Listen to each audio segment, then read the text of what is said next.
Dorothy and the Wizard in Oz by L. Frank Baum. The Earthquake. The train from Frisco was very late. It should have arrived at Hugson's Siding at midnight. But it was already 5 o'clock, and the grey dawn was breaking in the east, when the little train slowly rumbled up to the open shed that served for the station house.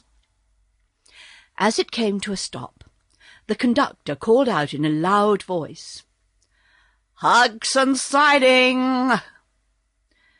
At once a little girl rose from her seat and walked to the door of the car, carrying a wicker suitcase in one hand and a round bird cage covered up with newspaper in the other, while a parasol was tucked under her arm. The conductor helped her off the car, and then the engineer started his train again, so that it puffed and groaned and moved slowly away up the track. The reason he was so late was because all through the night there were times when the solid earth shook and trembled under him, and the engineer was afraid that at any moment the rails might spread apart and an accident happen to his passengers. So he moved the cars slowly and with caution. The little girl stood still to watch until the train had disappeared around a curve. Then she turned to see where she was. The shed at Hugson's Siding was bare, save for an old wooden bench, and did not look very inviting. As she peered through the soft grey light, not a house of any sort was visible near the station, nor was any person in sight. But after a while the child discovered a horse and buggy standing near a group of trees a short distance away. She walked towards it, and found the horse tied to a tree and standing motionless, with its head hanging down almost to the ground. It was a big horse, tall and bony, with long legs and large knees and feet. She could count his ribs easily, where they showed through the skin of his body, and his head was long and seemed altogether too big for him, as if it did not fit. His tail was short and scraggly, and his harness had been broken in many places and fastened together again with cords and bits of wire. The buggy seemed almost new, for it had a shiny top and side curtains. Getting around in front, so that she could look inside, the girl saw a boy curled up on the seat, fast asleep. She set down the birdcage and poked the boy with her parasol. Presently he woke up, rose to a sitting position, and rubbed his eyes briskly. "Hello," he said, seeing her. "Are you Dorothy Gale?" "Yes," she answered, looking gravely at his tousled hair and blinking grey eyes. "Have you come to take me to Hugson's ranch?" "Of course," he answered. "Train in?" "I couldn't be here if it wasn't," she said. He laughed at that, and his laugh was merry and frank. Jumping out of the buggy, he put Dorothy's suitcase under the seat and her birdcage on the floor in front. "Canary birds?" he asked. "Oh, no, it's just Eureka, my kitten. I thought that was the best way to carry her." The boy nodded. "Eureka's a funny name for a cat," he remarked. "I named my kitten that because I found it," she explained. Uncle Henry says Eureka means I have found it. All right, hop in. She climbed into the buggy, and he followed her. Then the boy picked up the reins, shook them, and said, "Giddy up." The horse did not stir. Dorothy thought he just wiggled one of his drooping ears, but that was all. "Get up!" called the boy again. The horse stood still. "Perhaps," said Dorothy, "if you untied him, he would go." The boy laughed cheerfully and jumped out. "Guess I'm half asleep yet," he said, untying the horse. "But Jim knows his business all right, don't you, Jim?" patting the long nose of the animal. Then he got into the buggy again and took the reins, and the horse at once backed away from the tree, turned slowly around, and began to trot down the sandy road, which was just visible in the dim light. "Thought that train would never come," observed the boy. "I've waited at the station for 5 hours." "We had a lot of earthquakes," said Dorothy. "Didn't you feel the ground shake?" "Yes, but we're used to such things in California," he replied. "They don't scare us much." "The conductor said it was the worst quake he ever knew." "Did he? Then it must have happened while I was asleep," he said thoughtfully. "How is Uncle Henry?" she inquired after a pause, during which the horse continued to trot with long, regular strides. "He's pretty well. He and Uncle Hugson have been having a fine visit." "Is Mr. Hugson your uncle?" she asked. "Yeah. Uncle Bill Hugson married your Uncle Henry's wife's sister, so we must be second cousins," said the boy in an amused tone. "I work for Uncle Bill on his ranch. He pays me $6 a month and my board." "Isn't that a great deal?" she asked doubtfully. "Why, it's a great deal for Uncle Hugson, but not for me. I'm a splendid worker. I work as well as I sleep," he added with a laugh. "What is your name?" asked Dorothy, thinking she liked the boy's manner and the cheery tone of his voice. "Not a very pretty one," he answered, as if a little ashamed. "My whole name is Zebediah, but folks just call me Zeb.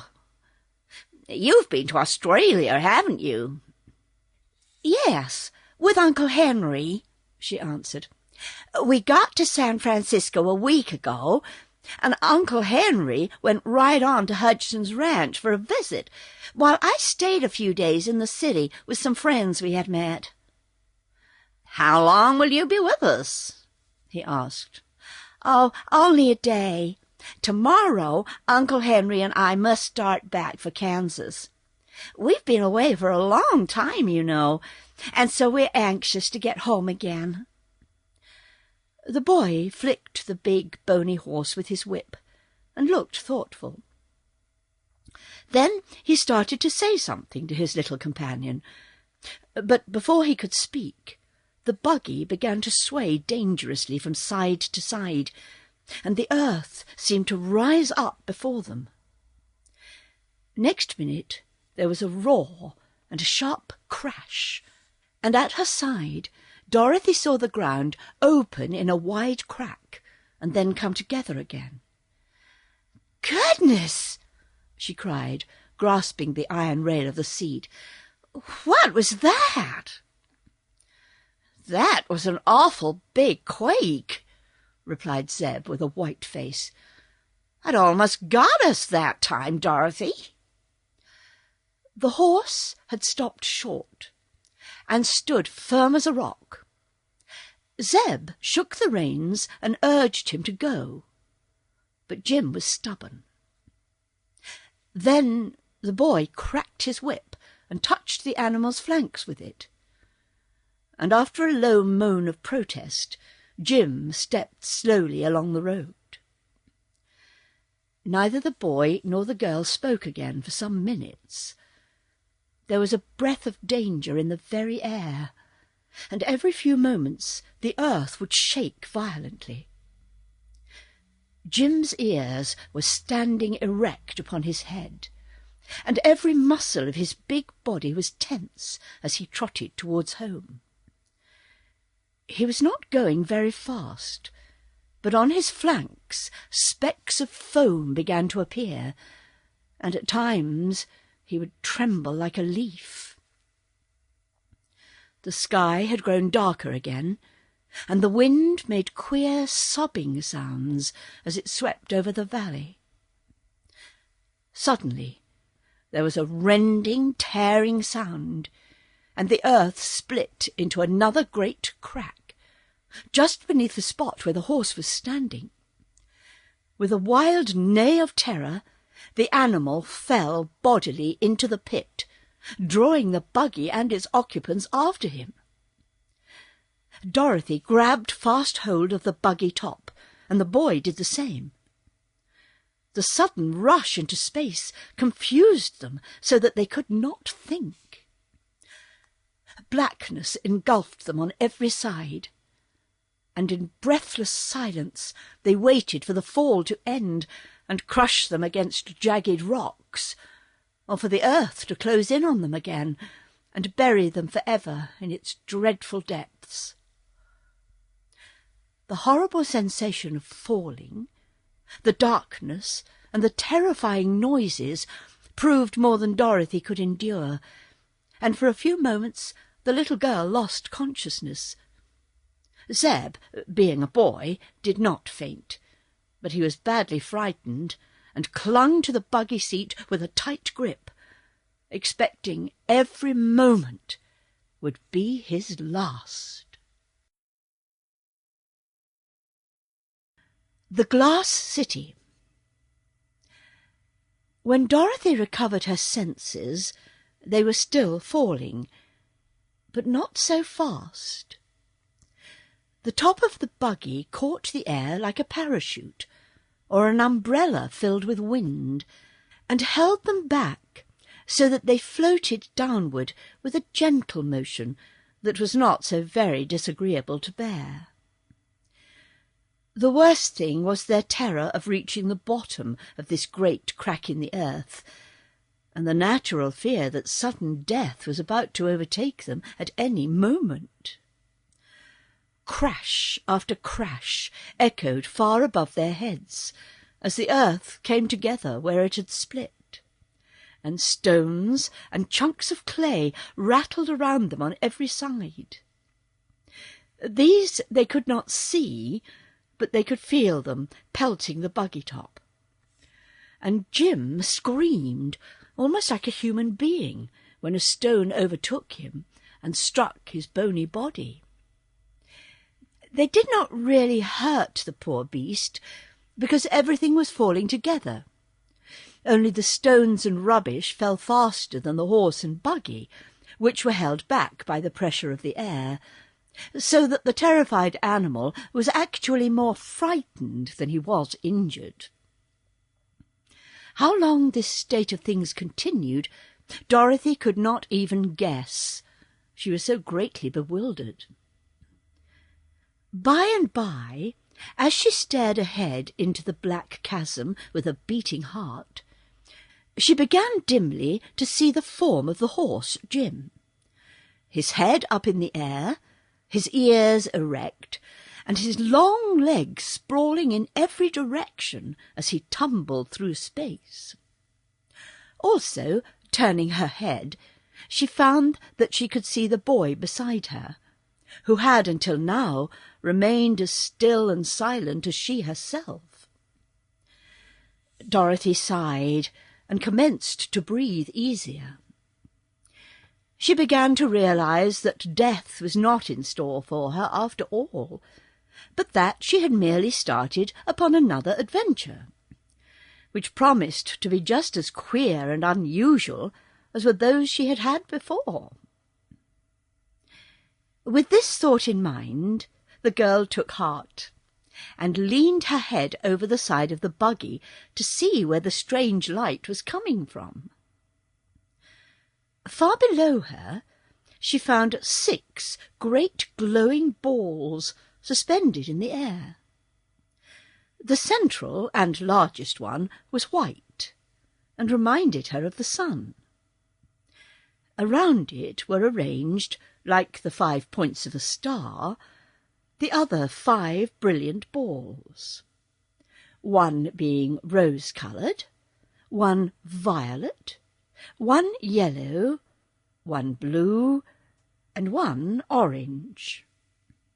This splendid group of coloured suns sent rays darting in every direction, and as the horse and buggy, with Dorothy and Zeb, sank steadily downwards and came nearer to the lights, the rays began to take on all the delicate tintings of a rainbow, growing more and more distinct every moment, until all the space was brilliantly illuminated.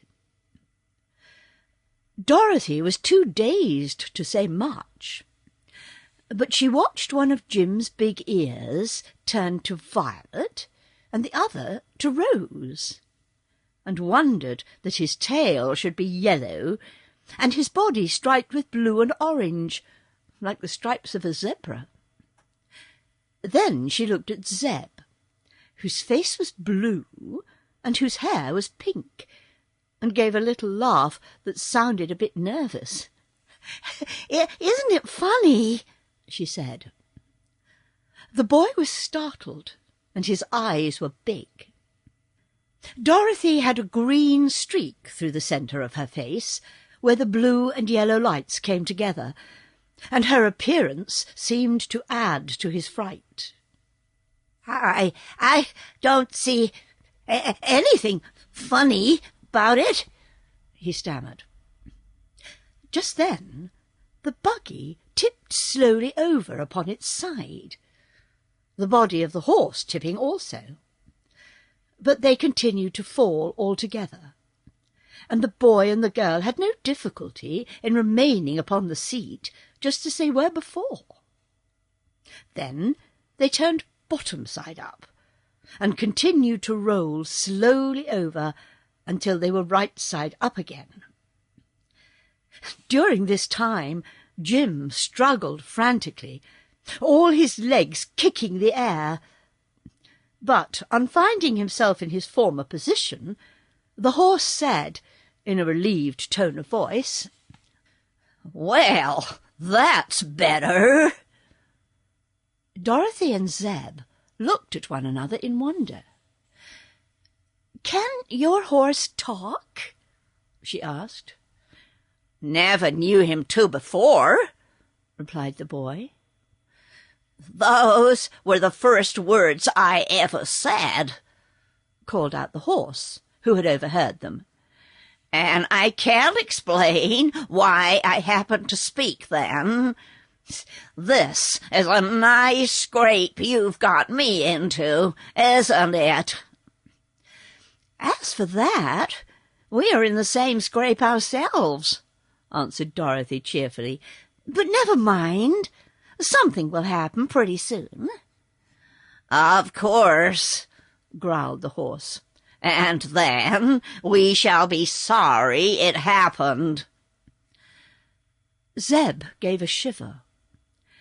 All this was so terrible and unreal that he could not understand it at all, and so had good reason to be afraid. Swiftly they drew near to the flaming coloured suns, and passed close beside them. The light was so bright that it dazzled their eyes, and they covered their faces with their hands to escape being blinded. There was no heat in the coloured suns, however, and after they had passed below them, the top of the buggy shut out many of the piercing rays, so that the boy and girl could open their eyes again. "Well, we gotta come to the bottom sometime," remarked Zeb with a deep sigh. "We can't keep falling forever, you know." "Of course not," said Dorothy. "We are somewhere in the middle of the earth, and the chances are we'll reach the other side of it before long. But it's a big hollow, isn't it?" "Awful big," answered the boy. "We're coming to something now," announced the horse. At this, they both put their heads over the side of the buggy and looked down. Yes, there was a land below them, and not so very far away either. But they were floating very, very slowly. So slowly that it could no longer be called a fall. And the children had ample time to take heart and look about them. They saw a landscape with mountains and plains, lakes and rivers, very like those upon the earth's surface. But all the scene was splendidly coloured by the variegated lights from the 6 suns. Here and there were groups of houses that seemed made of clear glass, because they sparkled so brightly. "I'm sure we are in no danger," said Dorothy in a sober voice. "We are falling so slowly that we can't be dashed to pieces when we land, and this country that we're coming to seems quite pretty." "We'll never get home again, though," declared Zeb with a groan. "Oh, I'm not so sure of that," replied the girl. "But don't let us worry over such things, Zeb. We can't help ourselves just now, you know, and I've always been told that it's foolish to borrow trouble." The boy became silent, having no reply to so sensible a speech, and soon both were fully occupied in staring at the strange scenes spread out below them. They seemed to be falling right into the middle of a big city, which had many tall buildings with glass domes and sharp-pointed spires. These spires were like great spear-points, and if they tumbled upon one of them, they were likely to suffer serious injury. Jim the horse had seen these spires also, and his ears stood up straight with fear, while Dorothy and Zeb held their breaths in suspense.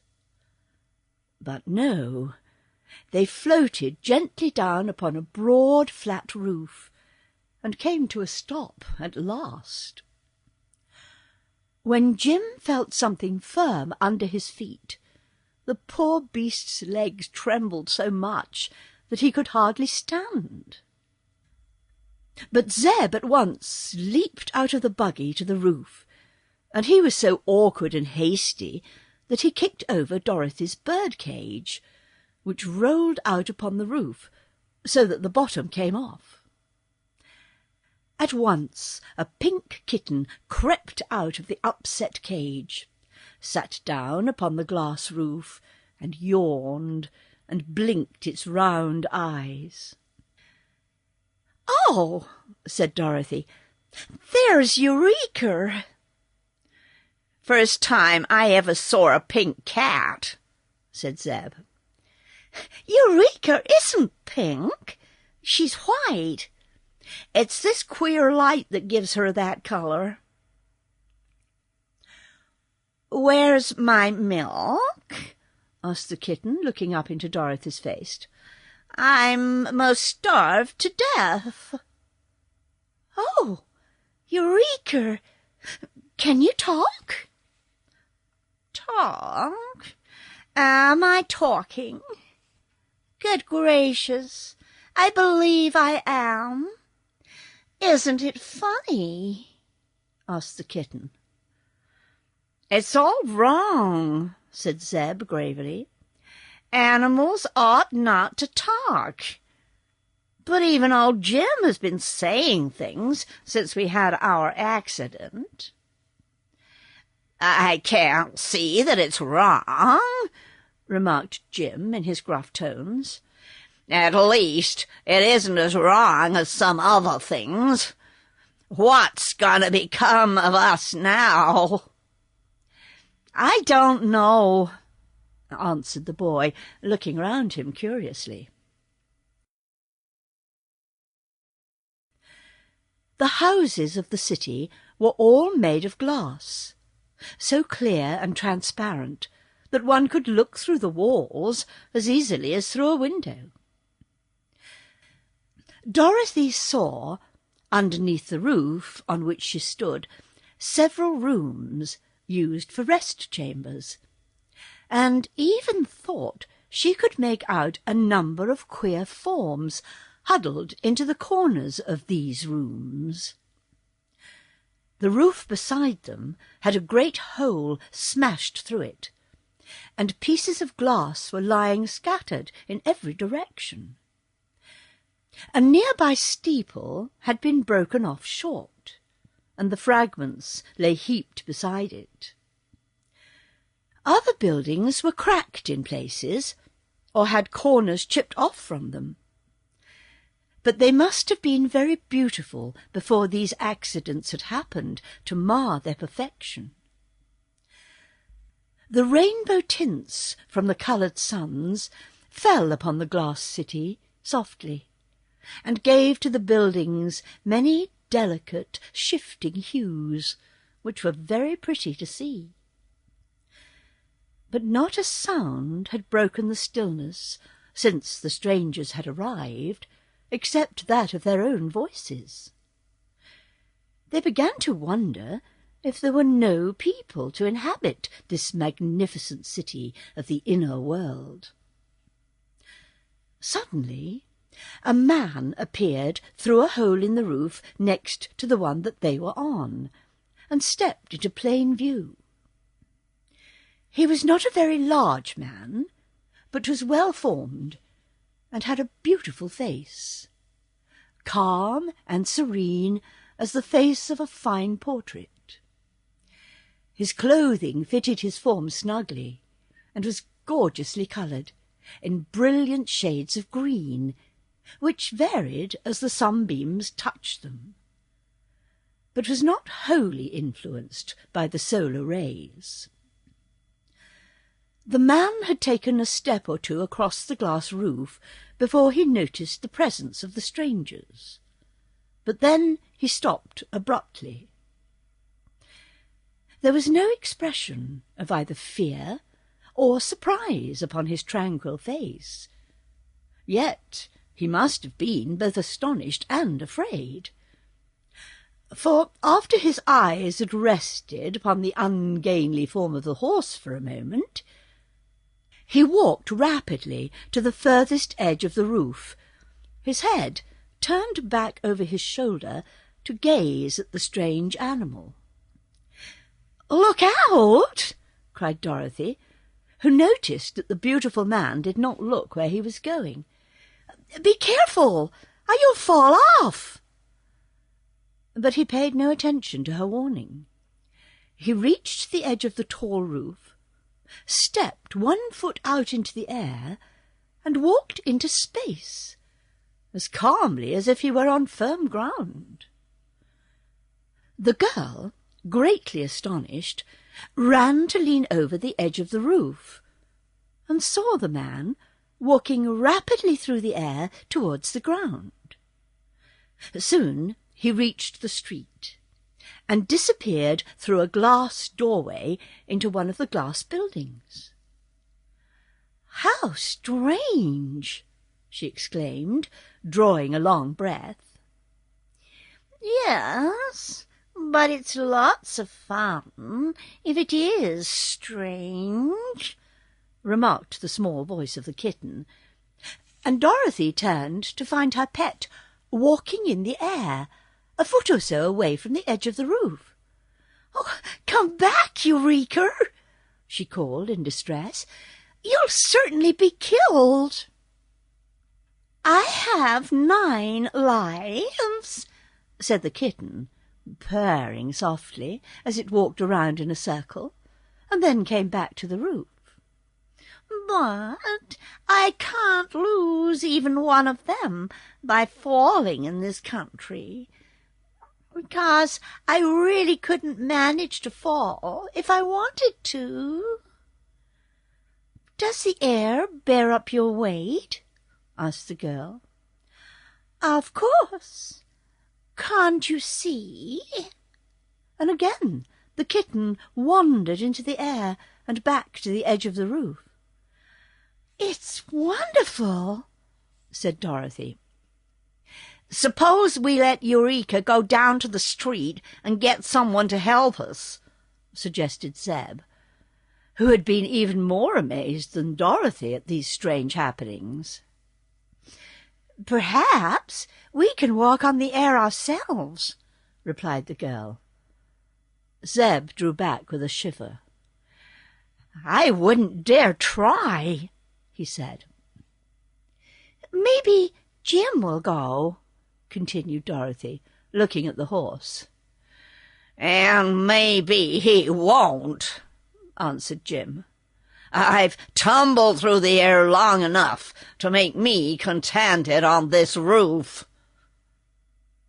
"But we didn't tumble to the roof," said the girl. "By the time we reached here, we were floating very slowly. And I'm almost sure we could float down to the street without getting hurt. Eureka walks on the air all right." "Eureka weighs only about 1/2 pound," replied the horse in a scornful tone, "while I weigh about 1/2 ton. "You don't weigh as much as you ought to, Jim," remarked the girl, shaking her head as she looked at the animal. "You're dreadfully skinny." "Ah, well, I'm old," said the horse, hanging his head despondently. "And I've had lots of trouble in my day, little one. For a good many years I drew a public cab in Chicago, and that's enough to make anyone skinny." "He eats enough to get fat, I'm sure," said the boy gravely. "Do I? Can you remember any breakfast that I've had today?" growled Jim, as if he resented Zeb's speech. "None of us has had breakfast," said the boy, "and in a time of danger like this, it's foolish to talk about eating." "Nothing is more dangerous than being without food," declared the horse, with a sniff at the rebuke of his young master. "And just at present, no one can tell whether there are any oats in this queer country or not. If there are, they're liable to be glass oats." "Oh, no!" exclaimed Dorothy. "I can see plenty of nice gardens and fields down below us at the edge of the city. But I wish we could find a way to get to the ground." "Why don't you walk down?" asked Eureka. "I'm as hungry as the horse is, and I want my milk." "Will you try it, Zeb?" asked the girl, turning to her companion. Zeb hesitated. He was still pale and frightened, for this dreadful adventure had upset him and made him nervous and worried. But he did not wish the little girl to think him a coward, so he advanced slowly to the edge of the roof. Dorothy stretched out a hand to him, and Zeb put one foot out and let it rest in the air a little over the edge of the roof. It seemed firm enough to walk upon, so he took courage and put out the other foot. Dorothy kept hold of his hand and followed him, and soon they were both walking through the air with the kitten frisking beside them. "Come on, Jim!" cried the boy. "It's all right." Jim had crept to the edge of the roof to look over, and being a sensible horse and quite experienced, he made up his mind that he could go where the others did. So, with a snort and a neigh and a whisk of his short tail, he trotted off the roof into the air, and at once began floating downwards to the street. His great weight made him fall faster than the children walked, and he passed them on the way down.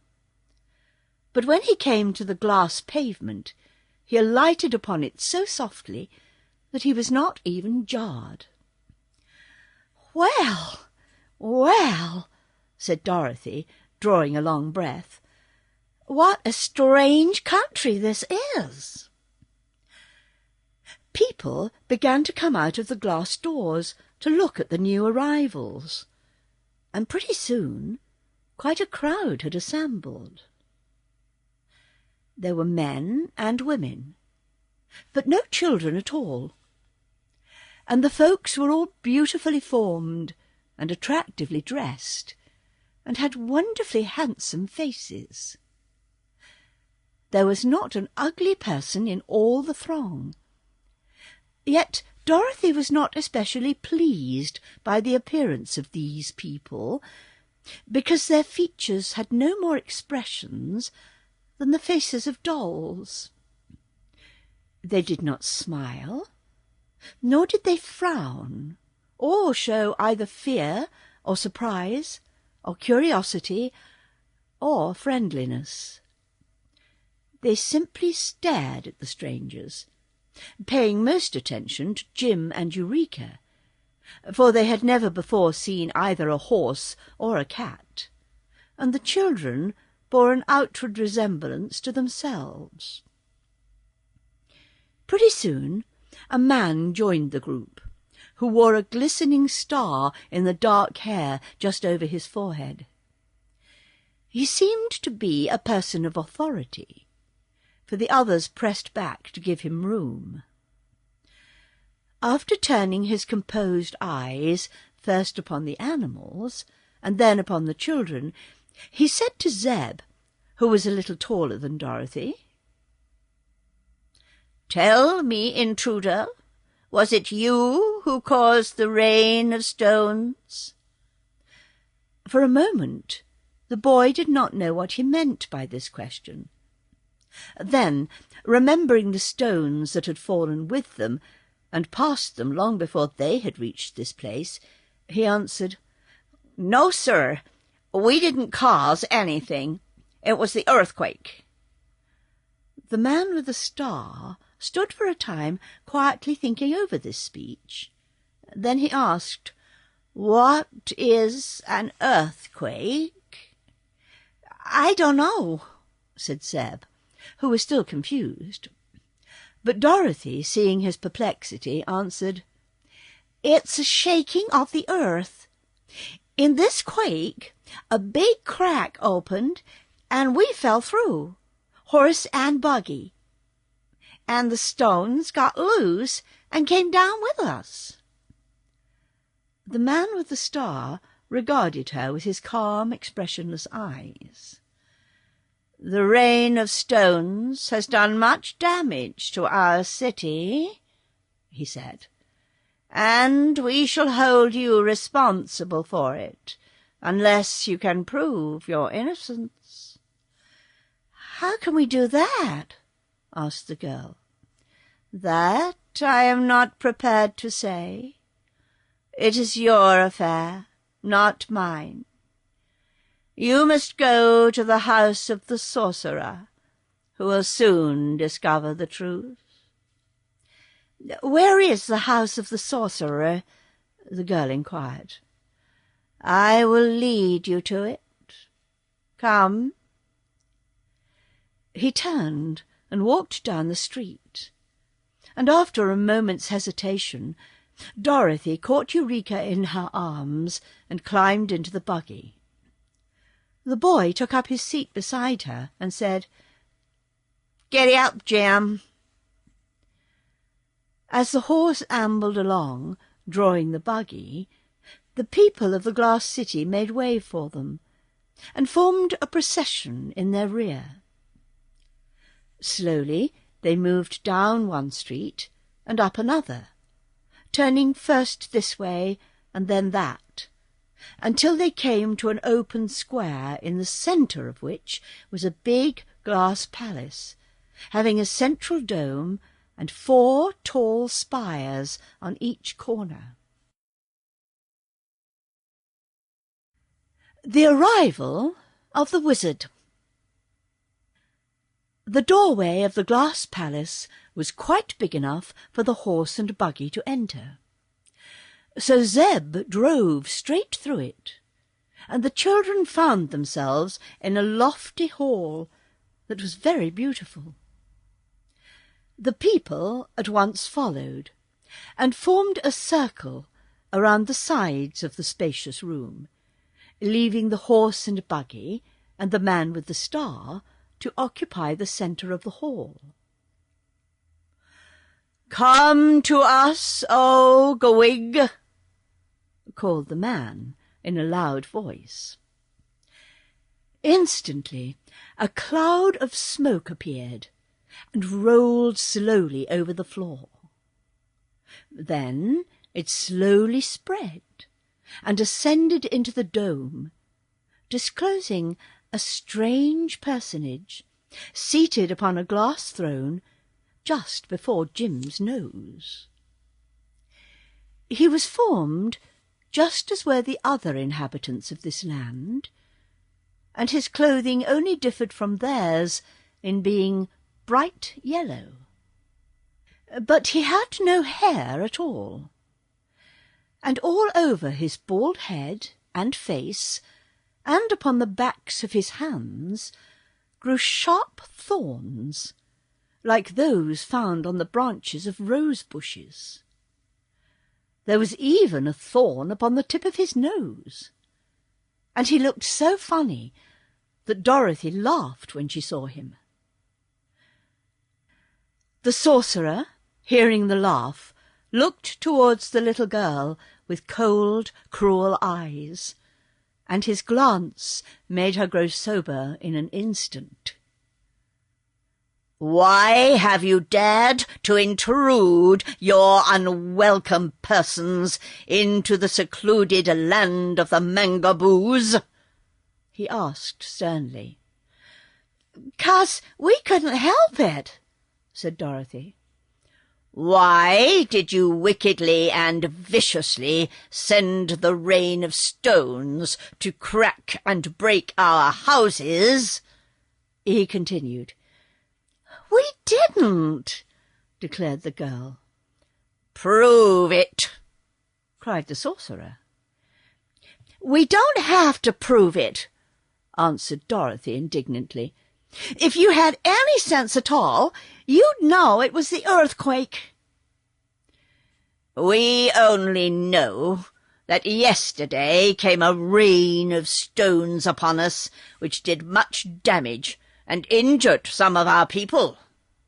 Today came another rain of stones, and soon after it you appeared among us."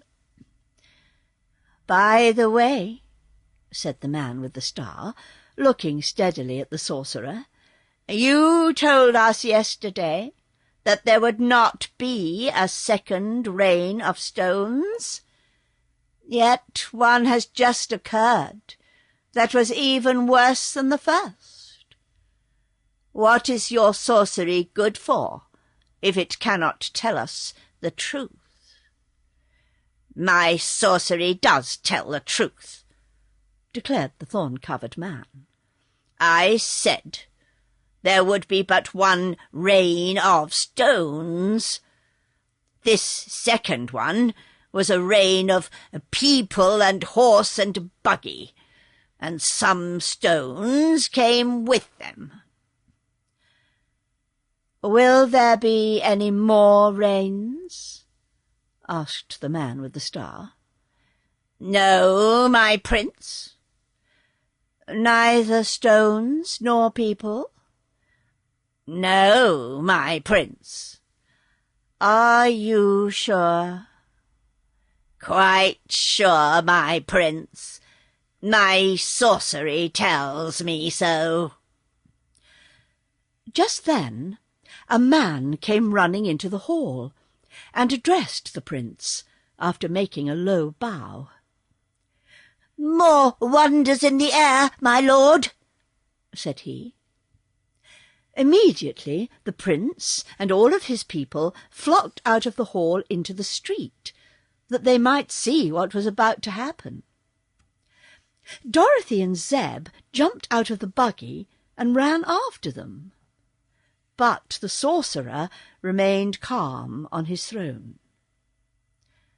Far up in the air was an object that looked like a balloon.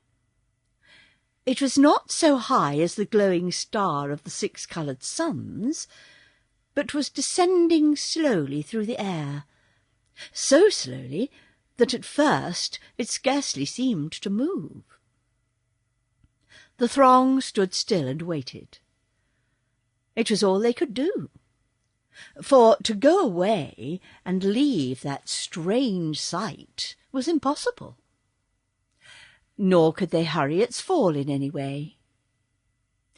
The Earth Children were not noticed, being so near the average size of the Mangaboos, and the horse had remained in the house of the sorcerer, with Eureka curled up asleep on the seat of the buggy. Gradually the balloon grew bigger, which was proof that it was settling down upon the land of the Mangaboos.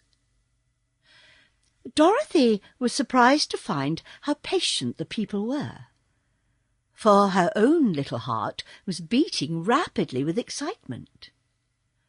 A balloon meant to her some other arrival from the surface of the earth, and she hoped it would be someone able to assist her and Zeb out of their difficulties.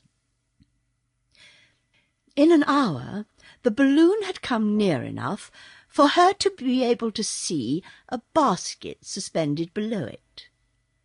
In 2 hours she could see a head looking over the side of the basket, and in 3 hours the big balloon settled slowly into the great square in which they stood, and came to rest on the glass pavement. Then a little man jumped out of the basket, took off his tall hat, and bowed very gracefully to the crowd of Mangaboos around him. He was quite an old little man, and his head was long and entirely bald. "Why," cried Dorothy in amazement, "it's Oz!" The little man looked towards her and seemed as much surprised as she was, but he smiled and bowed as he answered, "Yes, my dear, I am Oz, the great and terrible, and you a little Dorothy from Kansas. I remember you very well." "Who did you say it was?" whispered Zeb to the girl. "It's the wonderful Wizard of Oz. Haven't you heard of him?" Just then the man with the star came and stood before the wizard. "Sir," said he, "why are you here in the land of the Mangaboos?" "Didn't know what land it was, my son," returned the other with a pleasant smile, "and to be honest, I didn't mean to visit you when I started out. I live on top of the earth, your honor, which is far better than living inside it. But yesterday I went up in a balloon, and when I came down I fell into a big crack in the earth caused by an earthquake. I had let so much gas out of my balloon that I could not rise again, and in a few minutes the earth closed over my head. So I continued to descend until I reached this place, and if you will show me a way to get out of it, I'll go with pleasure. Sorry to have troubled you, but it couldn't be helped." The prince had listened with attention. Said he, "This child, who is from the crust of the earth, like yourself, called you a wizard. Is not a wizard something like a sorcerer?" "Oh, it's better," replied Oz promptly. "One wizard is worth 3 sorcerers." "Ah, you shall prove that," said the prince. "We Mangaboos have at the present time one of the most wonderful sorcerers that was ever picked from a bush, but he sometimes makes mistakes. Do you ever make mistakes?" "Never," declared the wizard boldly. "Oh, Oz," said Dorothy, "you made a lot of mistakes when you were in the marvelous land of Oz." "Nonsense," said the little man, turning red, although just then a ray of violet sunlight was on his round face. "Come with me," said the prince to him. "I wish you to meet our sorcerer." The wizard did not like this invitation, but he could not refuse to accept it. So he followed the prince into the great domed hall, and Dorothy and Zeb came after them, while the throng of people trooped in also.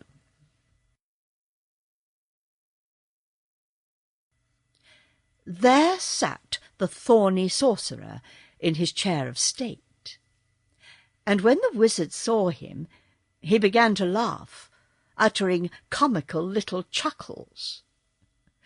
"What an absurd creature!" he exclaimed. "He may look absurd," said the prince in his quiet voice, "but he is an excellent sorcerer. The only fault I find with him is that he is so often wrong." "I am never wrong," answered the sorcerer. "Only a short time ago you told me there would be no more rains of stones or of people," said the prince. "Well, what then?" "Here is another person descended from the air to prove you were wrong." "One person cannot be called people," said the sorcerer. "If 2 should come out of the sky, you might with justice say I was wrong. But unless more than this one appears, I will hold that I was right." "Very clever," said the wizard, nodding his head as if pleased. "I'm delighted to find humbugs inside the earth just the same as on top of it. Were you ever with a circus, brother?" "No," said the sorcerer. "You ought to join one," declared the little man seriously.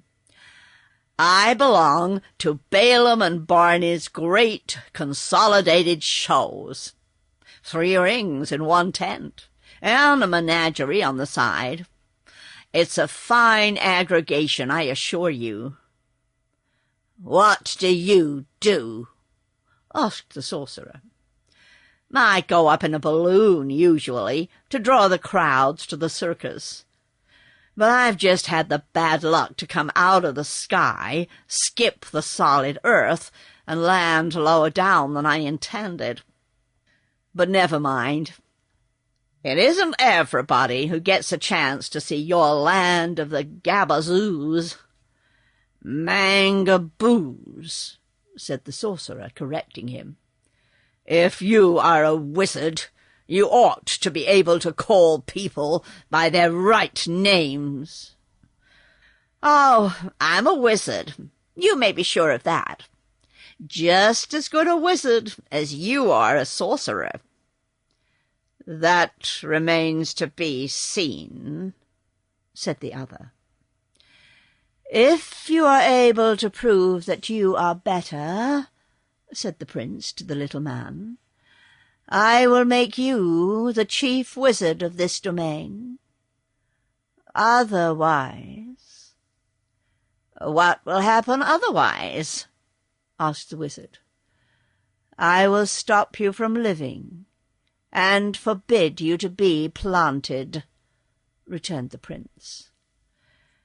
That does not sound especially pleasant, said the little man, looking at the one with the star uneasily. But never mind. I'll beat old Prickly all right. My name is Goik, said the sorcerer, turning his heartless, cruel eyes upon his rival. Let me see you equal the sorcery I am about to perform. He waved a thorny hand, and at once the tinkling of bells was heard, playing sweet music. Yet, look where she would, Dorothy could discover no bells at all in the great glass hall. The Mangaboo people listened, but showed no great interest. It was one of the things Gowig usually did to prove he was a sorcerer. Now was the wizard's turn. So he smiled upon the assemblage and asked, Will somebody kindly loan me a hat? No one did, because the Mangaboos did not wear hats, and Zeb had lost his somehow in his flight through the air. "Ahem," said the wizard. "Will somebody please loan me a handkerchief?" But they had no handkerchiefs either. "Very good," remarked the wizard. "I'll use my own hat, if you please. Now, good people, observe me carefully. You see, there is nothing up my sleeve, and nothing concealed about my person. Also, my hat is quite empty."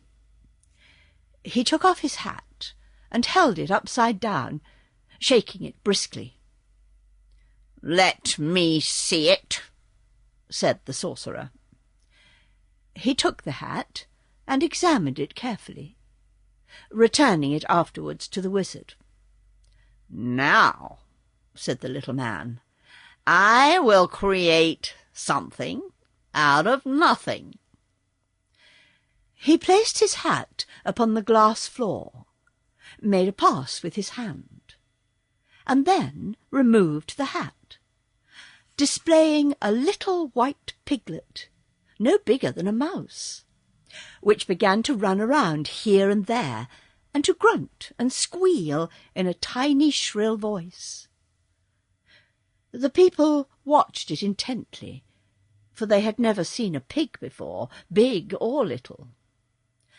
The wizard reached out, caught the wee creature in his hand, and holding its head between one thumb and finger, and its tail between the other thumb and finger, he pulled it apart, each of the two parts becoming a whole and separate piglet in an instant. He placed one upon the floor so that it could run around, and pulled apart the other, making 3 piglets in all. And then one of these was pulled apart, making 4 piglets. The wizard continued this surprising performance until 9 tiny piglets were running about at his feet, all squealing and grunting in a very comical way. "Now," said the Wizard of Oz, "having created something from nothing, I will now make something nothing again." With this he caught up 2 of the piglets and pushed them together, so that the two were one. Then he caught up another piglet and pushed it into the first, where it disappeared. And so, one by one, the 9 tiny piglets were pushed together, until but a single one of the creatures remained. This the wizard placed under his hat and made a mystic sign above it. When he removed his hat, the last piglet had disappeared entirely. The little man gave a bow to the silent throng that had watched him. And then the prince said, in his cold, calm voice, "You are indeed a wonderful wizard, and your powers are greater than those of my sorcerer." "He will not be a wonderful wizard long," remarked Gwig. "Why not?" inquired the wizard. "Because I am going to stop your breath," was the reply. "I perceive that you are curiously constructed, and that if you cannot breathe, you cannot keep alive." The little man looked troubled. "How long will it take you to stop my breath?" he asked. "About 5 minutes. I'm going to begin now. Watch me carefully." He began to make queer signs and passes towards the wizard, but the little man did not watch him long. Instead, he drew a leathern case from his pocket, and took from it several sharp knives, which he joined together, one after another, until they made a long sword. By the time he had attached a handle to this sword, he was having much trouble to breathe, as the charm of the sorcerer was beginning to take effect. So the wizard lost no more time, but leaping forward, he raised the sharp sword, whirled it once or twice around his head, and then gave a mighty stroke that cut the body of the sorcerer exactly in 2. Dorothy screamed and expected to see a terrible sight. But as the 2 halves of the sorcerer fell apart on the floor, she saw that he had no bones or blood inside him at all, and that the place where he was cut looked much like a sliced turnip or potato. "Why, he's a vegetable!" cried the wizard, astonished. "Of course," said the prince. "We are all vegetables in this country. Are you not vegetables also?" "No," answered the wizard. "People on top of the earth are all meat. Will your sorcerer die now?" "Certainly, sir. He is really dead now, and will wither very quickly. So we must plant him at once, that other sorcerers may grow upon his bush," continued the prince. "What do you mean by that?" asked the little wizard, greatly puzzled. "If you will accompany me to our public gardens," replied the prince, "I will explain to you much better than I can here the mysteries of our vegetable kingdom." The Vegetable Kingdom. After the wizard had wiped the dampness from his sword, and taken it apart, and put the pieces into their leathern case again, the man with the star ordered some of his people to carry the 2 halves of the sorcerer to the public gardens. Jim pricked up his ears when he heard they were going to the gardens, and wanted to join the party, thinking he might find something proper to eat. So Zeb put down the top of the buggy and invited the wizard to ride with them. The seat was amply wide enough for the little man and the 2 children, and when Jim started to leave the hall, the kitten jumped upon his back and sat there quite contentedly. So the procession moved through the streets.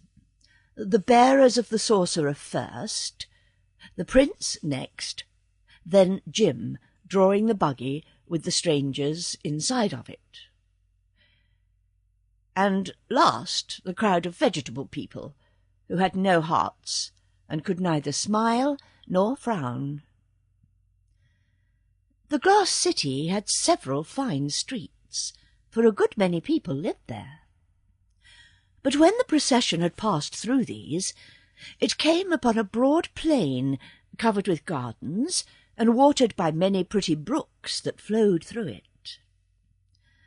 There were paths through these gardens, and over some of the brooks were ornamental glass bridges.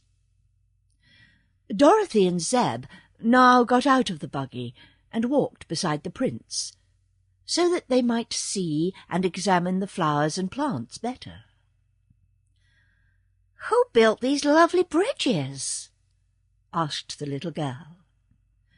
"No one built them," answered the man with the star. "They grow." "That's queer," said she. "Did the glass houses in your city grow too?" "Of course," he replied. "But it took a good many years for them to grow as large and fine as they are now. That is why we are so angry when a rain of stone comes to break our towers and crack our roofs." "Can't you mend them?" she inquired.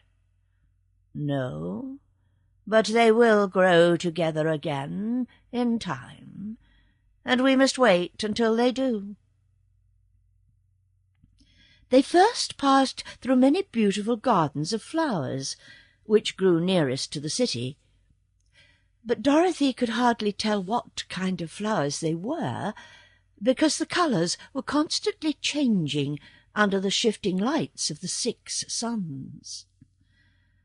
A flower would be pink one second, white the next, then blue or yellow. And it was the same way when they came to the plants, which had broad leaves and grew close to the ground. When they passed over a field of grass, Jim immediately stretched down his head and began to nibble.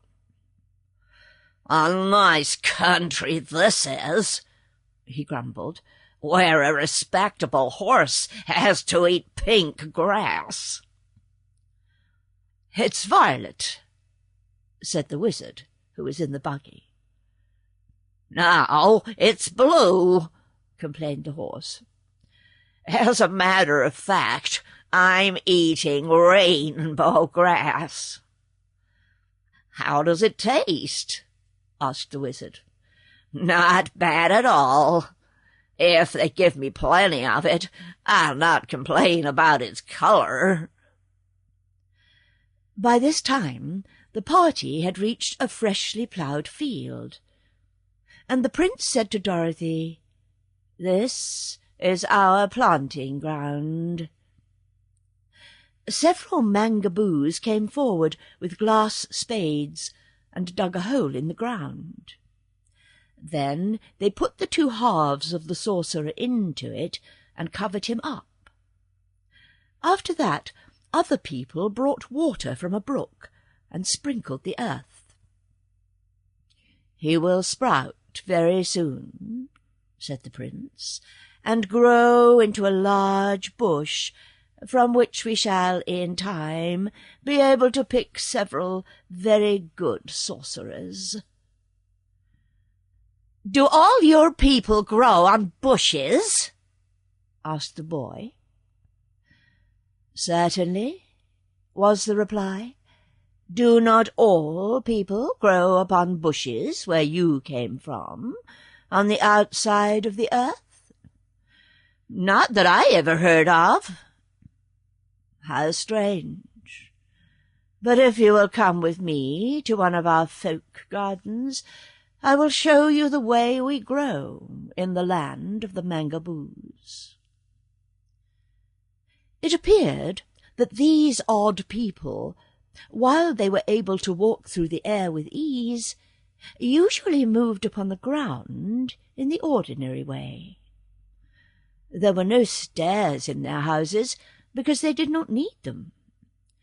But on a level surface they generally walked just as we do.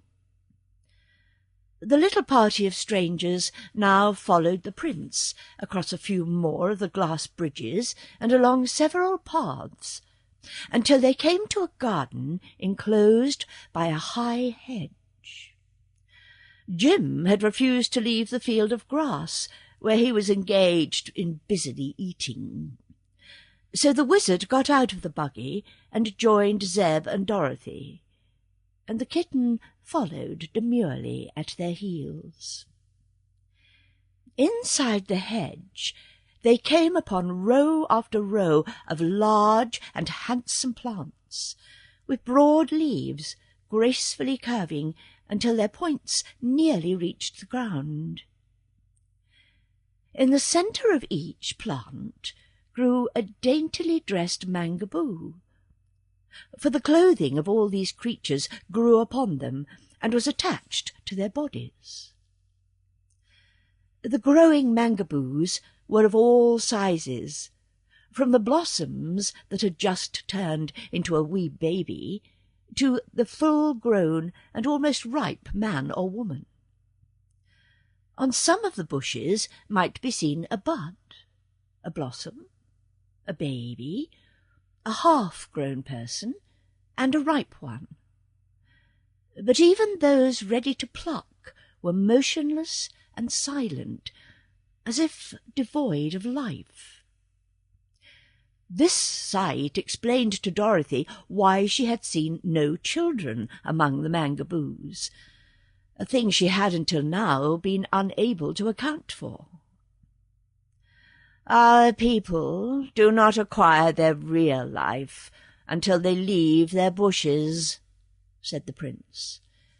"You will notice they are all attached to the plants by the soles of their feet, and when they are quite ripe they are easily separated from the stems, and at once attain the powers of motion and speech.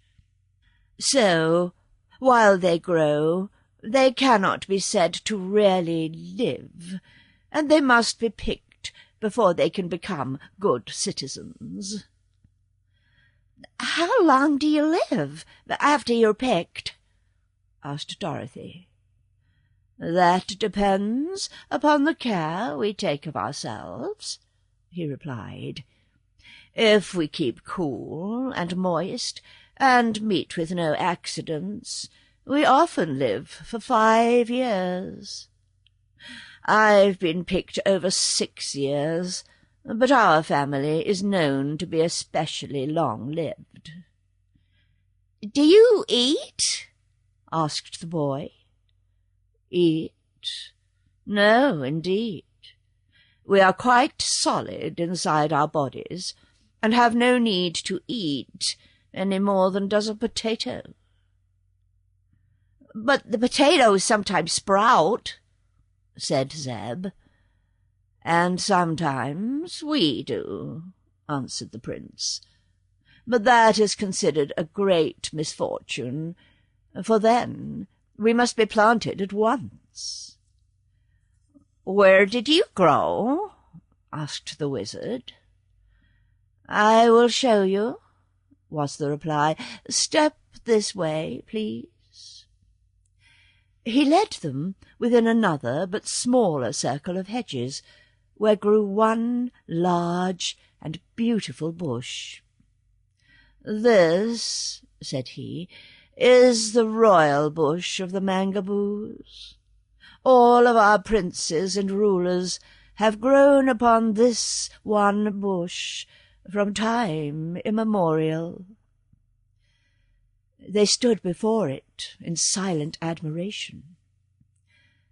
On the central stalk stood poised a figure of a girl, so exquisitely formed and coloured, and so lovely in the expression of her delicate features, that Dorothy thought she had never seen so sweet and adorable a creature in all her life. The maiden's gown was soft as satin, and fell about her in ample folds, while dainty lace-like traceries trimmed the bodice and sleeves. Her flesh was fine and smooth as polished ivory, and her poise expressed both dignity and grace. "Who is this?" asked the wizard curiously. The prince had been staring hard at the girl on the bush. Now he answered with a touch of uneasiness in his cold tones. "She is the ruler, destined to be my successor, for she is a royal princess. When she becomes fully ripe, I must abandon the sovereignty of the Mangaboos to her." "Isn't she ripe now?" asked Dorothy. He hesitated. "Not quite," said he finally. "It will be several days before she needs to be picked, or at least that is my judgment. I am in no hurry to resign my office and be planted, you may be sure." "Probably not," declared the wizard, nodding. "This is one of the most unpleasant things about our vegetable lives," continued the prince with a sigh, "that while we are in our full prime, we must give way to another, and be covered up in the ground to sprout and grow and give birth to other people." "I'm sure the princess is ready to be picked," asserted Dorothy, gazing hard at the beautiful girl on the bush. "She's as perfect as she can be." "Never mind," answered the prince hastily. "She will be all right for a few days longer, and it is best for me to rule until I can dispose of you strangers who have come to our land uninvited and must be attended to at once." "What are you going to do with us?" asked Zeb. "That is a matter I have not quite decided upon," was the reply.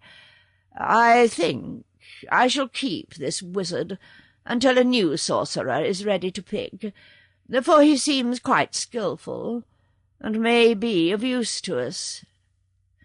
But the rest of you must be destroyed in some way, and you cannot be planted, because I do not wish horses and cats and meat people growing all over our country." "You needn't worry," said Dorothy. "We wouldn't grow underground, I'm sure." "But why destroy my friends?" asked the little wizard. "Why not let them live?" "They do not belong here," returned the prince. "They have no right to be inside the earth at all." "We didn't ask to come down here.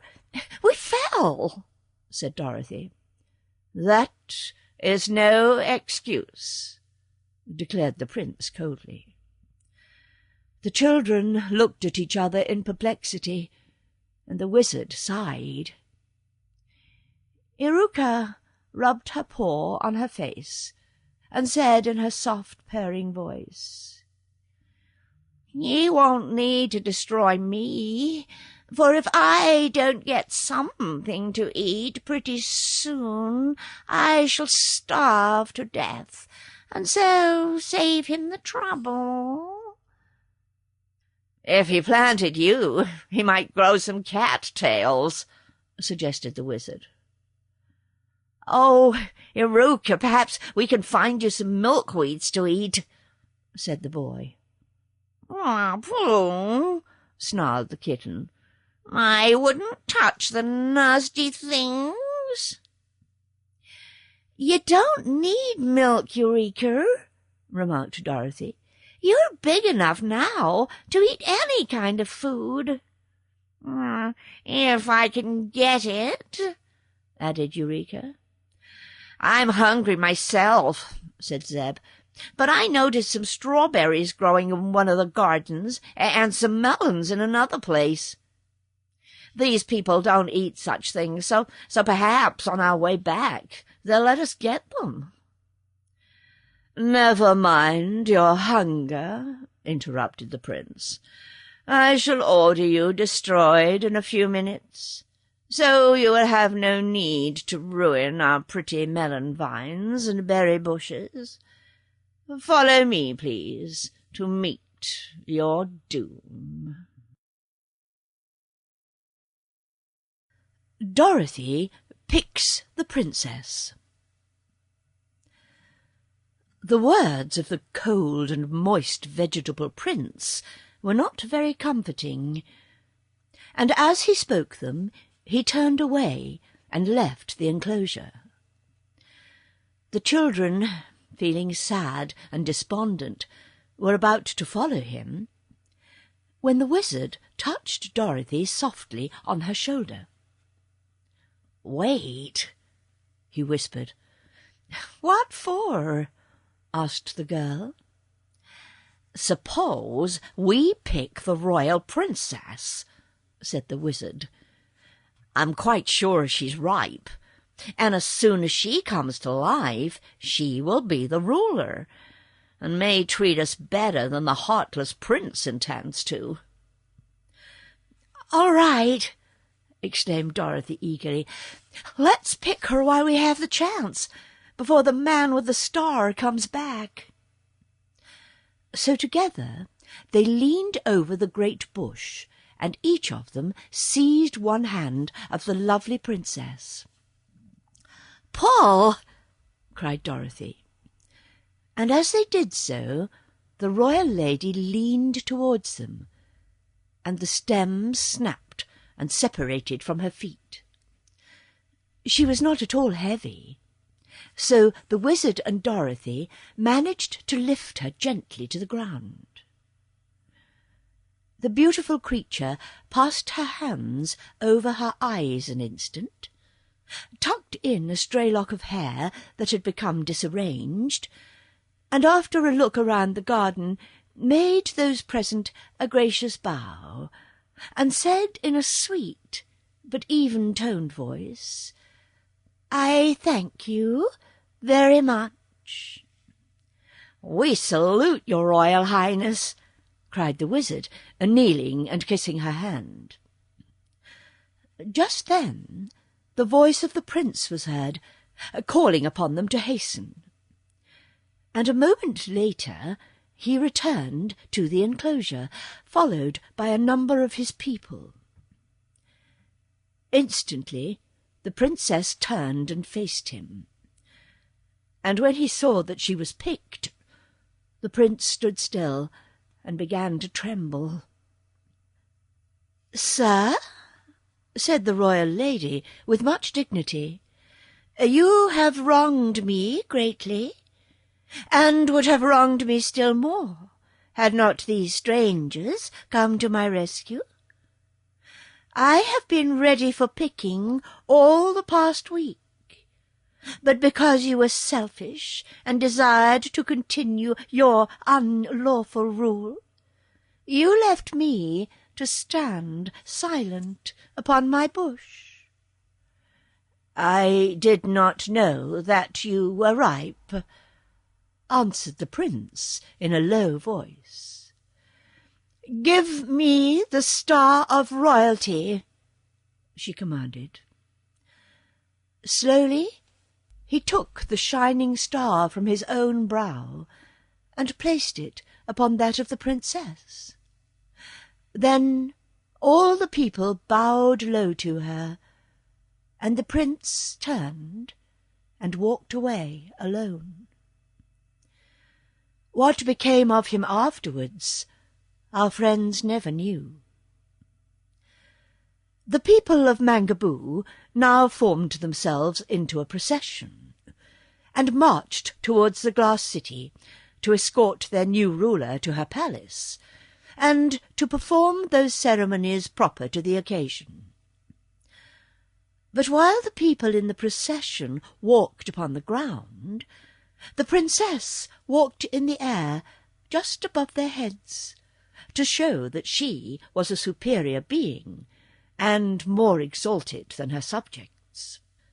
No one now seemed to pay any attention to the strangers, so Dorothy and Zeb and the wizard let the train pass on, and then wandered by themselves into the vegetable gardens. They did not bother to cross the bridges over the brooks, but when they came to a stream, they stepped high and walked into the air to the other side. This was a very interesting experience to them, and Dorothy said, "I wonder why it is that we can walk so easily in the air." "Perhaps," answered the wizard, "it is because we are close to the centre of the earth, where the attraction of gravitation is very slight. But I've noticed that many queer things happen in fairy countries." "Is this a fairy country?" asked the boy. "Of course it is," returned Dorothy promptly. "Only a fairy country could have vegetable people, and only in a fairy country could Eureka and Jim talk as we do." "That's true," said Zeb thoughtfully. In the vegetable gardens they found the strawberries and melons, and several other unknown but delicious fruits, of which they ate heartily. But the kitten bothered them constantly by demanding milk or meat, and called the wizard names because he could not bring her a dish of milk by means of his magical arts. As they sat upon the grass watching Jim, who was still busily eating, Eureka said, "I don't believe you're a wizard at all." "No," answered the little man, "you are quite right. In the strict sense of the word, I am not a wizard, but only a humbug." "The Wizard of Oz has always been a humbug," agreed Dorothy. "I've known him for a long time." "If that is so," said the boy, "how could he do that wonderful trick with the 9 tiny piglets?" "Don't know," said Dorothy, "but it must have been humbug." "Very true," declared the wizard, nodding at her.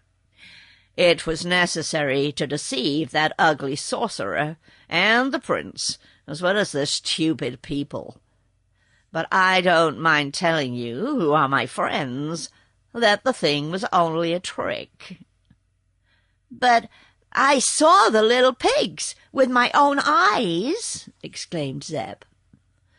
"So did I," purred the kitten. "To be sure," answered the wizard.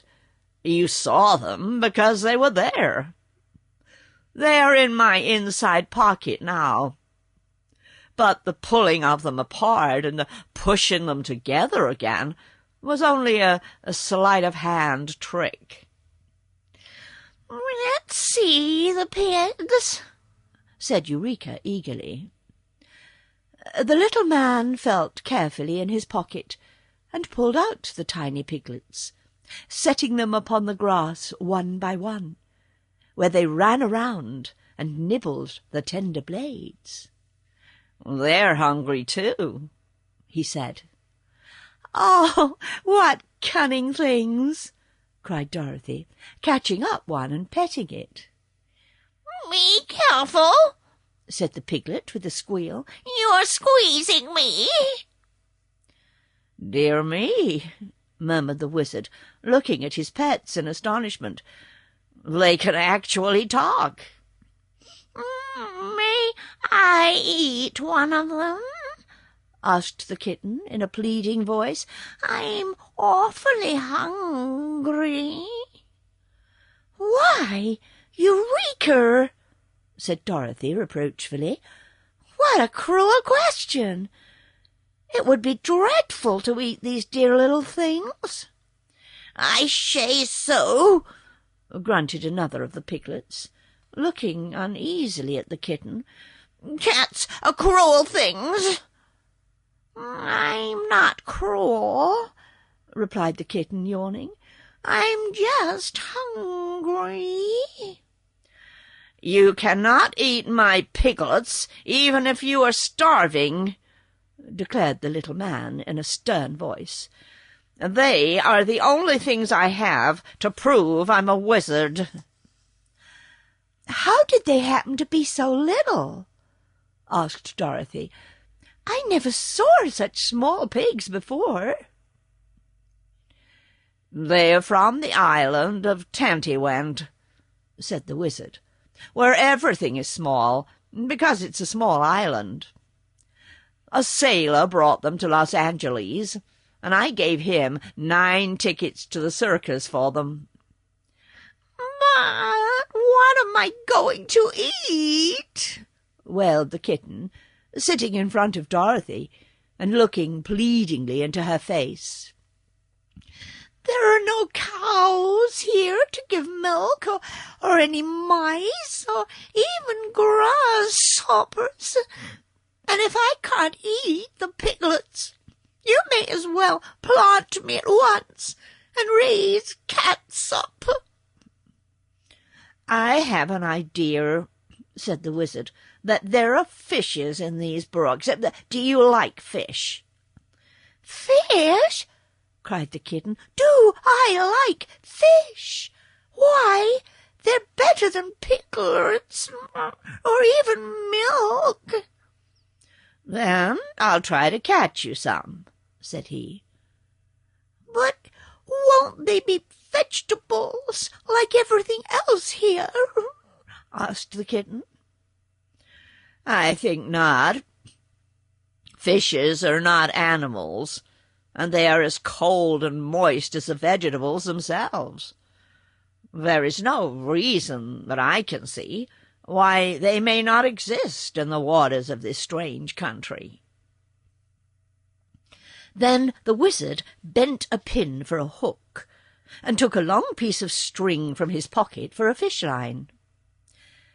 The only bait he could find was a bright red blossom from a flower. But he knew fishes are easy to fool if anything bright attracts their attention. So he decided to try the blossom.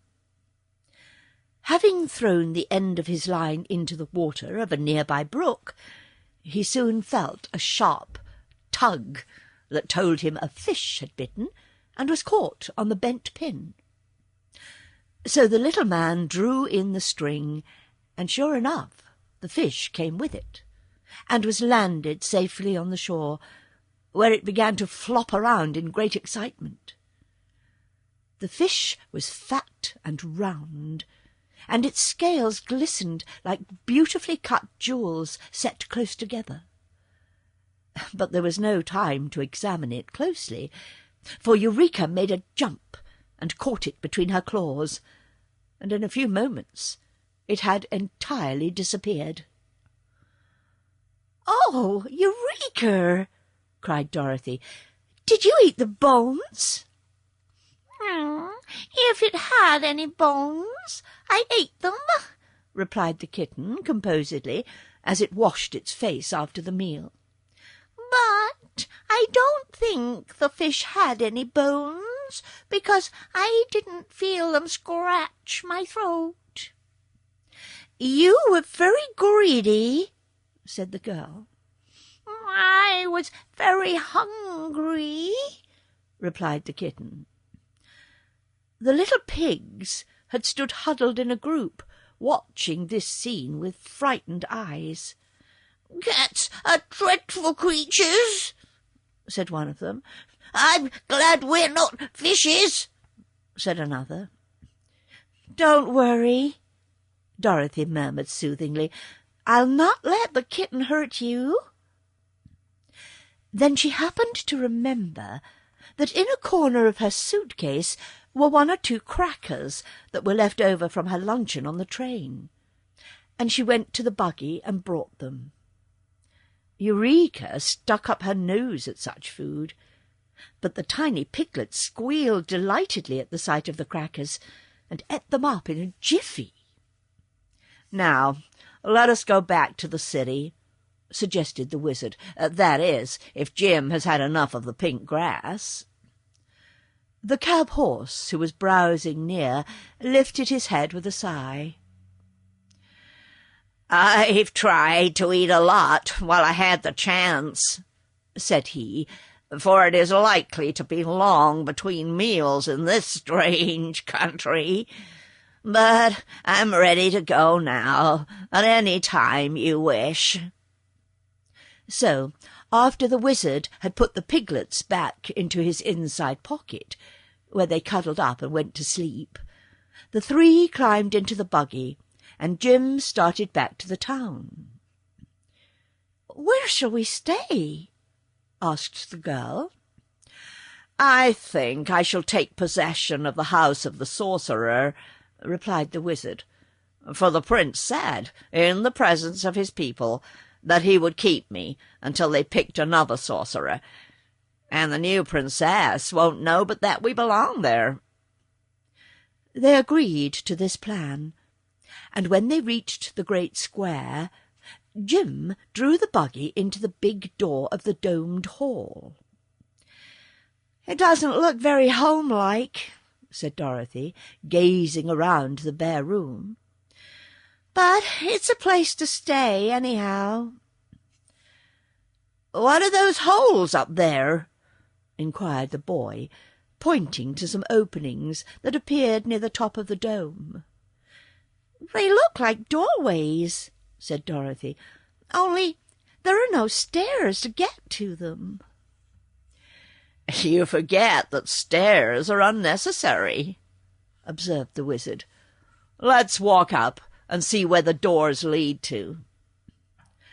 With this, he began walking in the air towards the high openings, and Dorothy and Zeb followed him. It was the same sort of climb one experiences when walking up a hill, and they were nearly out of breath when they came to the rows of openings, which they perceived to be doorways leading into halls in the upper part of the house. Following these halls, they discovered many small rooms opening from them, and some were furnished with glass benches and tables and chairs, but there were no beds at all.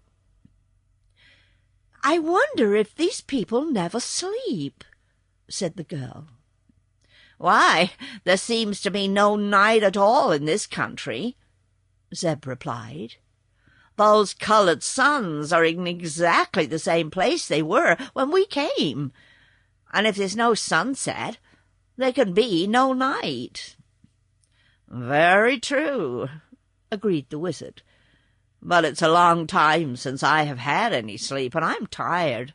So I think I shall lie down upon one of these hard glass benches and take a nap." "I will too," said Dorothy, and chose a little room at the end of the hall. Zeb walked down again to unharness Jim, who, when he found himself free, rolled over a few times and then settled down to sleep, with Eureka nestling comfortably beside his big, bony body. Then the boy returned to one of the upper rooms, and, in spite of the hardness of the glass bench, was soon deep in slumberland. The Mangaboos proved dangerous. When the wizard awoke, the 6 coloured suns were shining down upon the land of the Mangaboos, just as they had done ever since his arrival. The little man, having had a good sleep, felt rested and refreshed, and looking through the glass partition of the room, he saw Zeb sitting up on his bench and yawning. So the wizard went in to him. "Zeb," said he, "my balloon is of no further use in this strange country, so I may as well leave it on the square where it fell. But in the basket car are some things I would like to keep with me. I wish you would go and fetch my satchel, 2 lanterns, and a can of kerosene oil that is under the seat. There is nothing else I care about." So the boy went willingly upon the errand, and by the time he had returned, Dorothy was awake. Then the 3 held a council to decide what they should do next, but could think of no way to better their condition. "I don't like these vegetable people," said the little girl. "They're cold and flabby, like cabbages, in spite of their prettiness." "I agree with you. It's because there's no warm blood in them," remarked the wizard. "And they have no hearts, so they can't love anyone, not even themselves," declared the boy. "The princess is lovely to look at," continued Dorothy thoughtfully, "but I don't much care for her after all. If there was any other place to go, I'd like to go there." "But is there any other place?" asked the wizard. "I don't know," she answered. Just then they heard the big voice of Jim the cab-horse calling to them, and going to the doorway leading to the dome, they found the princess and a throng of her people had entered the house of the sorcerer. So they went down to greet the beautiful vegetable lady, who said to them, "I have been talking with my advisers about you meat people, and we have decided that you do not belong in the land of the Mangaboos, and must not remain here." "How can we go away?" asked Dorothy. "Oh, you cannot go away, of course. So you must be destroyed," was the answer. "In what way?" inquired the wizard. "We shall throw you 3 people into the garden of the twining vines," said the princess, "and they will soon crush you and devour your bodies to make themselves grow bigger. The animals you have with you we will drive to the mountains and put into the Black Pit. Then our country will be rid of all its unwelcome visitors."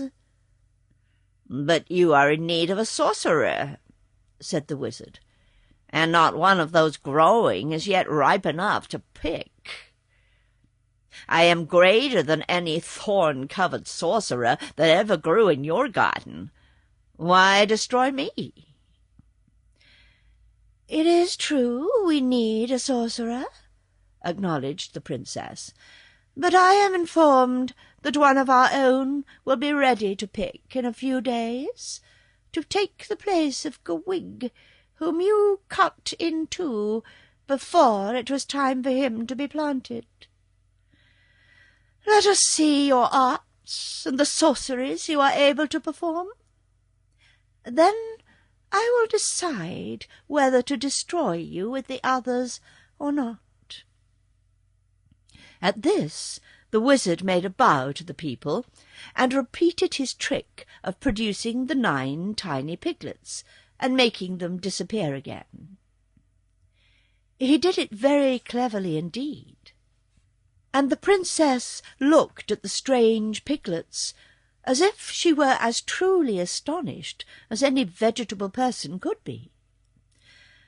But afterwards she said, "I have heard of this wonderful magic, but it accomplishes nothing of value. What else can you do?" The wizard tried to think. Then he joined together the blades of his sword, and balanced it very skilfully upon the end of his nose. But even that did not satisfy the princess. Just then his eye fell upon the lanterns and the can of kerosene oil which Zeb had brought from the car of his balloon.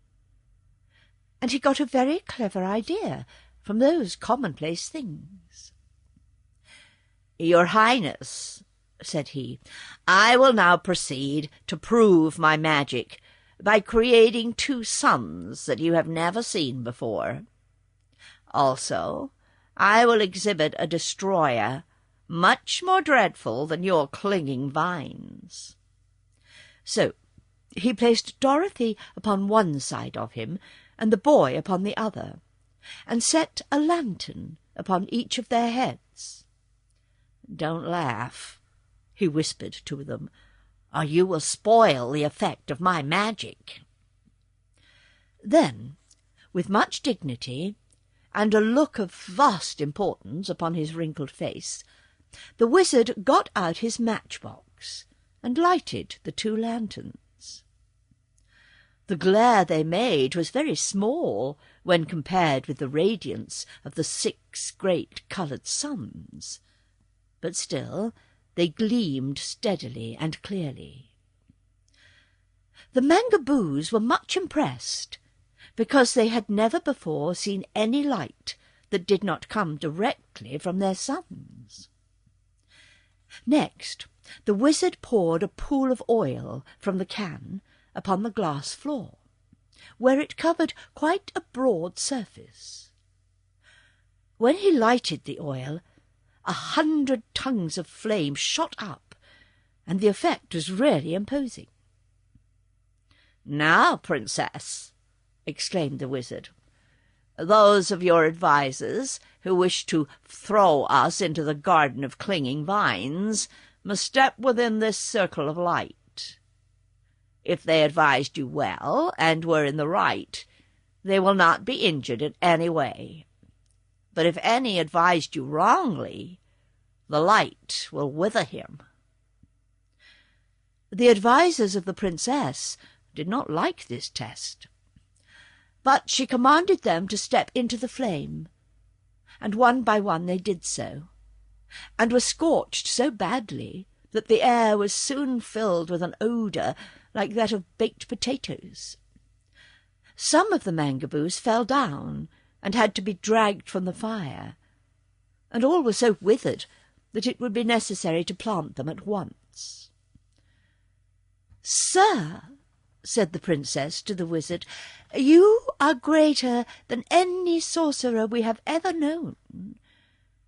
As it is evident that my people have advised me wrongly, I will not cast you 3 people into the dreadful garden of the clinging vines, but your animals must be driven into the black pit in the mountains, for my subjects cannot bear to have them around."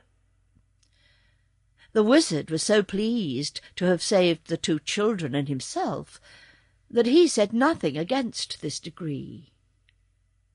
But when the princess had gone, both Jim and Eureka protested that they did not want to go to the black pit, and Dorothy promised she would do all that she could to save them from such a fate. For 2 or 3 days after this, if we call days the periods between sleep, there being no night to divide the hours into days, our friends were not disturbed in any way. They were even permitted to occupy the house of the sorcerer in peace, as if it had been their own, and to wander in the gardens in search of food. Once they came near to the enclosed garden of the clinging vines, and walking high into the air, looked down upon it with much interest. They saw a mass of tough green vines, all matted together, and writhing and twisting around like a nest of great snakes. Everything the vines touched they crushed, and our adventurers were indeed thankful to have escaped being cast among them. Whenever the wizard went to sleep, he would take the 9 tiny piglets from his pocket and let them run around on the floor of his room to amuse themselves and to get some exercise. And one time they found his glass door ajar, and wandered into the hall, and then into the bottom part of the great dome, walking through the air as easily as Eureka could. They knew the kitten by this time, so they scampered over to where she lay beside Jim, and commenced to frisk and play with her. The cab-horse, who never slept a long time, sat upon his haunches, and watched the tiny piglets and the kitten with much approval. "Don't be rough," he would call out, if Eureka knocked over one of the round, fat piglets with her paw, but the pigs never minded, and enjoyed the sport very greatly. Suddenly they looked up, to find the room filled with the silent, solemn-eyed Mangaboos. Each of the vegetable folk bore a branch covered with sharp thorns, which was thrust defiantly towards the horse, the kitten, and the piglets. "Here, stop this foolishness!" Jim roared angrily, but after being pricked once or twice, he got upon his 4 legs and kept out of the way of the thorns. The Mangaboos surrounded them in solid ranks, but left an opening to the doorway of the hall. So the animals slowly retreated until they were driven from the room and out upon the street. Here were more of the vegetable people with thorns, and silently they urged the now frightened creatures down the street. Jim had to be careful not to step upon the tiny piglets, who scampered under his feet, grunting and squealing, while Eureka, snarling and biting at the thorns pushed towards her, also tried to protect the pretty little things from injury. Slowly but steadily the heartless Mangaboos drove them on, until they had passed through the city and the gardens and come to the broad plains leading to the mountain. "What does all this mean, anyhow?" asked the horse, jumping to escape a thorn. "Why, they are driving us towards the black pit, into which they threaten to cast us," replied the kitten. "If I were as big as you are, Jim, I'd fight these miserable turnip roots." "What would you do?" inquired Jim. "I'd kick out with those long legs and iron-shod hooves." "All right," said the horse. "I'll do it." An instant later he suddenly backed towards the crowd of Mangaboos and kicked out his hind legs as hard as he could. A dozen of them smashed together and tumbled to the ground, and seeing his success, Jim kicked again and again, charging into the vegetable crowd, knocking them in all directions and sending the others scattering to escape his iron heels. Eureka helped him by flying into the faces of the enemy and scratching and biting furiously, and the kitten ruined so many vegetable complexions that the Mangaboos feared her as much as they did the horse. But the foes were too many to be repulsed for long. They tired Jim and Eureka out, and, although the field of battle was thickly covered with mashed and disabled Mangaboos, our animal friends had to give up at last, and allow themselves to be driven to the mountain. Into the black pit, and out again. When they came to the mountain, it proved to be a rugged, towering chunk of deep green glass, and looked dismal and forbidding in the extreme. Halfway up the steep was a yawning cave, black as night, beyond the point where the rainbow rays of the coloured sun reached into it. The Mangaboos drove the horse and the kitten and the piglets into this dark hole, and then, having pushed the buggy in after them, for it seemed some of them had dragged it all the way from the domed hall, they began to pile big glass rocks within the entrance, so that the prisoners could not get out again. "This is dreadful," groaned Jim. "It will be about the end of our adventures, I guess." "If the wizard was here," said one of the piglets, sobbing bitterly, "he would not see us suffer so." "We ought to have called him and Dorothy when we were first attacked," added Eureka. "But never mind. Be brave, my friends, and I will go and tell our master where you are and get them to come to your rescue." The mouth of the hole was nearly filled up now, but the kitten gave a leap through the remaining opening and at once scampered up into the air. The Mangaboos saw her escape, and several of them caught up their thorns and gave chase, mounting through the air after her. Eureka, however, was lighter than the Mangaboos, and while they could mount only about 100 feet above the earth, the kitten found she could go nearly 200 feet. So she ran along over their heads until she had left them far behind and below, and had come to the city and the house of the sorcerer. There she entered in at Dorothy's window in the dome, and aroused her from sleep. As soon as the little girl knew what had happened, she awakened the wizard and Zeb, and at once preparations were made to go to the rescue of Jim and the piglets. The wizard carried his satchel, which was quite heavy, and Zeb carried the 2 lanterns and the oil can. Dorothy's wicker suitcase was still under the seat of the buggy, and by good fortune the boy had also placed the harness in the buggy when he had taken it off from Jim to let the horse lie down and rest. So there was nothing for the girl to carry but the kitten, which she held close to her bosom and tried to comfort, for its little heart was still beating rapidly. Some of the Mangaboos discovered them as soon as they left the house of the sorcerer, but when they started towards the mountain, the vegetable people allowed them to proceed without interference, yet followed in a crowd behind them, so that they could not go back again.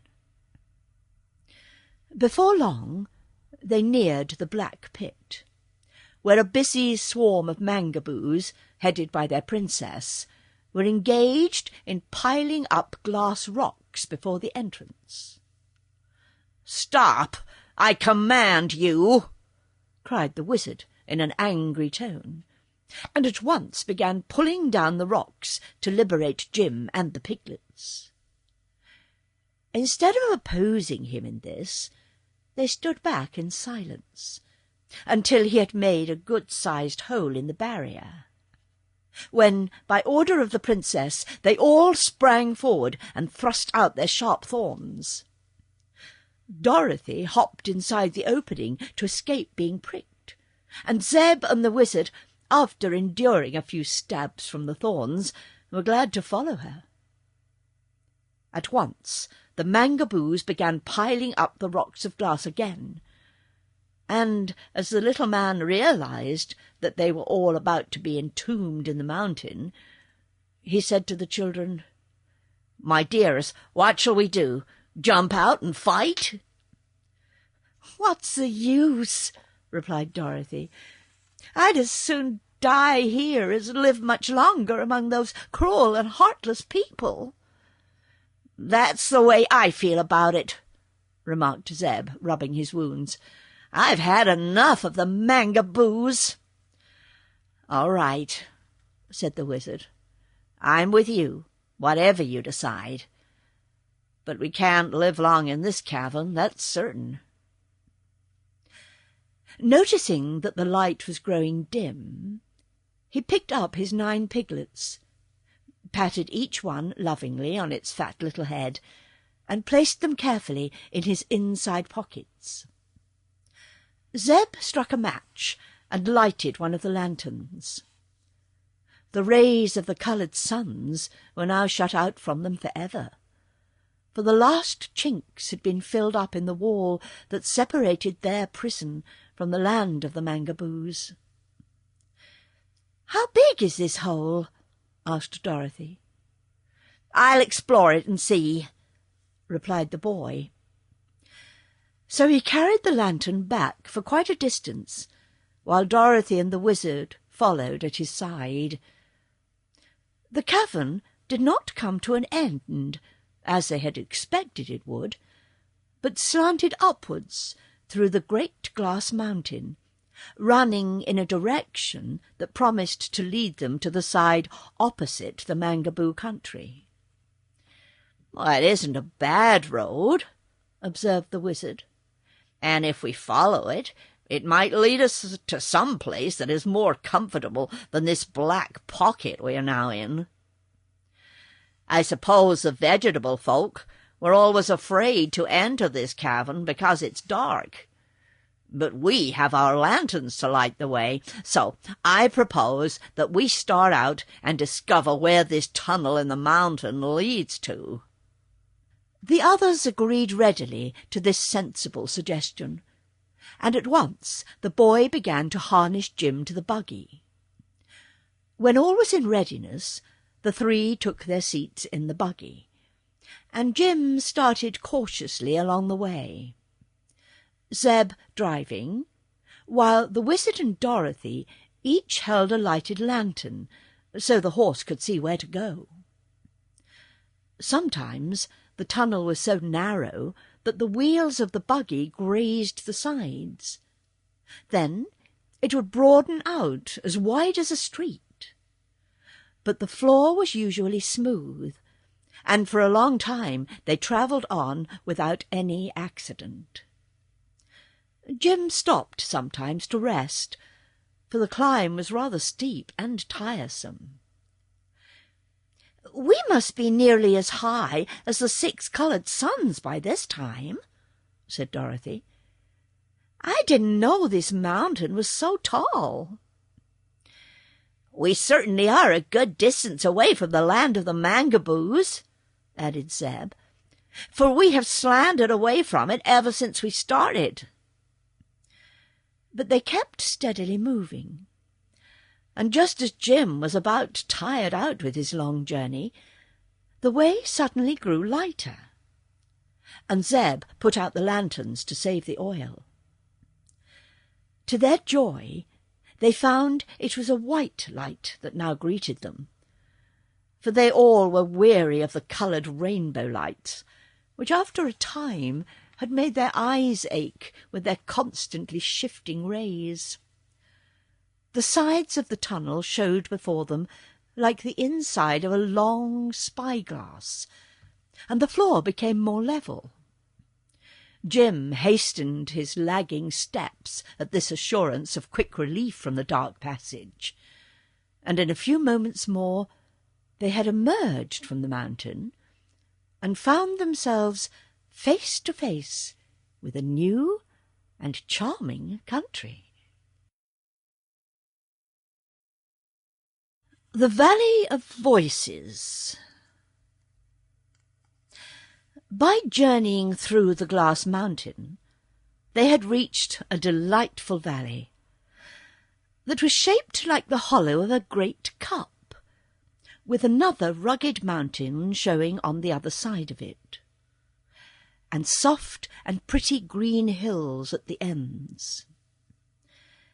It was all laid out into lovely lawns and gardens, with pebble paths leading through them, and groves of beautiful stately trees dotting the landscape here and there. There were orchards, too, bearing luscious fruits that are all unknown in our world. Alluring brooks of crystal water flowed sparkling between their flower-strewn banks, while scattered over the valley were dozens of the quaintest and most picturesque cottages our travellers had ever beheld.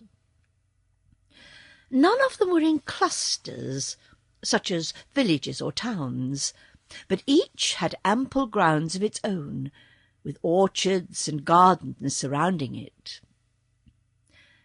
As the new arrivals gazed upon this exquisite scene, they were enraptured by its beauties, and the fragrance that permeated the soft air, which they breathed so gratefully after the confined atmosphere of the tunnel. Several minutes were consumed in silent admiration before they noticed two very singular and unusual facts about this valley. One was that it was lighted from some unseen source, for no sun or moon was in the arched blue sky, although every object was flooded with clear and perfect light. The second, and even more singular fact, was the absence of any inhabitants of this splendid place. From their elevated position, they could overlook the entire valley, but not a single moving object could they see. All appeared mysteriously deserted. The mountain on this side was not glass, but made of a stone similar to granite. With some difficulty and danger, Jim drew the buggy over the loose rocks until he reached the green lawns below, where the paths and orchards and gardens began. The nearest cottage was still some distance away. "Isn't it fine?" cried Dorothy in a joyous voice, as she sprang out of the buggy and let Eureka run frolicking over the velvety grass. "Yes, indeed," answered Zeb. "We were lucky to get away from those dreadful vegetable people." "It wouldn't be so bad," remarked the wizard, gazing around him, "if we were obliged to live here always. We couldn't find a prettier place, I'm sure." He took the piglets from his pocket and let them run on the grass, and Jim tasted a mouthful of the green blades and declared he was very contented in his new surroundings.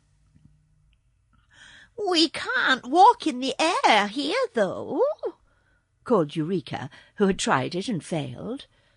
But the others were satisfied to walk on the ground, and the wizard said they must be nearer the surface of the earth than they had been in the Mangaboo country, for everything was more homelike and natural. "But where are the people?" asked Dorothy. The little man shook his bald head. "Can't imagine, my dear," he replied. They heard the sudden twittering of a bird, but could not find the creature anywhere. Slowly they walked along the path towards the nearest cottage, the piglets racing and gambolling beside them, and Jim pausing at every step for another mouthful of grass. Presently they came to a low plant which had broad spreading leaves, in the centre of which grew a single fruit, about as large as a peach. The fruit was so daintily coloured and so fragrant, and looked so appetizing and delicious, that Dorothy stopped and exclaimed, "What is it, do you suppose?" The piglets had smelled the fruit quickly, and before the girl could reach out her hand to pluck it, Every one of the 9 tiny ones had rushed in and commenced to devour it with great eagerness. "It's good anyway," said Zeb. "Those little rascals wouldn't have gobbled it up so greedily." "Where are they?" asked Dorothy in astonishment. They all looked around, but the piglets had disappeared. "Dear me!" cried the wizard. "They must have run away. But I didn't see them go. Did you?" "No," replied the boy and girl together. "Here, Piggy, Piggy, Piggy!" called their master anxiously. Several squeals and grunts were instantly heard at his feet, but the wizard could not discover a single piglet. "Where are you?" he asked. "Why, right beside you," spoke a tiny voice. "Can't you see us?" "No," answered the little man in a puzzled tone. "We can see you," said another of the piglets. The wizard stooped down and put out his hand, and at once felt the small, fat body of one of his pets. He picked it up, but could not see what he held. "It is very strange," said he soberly. "The piglets have become invisible in some curious way." "I'll bet it's because they ate that peach," cried the kitten. "It wasn't a peach, Eureka," said Dorothy. "I only hope it wasn't poison."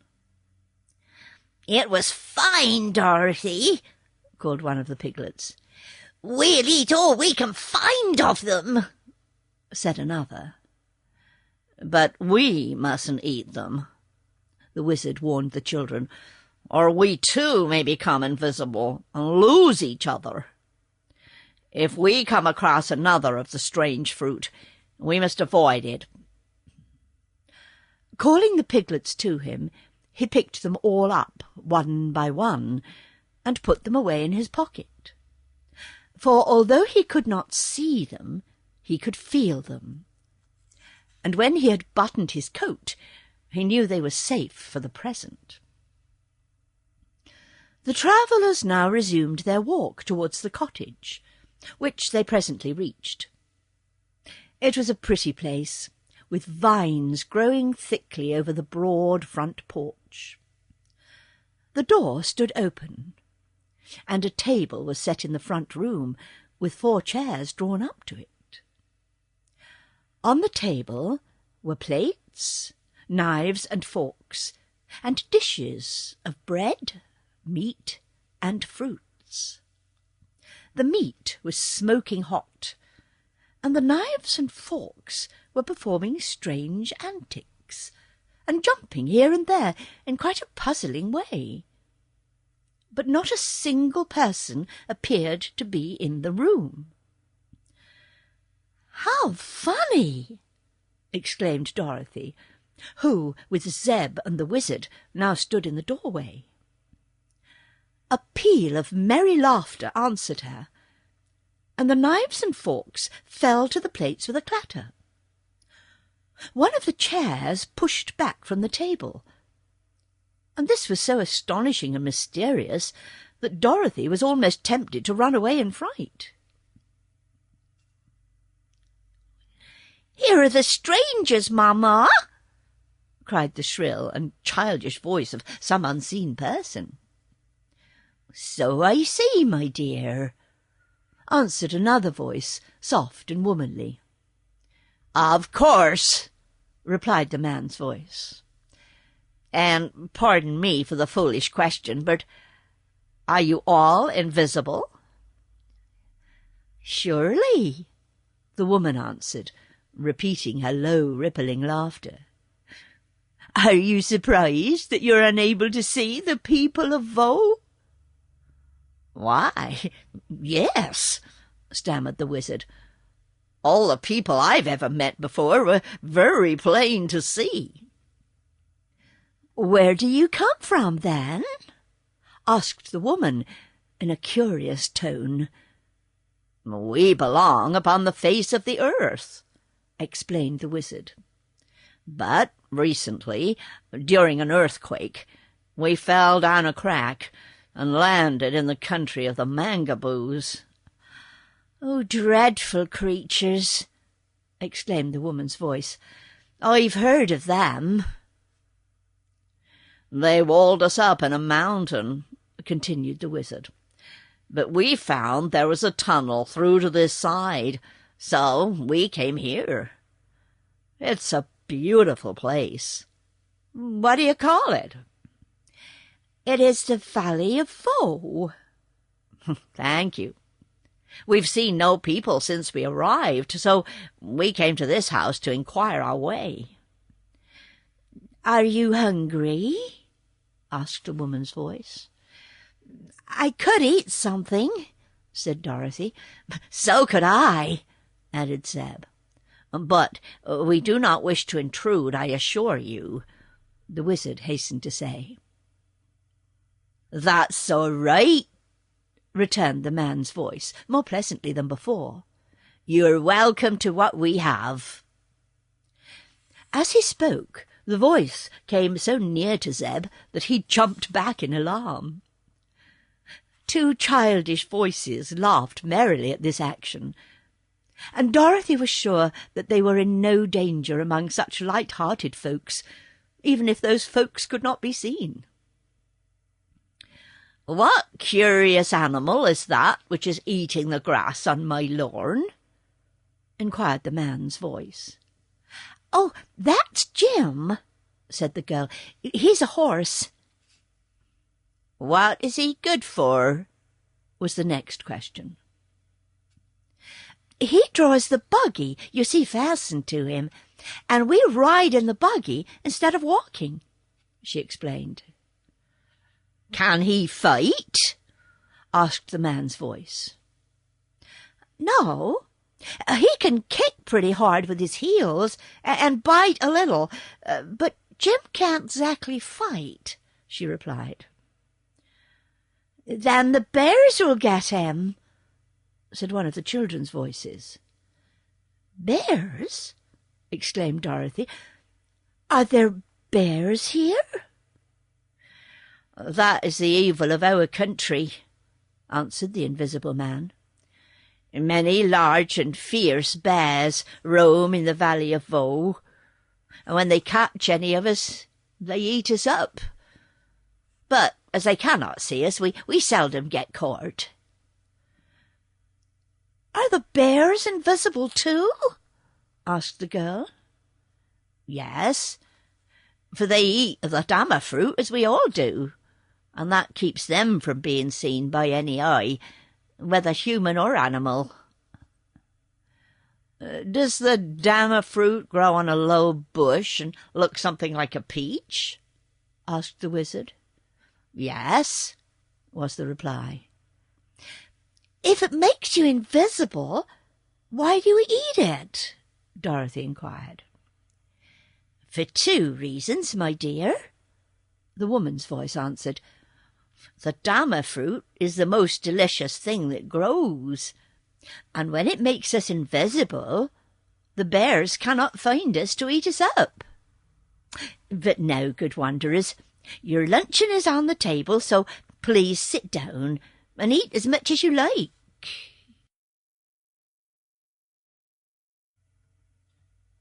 They fight the invisible bears. The strangers took their seats at the table willingly enough, for they were all hungry, and the platters were now heaped with good things to eat. In front of each place was a plate bearing one of the delicious dama fruits, and the perfume that rose from these was so enticing and sweet that they were sorely tempted to eat one of them and become invisible. But Dorothy satisfied her hunger with other things, and her companions did likewise, resisting the temptation. "Why do you not eat the damas?" asked the woman's voice. "We don't want to get invisible," answered the girl. "But if you remain visible, the bears will see you and devour you," said a girlish young voice that belonged to one of the children. "We who live here much prefer to be invisible, for we can still hug and kiss one another, and are quite safe from the bears." "And we do not have to be so particular about our dress," remarked the man. "And Mamma can't tell whether my face is dirty or not," added the other childish voice gleefully. "But I make you wash it every time I think of it," said the mother. "For it stands to reason your face is dirty, Anu, whether I can see it or not." Dorothy laughed and stretched out her hands. "Come here, please, Anu and your sister, and let me feel of you," she requested. They came to her willingly, and Dorothy passed her hands over their faces and forms, and decided one was a girl of about her own age, and the other a boy, somewhat smaller. The girl's hair was soft and fluffy, and her skin as smooth as satin. When Dorothy gently touched her nose and ears and lips, they seemed to be well and delicately formed. "If I could see you, I'm sure you would be beautiful," she declared. The girl laughed, and her mother said, "We're not vain in the Valley of Voe because we cannot display our beauty, and good actions and pleasant ways are what makes us lovely to our companions. Yet we can see and appreciate the beauties of nature, the dainty flowers and the trees, the green fields and the clear blue of the sky." "How about the birds and beasts and fishes?" asked Zeb. "The birds we cannot see, because they love to eat of the damas as much as we do. Yet we hear their sweet songs and enjoy them. Neither can we see the cruel bears, for they also eat the fruit. But the fishes that can swim in our brooks we can see, and often we catch them to eat." "It occurs to me you have a great deal to make you happy, even while invisible," remarked the wizard. "Nevertheless, we prefer to remain visible while we are in your valley." Just then Eureka came in, for she had been until now wandering outside with Jim. And when the kitten saw the table set with food, she cried out, "Now you must feed me, Dorothy, for I am half-starved." The children were inclined to be frightened by the sight of the small animal, which reminded them of the bears. But Dorothy reassured them by explaining that Eureka was a pet, and could do no harm even if she wished to.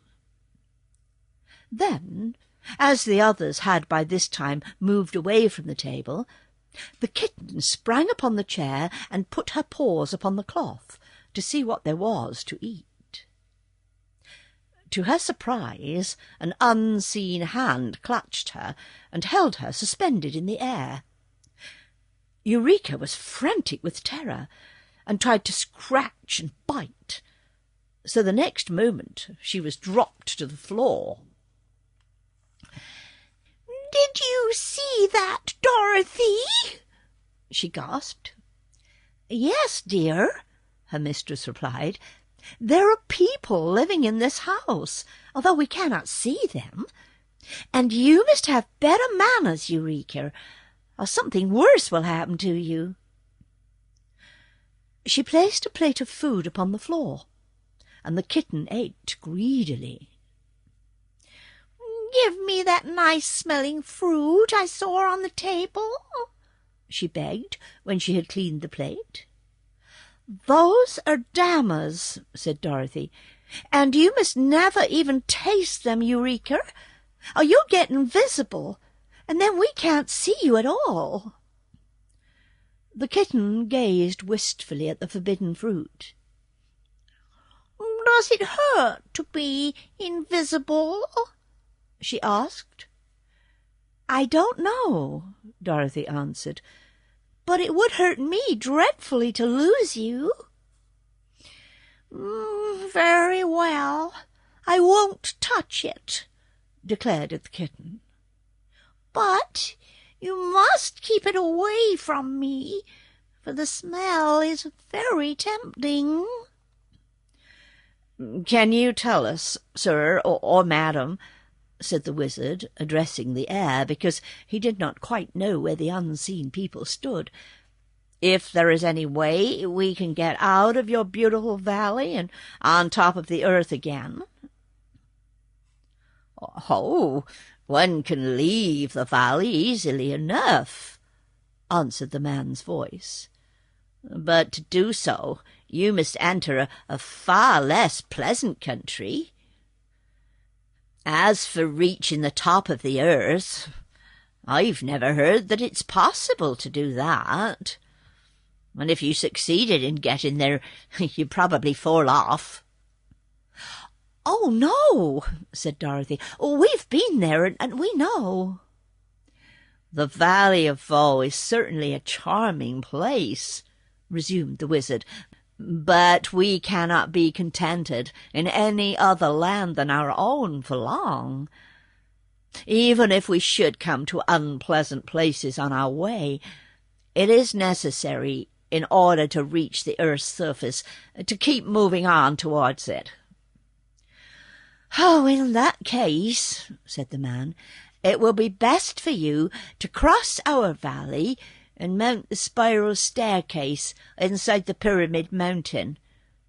The top of that mountain is lost in the clouds, and when you reach it, you will be in the awful land of Naught, where the Gargoyles live." "What are gargoyles?" asked Zeb. "I do not know, young sir. Our greatest champion, Overman I knew, once climbed the spiral stairway and fought 9 days with the gargoyles before he could escape them and come back. But he could never be induced to describe the dreadful creatures, and soon afterwards a bear caught him and ate him up."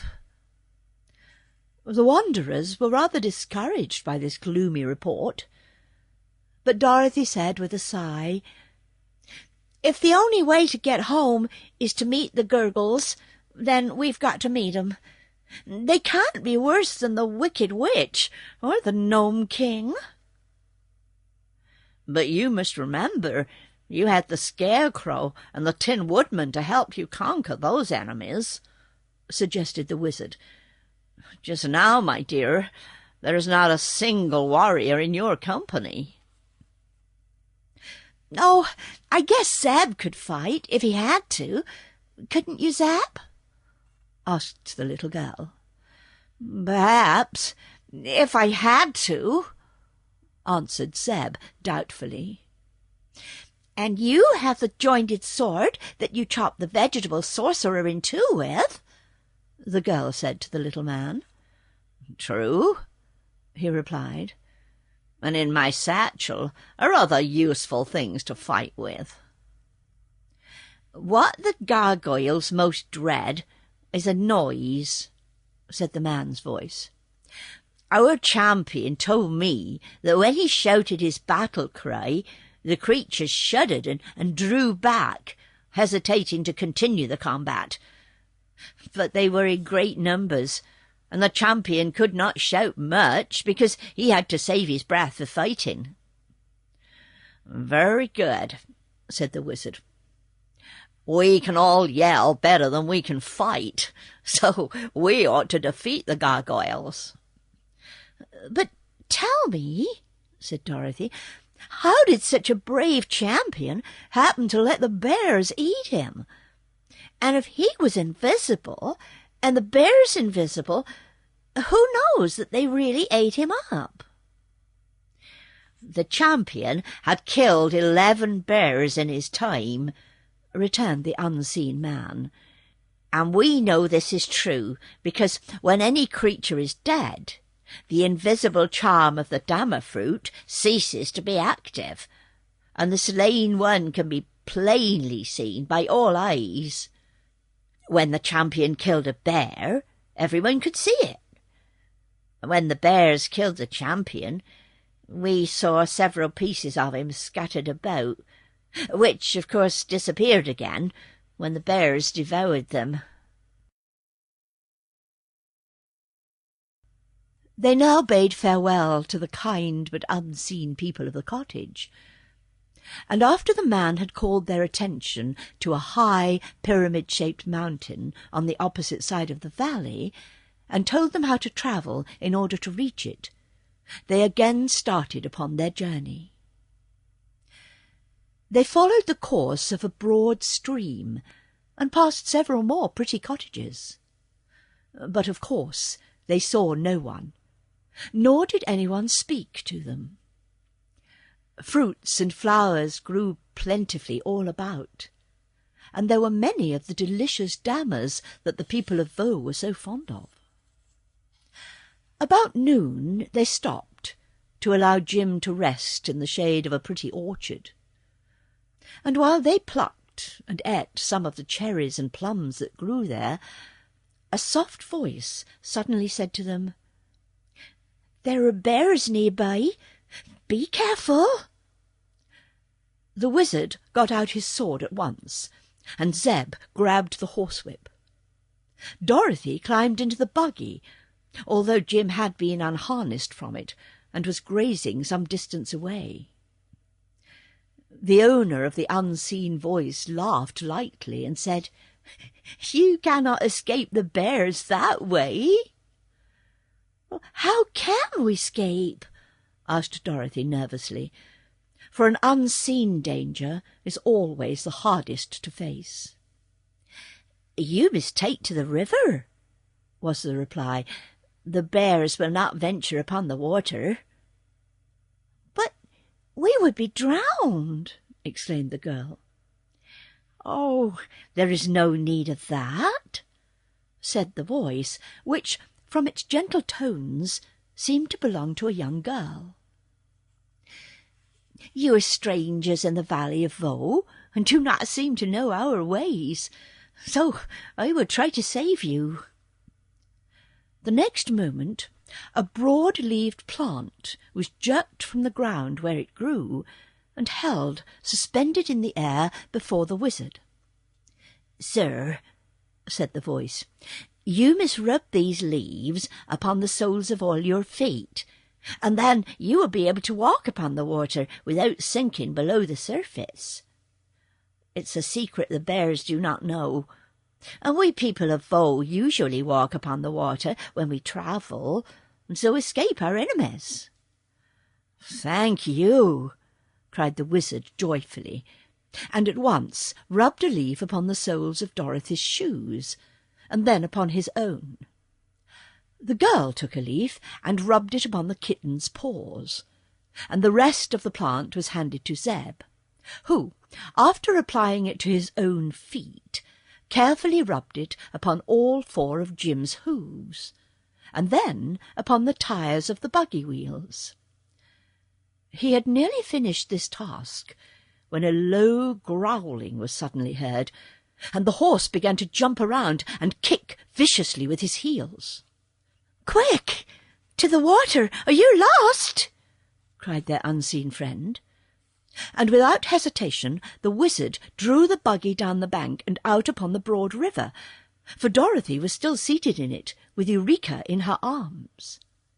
They did not sink at all, owing to the virtues of the strange plant that they had used, and when the buggy was in the middle of the stream, the wizard returned to the bank to assist Zeb and Jim. The horse was plunging madly about, and 2 or 3 deep gashes appeared upon its flanks, from which the blood flowed freely. "Run for the river!" shouted the wizard, and Jim quickly freed himself from his unseen tormentors by a few vicious kicks, and then obeyed. As soon as he trotted out upon the surface of the river, he found himself safe from pursuit, and Zeb was already running across the water towards Dorothy. As the little wizard turned to follow them, he felt a hot breath against his cheek, and heard a low, fierce growl. At once he began stabbing at the air with his sword, and he knew that he had struck some substance, because when he drew back the blade it was dripping with blood. The third time that he thrust out the weapon there was a loud roar and a fall, and suddenly at his feet appeared the form of a great red bear, which was nearly as big as the horse, and much stronger and fiercer. The beast was quite dead from the sword thrusts, and after a glance at its terrible claws and sharp teeth, the little man turned in a panic and rushed out upon the water, for other menacing growls told him more bears were near. On the river, however, the adventurers seemed to be perfectly safe. Dorothy and the buggy had floated slowly downstream with the current of the water, and the others made haste to join her. The wizard opened his satchel and got out some sticking plaster, with which he mended the cuts Jim had received from the claws of the bears. "I think we'd better stick to the river after this," said Dorothy. "If our unknown friend hadn't warned us and told us what to do, we would all be dead by this time." "That is true," agreed the wizard, "and as the river seems to be flowing in the direction of the Pyramid Mountain, it would be the easiest way for us to travel." Zeb hitched Jim to the buggy again, and the horse trotted along and drew them rapidly over the smooth water. The kitten was at first dreadfully afraid of getting wet, but Dorothy let her down, and soon Eureka was frisking along beside the buggy without being scared a bit. Once a little fish swam too near the surface, and the kitten grabbed it in her mouth and ate it up as quick as a wink. But Dorothy cautioned her to be careful what she ate in this valley of enchantments, and no more fishes were careless enough to swim within reach. After a journey of several hours, they came to a point where the river curved, and they found they must cross a mile or so of the valley before they came to the Pyramid Mountain. There were few houses in this part, and few orchards or flowers, so our friends feared they might encounter more of the savage bears, which they had learned to dread with all their hearts.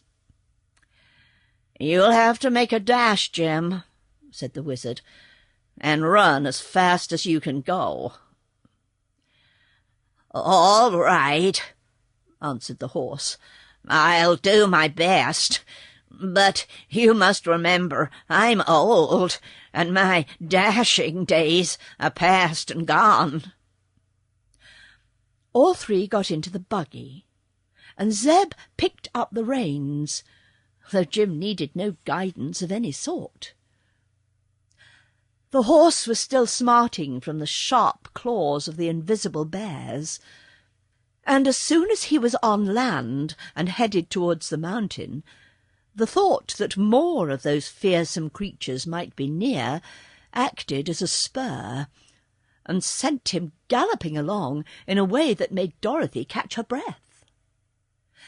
Then Zeb, in a spirit of mischief, uttered a growl like that of the bears, and Jim pricked up his ears and fairly flew. His bony legs moved so fast they could scarcely be seen, and the wizard clung fast to the seat and yelled, "Whoa, whoa!" at the top of his voice. I'm afraid he's running away," gasped Dorothy. "I know he is," said Zeb, "but no bear can catch him if he keeps up that gait. And the harness of the buggy don't break." Jim did not make a mile a minute, but almost before they were aware of it, he drew up at the foot of the mountain, so suddenly that the wizard and Zeb both sailed over the dashboard and landed in the soft grass, where they rolled over several times before they stopped. Dorothy nearly went with them, but she was holding fast to the iron rail of the seat, and that saved her. She squeezed the kitten, though, until it screeched. And then the old cab-horse made several curious sounds that led the little girl to suspect he was laughing at them all. The Braided Man of Pyramid Mountain. The mountain before them was shaped like a cone, and was so tall that its point was lost in the clouds. Directly facing the place where Jim had stopped was an arched opening leading to a broad stairway. The stairs were cut in the rock inside the mountain, and they were broad and not very steep, because they circled around like a corkscrew. And at the arched opening, where the flight began, the circle was quite big. At the foot of the stairs was a sign reading, "Warning! These steps lead to the land of the Gargoyles. Danger! Keep out!" "I wonder how Jim is ever going to draw the buggy up so many stairs," said Dorothy gravely. "No trouble at all," declared the horse with a contemptuous neigh. "Still, I don't care to drag any passengers. You'll all have to walk." "Suppose the stairs get steeper," suggested Zeb doubtfully. "Then you'll have to boost the buggy wheels, that's all," answered Jim. "We'll try it anyway," said the wizard. "It's the only way to get out of the Valley of Voe." So they began to ascend the stairs. Dorothy and the wizard first, Jim next, drawing the buggy, and then Zeb, to watch that nothing happened to the harness. The light was dim, and soon they mounted into total darkness, so that the wizard was obliged to get out his lanterns to light the way. But this enabled them to proceed steadily, until they came to a landing where there was a rift in the side of the mountain that let in both light and air. Looking through this opening, they could see the Valley of Voe lying far below them, the cottages seeming like toy houses from that distance. After resting a few moments, they resumed their climb, and still the stairs was broad and low enough for Jim to draw the buggy easily after him. The old horse panted a little, and had to stop often to get his breath. At such times they were all glad to wait for him, for continually climbing upstairs is sure to make one's legs ache. They wound about, always going upwards for some time. The lights from the lanterns dimly showed the way, but it was a gloomy journey, and they were pleased when a broad streak of light ahead assured them that they were coming to a second landing. Here, one side of the mountain had a great hole in it, like the mouth of a cavern, and the stairs stopped at the near edge of the floor and commenced ascending again at the opposite edge. The opening in the mountain was on the side opposite to the Valley of Voe, and our travellers looked out upon a strange scene. Below them was a vast space, at the bottom of which was a black sea with rolling billows, through which little tongues of flame constantly shot up. Just above them, and almost on a level with their platform, were banks of rolling clouds, which constantly shifted position and changed colours. The blues and greys were very beautiful, and Dorothy noticed that on the cloud banks sat, or reclined, fleecy, shadowy forms of beautiful beings, who must have been the cloud fairies.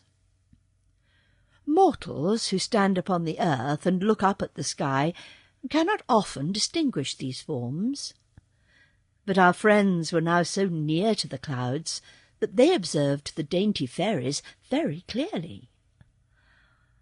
"Are they real?" asked Zeb in an awed voice. "Of course," replied Dorothy softly. "They are the cloud fairies." "They seem like open work," remarked the boy, gazing intently. "If I should squeeze one, there wouldn't be anything left of it." In the open space between the clouds and the black bubbling sea far beneath could be seen an occasional strange bird, winging its way swiftly through the air. These birds were of enormous size, and reminded Zeb of the rocs he had read about in the Arabian Nights. They had fierce eyes and sharp talons and beaks, and the children hoped that none of them would venture into the cavern. "Well, I declare," suddenly exclaimed the little wizard, "what in the world is this?" They turned around and found a man standing on the floor in the centre of the cave, who bowed very slightly when he saw he had attracted their attention. He was a very old man, bent nearly double. But the queerest thing about him was his white hair and beard. These were so long that they reached to his feet, and both the hair and the beard were carefully plaited into many braids, and the end of each braid fastened with a bow of coloured ribbon. "Where did you come from?" asked Dorothy wonderingly.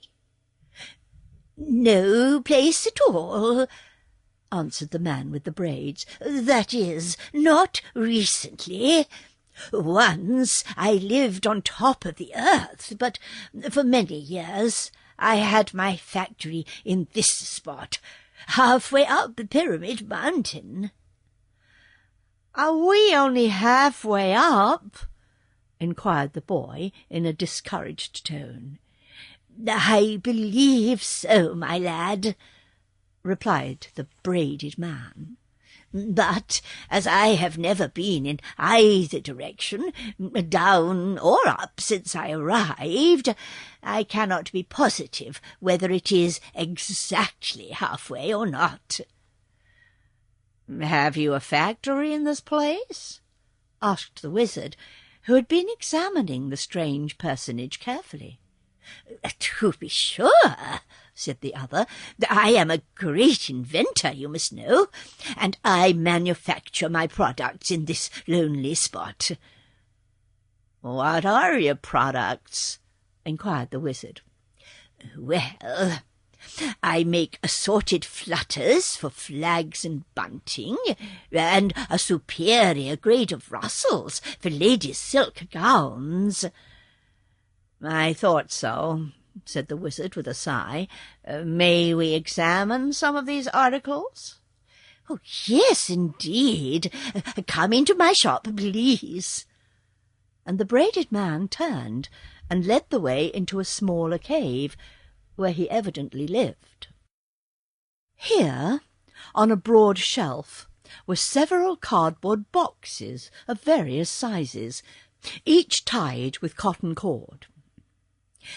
"This," said the man, taking up a box and handling it gently, "contains 12 dozen rustles, enough to last any lady a year. Will you buy it, my dear?" he asked, addressing Dorothy. "My gown isn't silk," she said, smiling.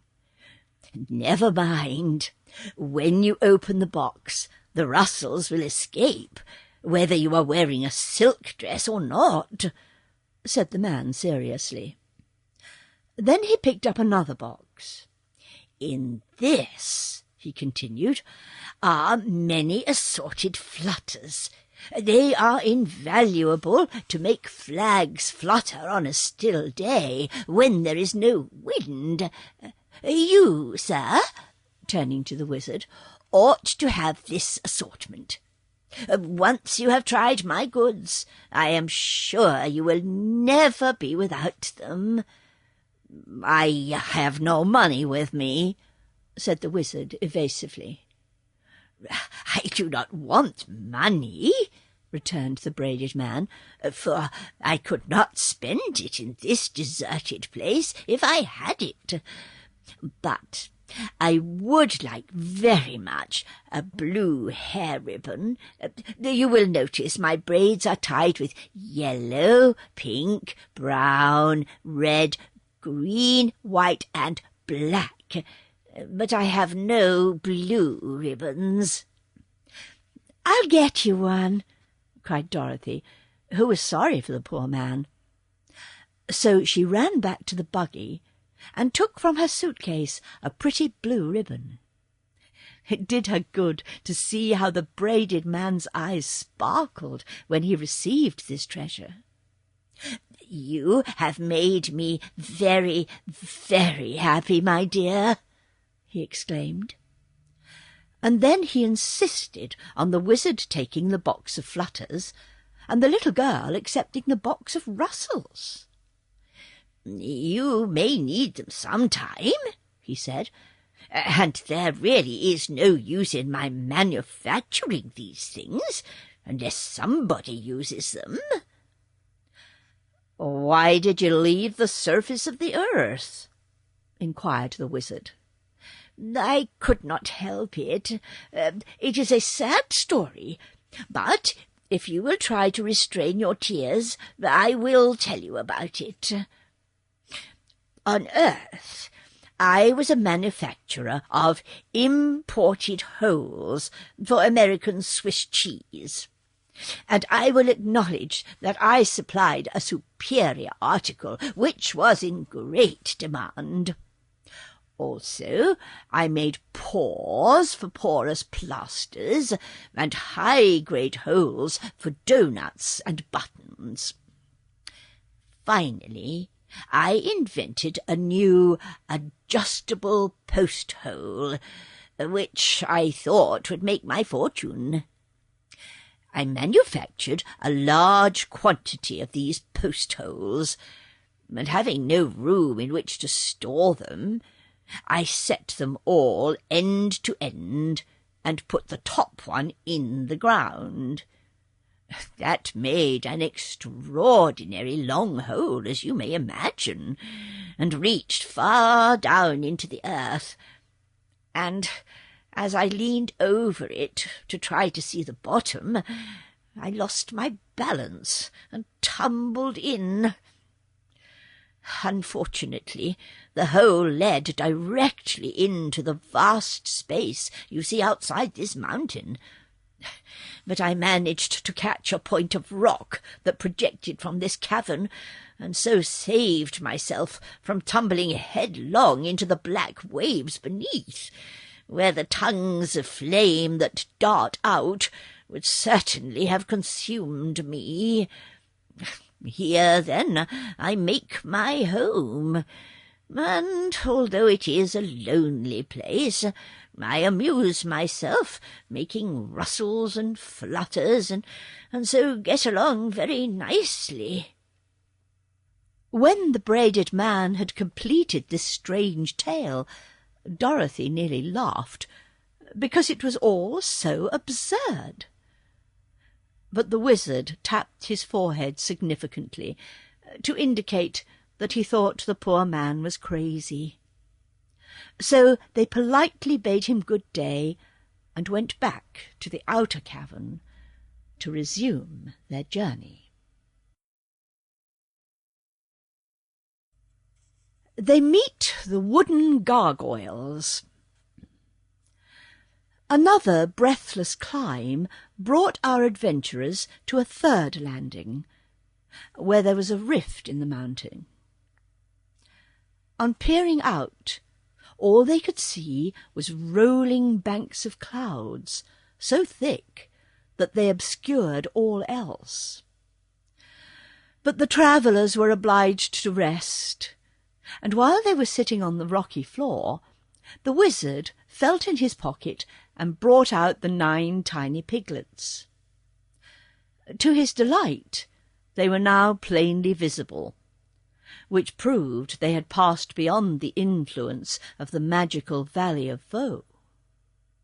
"Why, we can see one another again!"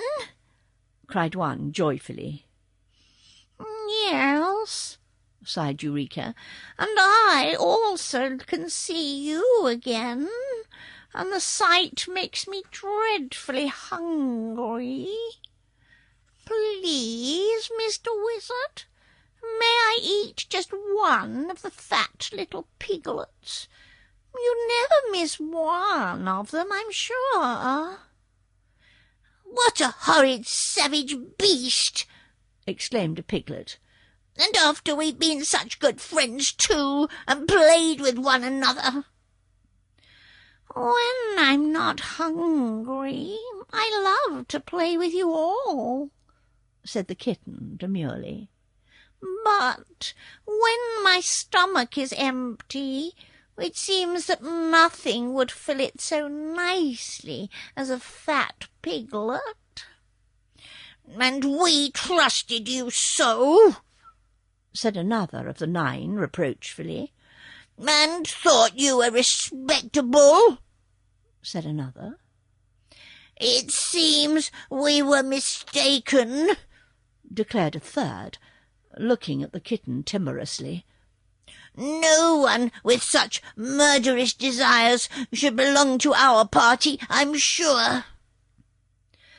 "You see, Eureka," remarked Dorothy reprovingly, "you are making yourself disliked. There are certain things proper for a kitten to eat, but I never heard of a kitten eating a pig under any circumstances." "Did you ever see such little pigs before?" asked the kitten.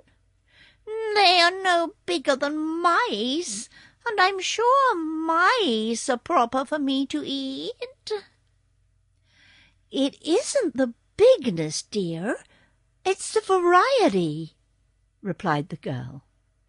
"These are Mr. Wizard's pets, just as you are my pet, and it wouldn't be any more proper for you to eat them than it would be for Jim to eat you." "And that's just what I shall do, if you don't let those little balls of pork alone," said Jim, glaring at the kitten with his round, big eyes. "If you injure any one of them, I'll chew you up instantly." The kitten looked at the horse thoughtfully, as if trying to decide whether he meant it or not. "In that case," she said, "I'll leave them alone. You haven't many teeth left, Jim, but the few you have are sharp enough to make me shudder. So the piglets will be perfectly safe hereafter, as far as I'm concerned." "That is right, Eureka," remarked the wizard earnestly. "Let us all be a happy family and love one another." Eureka yawned and stretched herself. "I've always loved the piglets," she said, "but they don't love me." "No one can love a person he's afraid of," asserted Dorothy. "If you behave and don't scare the little pigs, I'm sure they'll grow very fond of you." The wizard now put the 9 tiny ones back in his pocket, and the journey was resumed. "We must be pretty near the top now," said the boy, as they climbed wearily up the dark, winding stairway. "The country of the Gargoyles can't be far from the top of the earth," remarked Dorothy. "It isn't very nice down here. I'd like to get home again, I'm sure." No one replied to this, because they found they needed all their breath for the climb. The stairs had become narrower, and Zeb and the wizard often had to help Jim pull the buggy from one step to another, or keep it from jamming against the rocky walls. At last, however, a dim light appeared ahead of them, which grew clearer and stronger as they advanced. "Thank goodness, we're nearly there," panted the little wizard. Jim, who was in advance, saw the last stair before him, and stuck his head above the rocky sides of the stairway. Then he halted, ducked down, and began to back up, so that he nearly fell with the buggy onto the others. "Let's go down again," he said in his hoarse voice. "Nonsense," snapped the tired wizard. "What's the matter with you, old man?" "Everything," grumbled the horse. "I've taken a look at this place, and it's no fit country for real creatures to go to. Everything's dead up there. No flesh or blood or growing things anywhere." "Never mind. We can't turn back," said Dorothy. "And we don't intend to stay there anyhow." "It's dangerous," growled Jim in a stubborn tone. "See here, my good steed," broke in the wizard. "Little Dorothy and I have been in many queer countries in our travels, and always escaped without harm. We've even been to the marvelous land of Oz, haven't we, Dorothy? So we don't much care what the country of the Gargoyles is like. Go ahead, Jim, and whatever happens, we'll make the best of it." "All right," answered the horse. "This is your excursion, not mine. So, if you get into trouble, don't blame me." With this speech, he bent forward and dragged the buggy up the remaining steps. The others followed, and soon they were all standing upon a broad platform and gazing at the most curious and startling sight their eyes had ever beheld.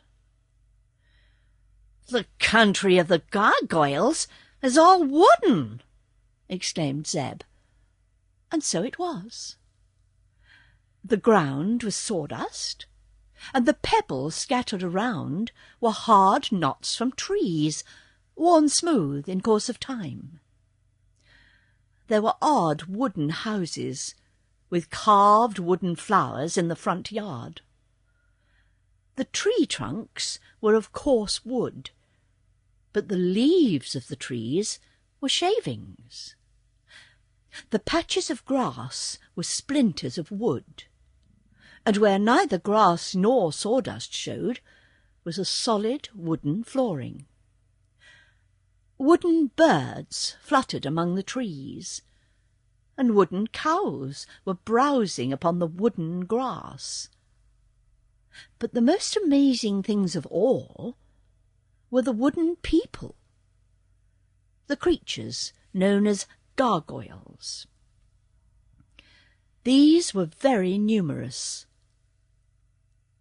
for the place was thickly inhabited, and a large group of the queer people clustered near, gazing sharply upon the strangers who had emerged from the long spiral stairway. The gargoyles were very small of stature, being less than 3 feet in height. Their bodies were round, their legs short and thick, and their arms extraordinarily long and stout. Their heads were too big for their bodies, and their faces were decidedly ugly to look upon. Some had long curved noses and chins, small eyes and wide grinning mouths. Others had flat noses, protruding eyes, and ears that were shaped like those of an elephant. There were many types indeed, scarcely 2 being alike, but all were equally disagreeable in appearance. The tops of their heads had no hair, but were carved into a variety of fantastic shapes, some having a row of points or balls around the top, other designs resembling flowers or vegetables, and still others having squares that looked like waffles cut criss-cross on their heads. They all wore short wooden wings, which were fastened to their wooden bodies by means of wooden hinges with wooden screws, and with these wings they flew swiftly and noiselessly here and there, their legs being of little use to them. This noiseless motion was one of the most peculiar things about the gargoyles. They made no sounds at all, either in flying or trying to speak, and they conversed mainly by means of quick signals made with their wooden fingers or lips. Neither was there any sound to be heard anywhere throughout the wooden country. The birds did not sing, nor did the cows moo. Yet there was more than ordinary activity everywhere. The group of these queer creatures, which was discovered clustered near the stairs, at first remained staring and motionless, glaring with evil eyes at the intruders who had so suddenly appeared in their land. In turn, the wizard and the children, the horse and the kitten, examined the gargoyles with the same silent attention. "There's going to be trouble, I'm sure," remarked the horse. "Unhitch those tugs, Zeb, and set me free from the buggy so I can fight comfortably." "Jim's right," sighed the wizard. "There's gonna be trouble, and my sword isn't stout enough to cut up these wooden bodies, so I shall have to get out my revolvers." He got his satchel from the buggy, and opening it, took out 2 deadly-looking revolvers that made the children shrink back in alarm just to look at. "What harm can the Gurgles do?" asked Dorothy. "They have no weapons to hurt us with." "Each of their arms is a wooden club," answered the little man, "and I'm sure these creatures mean mischief by the looks of their eyes. Even these revolvers can merely succeed in damaging a few of their wooden bodies, and after that we will be at their mercy." "But why fight at all in that case?" asked the girl. "So I may die with a clear conscience," returned the wizard gravely. It is every man's duty to do the best he knows how, and I'm going to do it. I wish I had an axe, said Zeb, who by now had unhitched the horse. If we had known we were coming, we might have brought along several other useful things, responded the wizard. But we dropped into this adventure rather unexpectedly. The gargoyles had backed away a distance when they heard the sound of talking, for although our friends had spoken in low tones, their words seemed loud in the silence surrounding them. But as soon as the conversation ceased, the grinning, ugly creatures arose in a flock and flew swiftly towards the strangers. Their long arms stretched out before them like the bowsprits of a fleet of sailboats. The horse had especially attracted their notice, because it was the biggest and strangest creature they had ever seen. So it became the centre of their first attack. But Jim was ready for them, and when he saw them coming, he turned his heels towards them and began kicking out as hard as he could. Crack, crash, bang, went his iron-shod hoofs against the wooden bodies of the gargoyles, and they were battered right and left with such force that they scattered like straws in the wind. But the noise and clatter seemed as dreadful to them as Jim's heels, for all who were able swiftly turned and flew away to a great distance. The others picked themselves up from the ground one by one, and quickly rejoined their fellows. So for a moment the horse thought he had won the fight with ease. But the wizard was not so confident. "Those wooden things are impossible to hurt," he said, "and all the damage Jim has done to them is to knock a few splinters from their noses and ears, and that cannot make them look any uglier, I'm sure, and it is my opinion they will soon renew the attack." "What made them fly away?" asked Dorothy. "The noise, of course. Don't you remember how the champion escaped them by shouting his battle cry?" "Suppose we escape down the stairs too," suggested the boy. "We have just time now, and I'd rather face the invisible bears than those wooden imps." "No," returned Dorothy stoutly. "It wouldn't do to go back, for then we would never get home. Let's fight it out."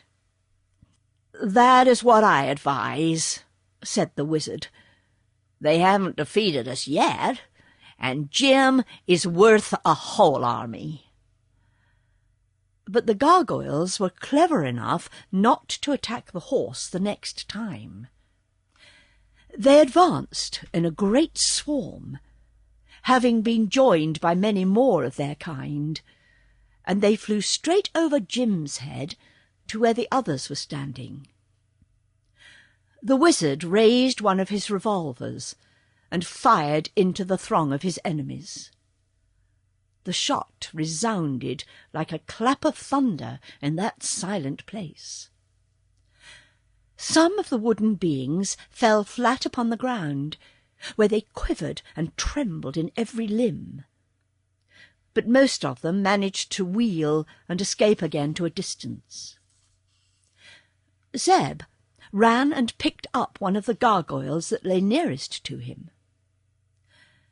The top of its head was carved into a crown, and the wizard's bullet had struck it exactly in the left eye, which was a hard wooden knot.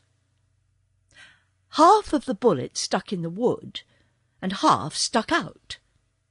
So it had been the jar and the sudden noise that had knocked the creature down, more than the fact that it was really hurt.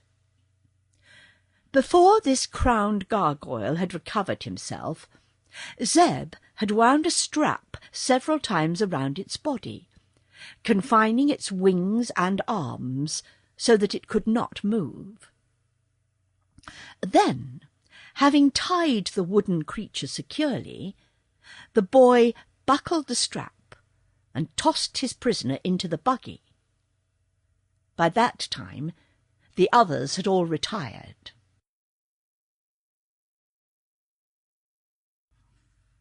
A wonderful escape. For a while, the enemy hesitated to renew the attack. Then a few of them advanced, until another shot from the wizard's revolver made them retreat. "That's fine," said Zeb. "We've got 'em on the run now, sure enough." "But only for a time," replied the wizard, shaking his head gloomily. "These revolvers are good for 6 shots each, but when those are gone, we shall be helpless." The gargoyles seemed to realize this, for they sent a few of their band, time after time, to attack the strangers, and to draw the fire from the little man's revolvers. In this way, none of them was shocked by the dreadful report more than once, for the main band kept far away, and each time a new company was sent into the battle. When the wizard had fired all of his 12 bullets, he had caused no damage to the enemy, except to stun a few by the noise, and so he was no nearer to victory than in the beginning of the fray. "What shall we do now?" asked Dorothy anxiously. "Let's yell all together," said Zeb. "And fight at the same time," added the wizard. "We'll get near Jim so that he can help us, and each one must take some weapon and do the best he can. I'll use my sword, though it isn't much account in this affair. Dorothy must take her parasol and open it suddenly when the wooden folk attack her. I haven't anything for you, Zeb." "I'll use the king," said the boy, and pulled his prisoner out of the buggy. The bound gargoyle's arms extended far out beyond its head, so, by grasping its wrists, Zeb found that the king made a very good club. The boy was strong for one of his years, having always worked upon a farm, so he was likely to prove more dangerous to the enemy than the wizard. When the next company of gargoyles advanced, our adventurers began yelling as if they'd gone mad.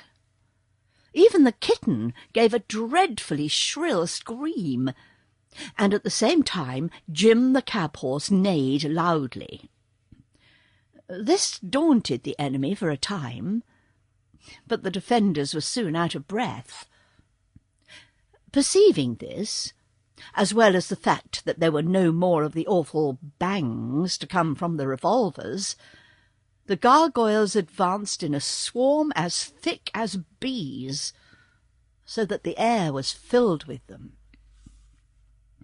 Dorothy squatted upon the ground and put up her parasol, which nearly covered her and proved a great protection.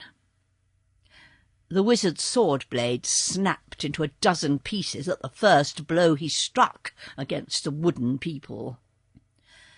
Zeb pounded away with the gargoyle he was using as a club until he had knocked down dozens of the foe.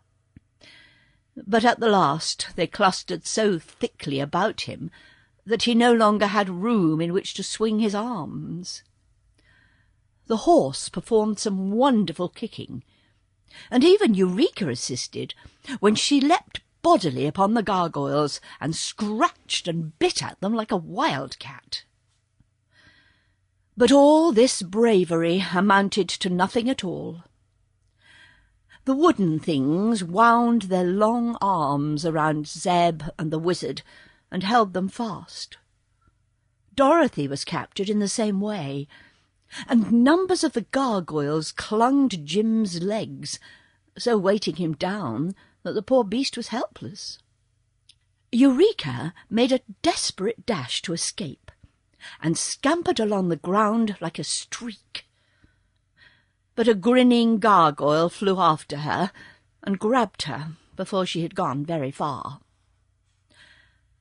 All of them expected nothing less than instant death. But to their surprise, the wooden creatures flew into the air with them and bore them far away, over miles and miles of wooden country, until they came to a wooden city. The houses of this city had many corners, being square and 6-sided and 8-sided. They were tower-like in shape, and the best of them seemed old and weather-worn, yet all were strong and substantial. To one of these houses, which had neither doors nor windows, but only one broad opening far up underneath the roof, the prisoners were brought by their captors. The gargoyles roughly pushed them into the opening, where there was a platform, and then flew away and left them. As they had no wings, the strangers could not fly away, and if they jumped down from such a height, they would surely be killed. The creatures had sense enough to reason this way, and the only mistake they made was in supposing the earth people were unable to overcome such ordinary difficulties. Jim was brought with the others, although it took a good many gargoyles to carry the big beast through the air and land him on the high platform.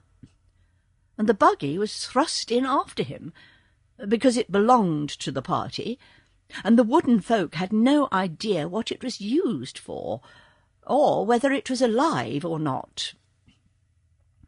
When Eureka's captor had thrown the kitten after the others, the last gargoyle silently disappeared, leaving our friends to breathe freely once more.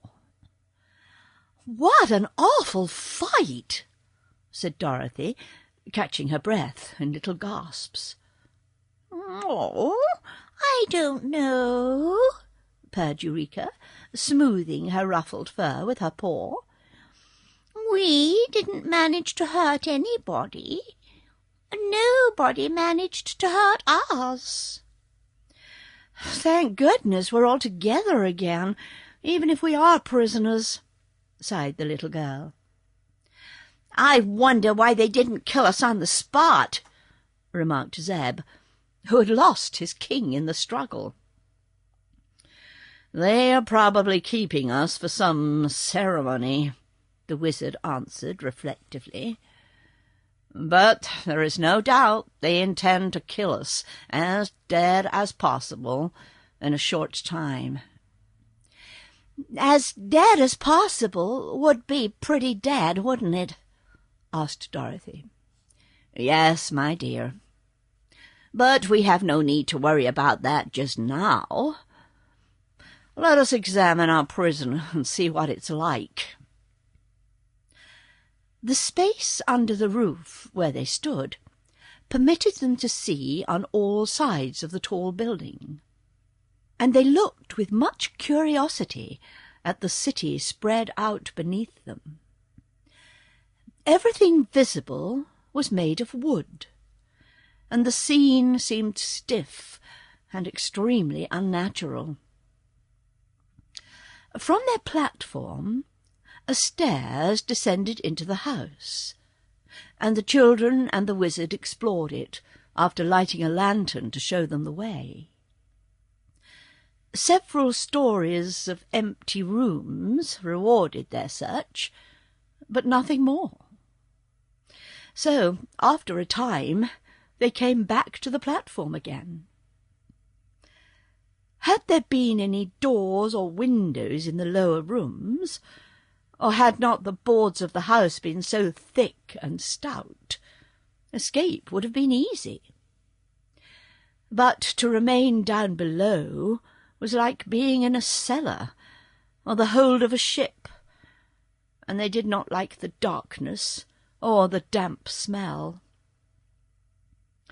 In this country, as in all the others they had visited underneath the earth's surface, there was no night. A constant and strong light coming from some unknown source. Looking out, they could see into some of the houses near them, where there were open windows in abundance, and were able to mark the forms of the wooden gargoyles moving about in their dwellings. "This seems to be their time of rest," observed the wizard. "All people need rest, even if they are made of wood. And, as there is no night here, they select a certain time of the day in which to sleep or doze." "I feel sleepy myself," remarked Zeb, yawning. "Why, where's Eureka?" cried Dorothy suddenly. They all looked around, but the kitten was no place to be seen. "She's gone out for a walk," said Jim gruffly. "Where? On the roof?" asked the girl. "No, she just dug her claws into the wood and climbed down the side of this house to the ground." "She couldn't climb down, Jim," said Dorothy. "To climb means to go up." "Who said so?" demanded the horse. "My schoolteacher said so, and she knows a lot, Jim." "Oh, to climb down is sometimes used as a figure of speech," remarked the wizard. "Well, this was a figure of a cat," said Jim, "and she went down anyhow, whether she climbed or crept." "Dear me, how careless Eureka is!" exclaimed the girl, much distressed. "The gurgles will get her, sure." chuckled the old cab-horse. "They're not gurgles, little maid. They're gargoyles." "Never mind. They'll get Eureka, whatever they're called." "No, they won't," said the voice of the kitten, and Eureka herself crawled over the edge of the platform and sat down quietly upon the floor.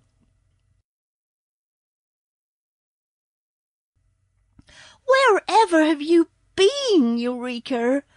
asked Dorothy sternly. "Watching the wooden folk. They're too funny for anything, Dorothy. Just now they are all going to bed. And what do you think?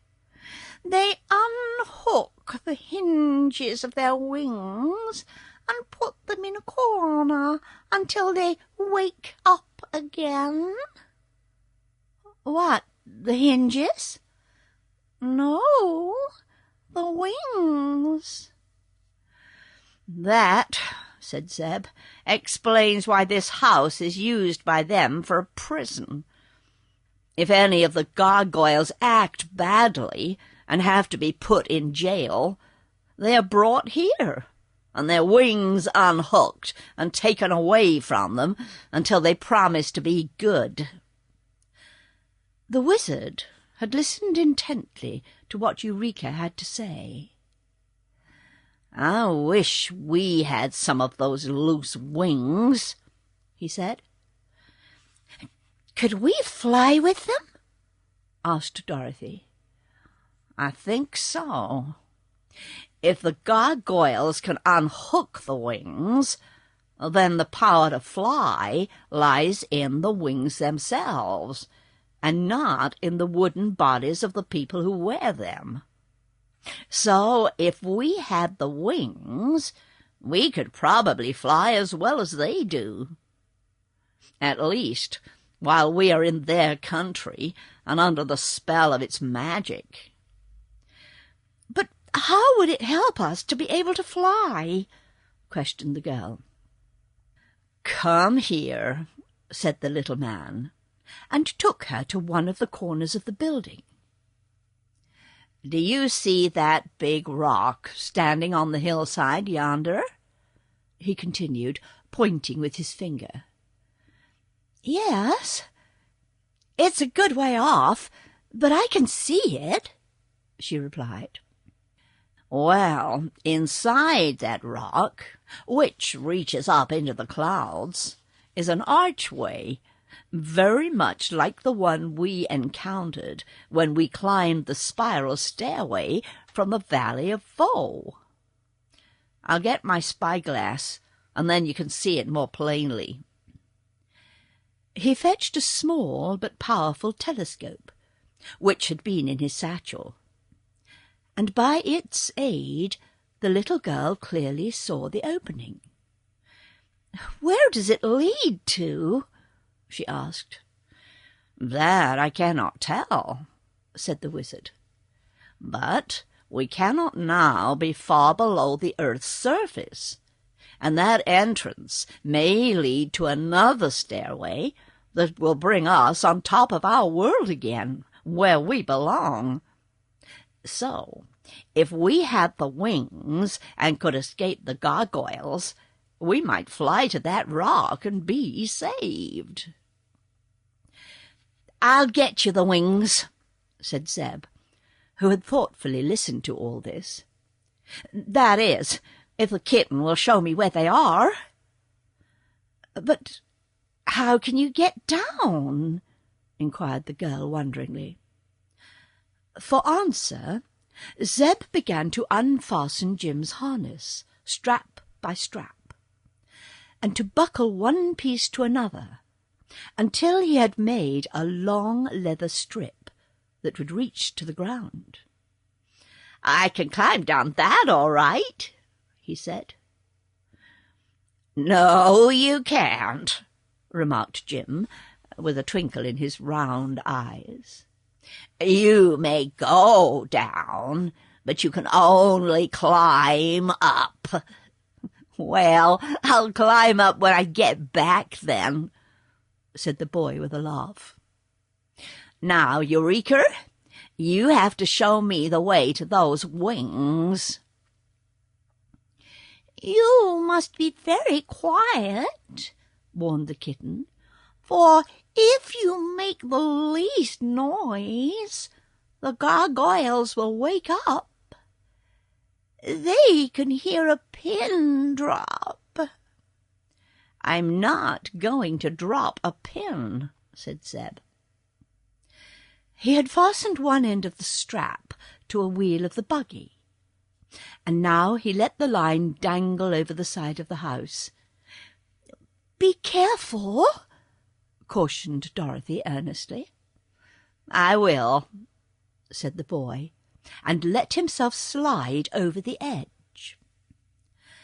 The girl and the wizard leaned over and watched Zeb work his way carefully downward, hand over hand, until he stood upon the ground below.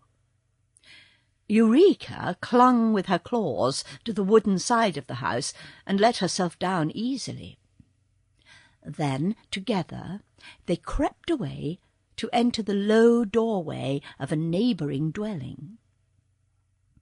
The watchers waited in breathless suspense until the boy again appeared, his arms now full of the wooden wings.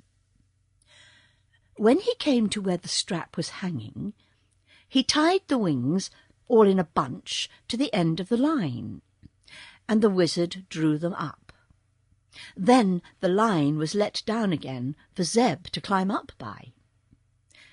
Eureka quickly followed him, and soon they were all standing together upon the platform, with 8 of the much-prized wooden wings beside them. The boy was no longer sleepy, but full of energy and excitement. He put the harness together again, and hitched Jim to the buggy. Then, with the wizard's help, he tried to fasten some of the wings to the old cab-horse. This was no easy task, because half of each one of the hinges of the wings was missing, it being still fastened to the body of the gargoyle who had used it. However, the wizard went once more to his satchel, which seemed to contain a surprising variety of odds and ends, and brought out a spool of strong wire, by means of which they managed to fasten 4 of the wings to Jim's harness, 2 near his head and 2 near his tail. They were a bit wiggly, but secure enough, if only the harness held together. The other 4 wings were then fastened to the buggy, 2 on each side, for the buggy must bear the weight of the children and the wizard as it flew through the air. These preparations had not consumed a great deal of time, but the sleeping gargoyles were beginning to wake up and move around, and soon some of them would be hunting for their missing wings, so the prisoners resolved to leave their prison at once. They mounted into the buggy, Dorothy holding Eureka safe in her lap. The girl sat in the middle of the seat, with Zeb and the wizard on each side of her. When all was ready, the boy shook the reins and said, "Fly away, Jim." "Which wings must I flop first?" asked the cab-horse undecidedly. "Flop them all together," suggested the wizard. "Some of them are crooked," objected the horse. "Never mind, we will steer with the wings on the buggy," said Zeb. "Just you light out and make for that rock, Jim, and don't waste any time about it either." So the horse gave a groan, flopped its 4 wings all together, and flew away from the platform. Dorothy was a little anxious about the success of their trip, for the way Jim arched his long neck and spread out his bony legs as he fluttered and floundered through the air was enough to make anybody nervous. He groaned, too, as if frightened, and the wings creaked dreadfully, because the wizard had forgotten to oil them.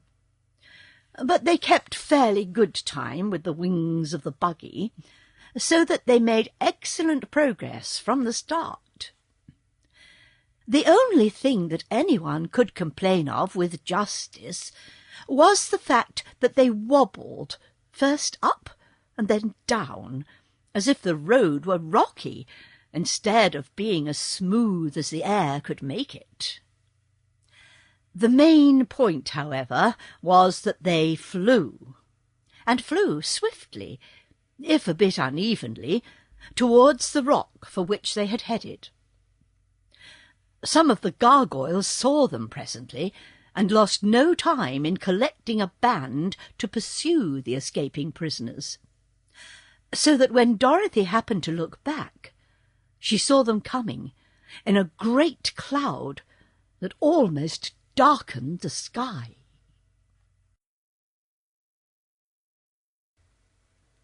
The Den of the Dragonettes.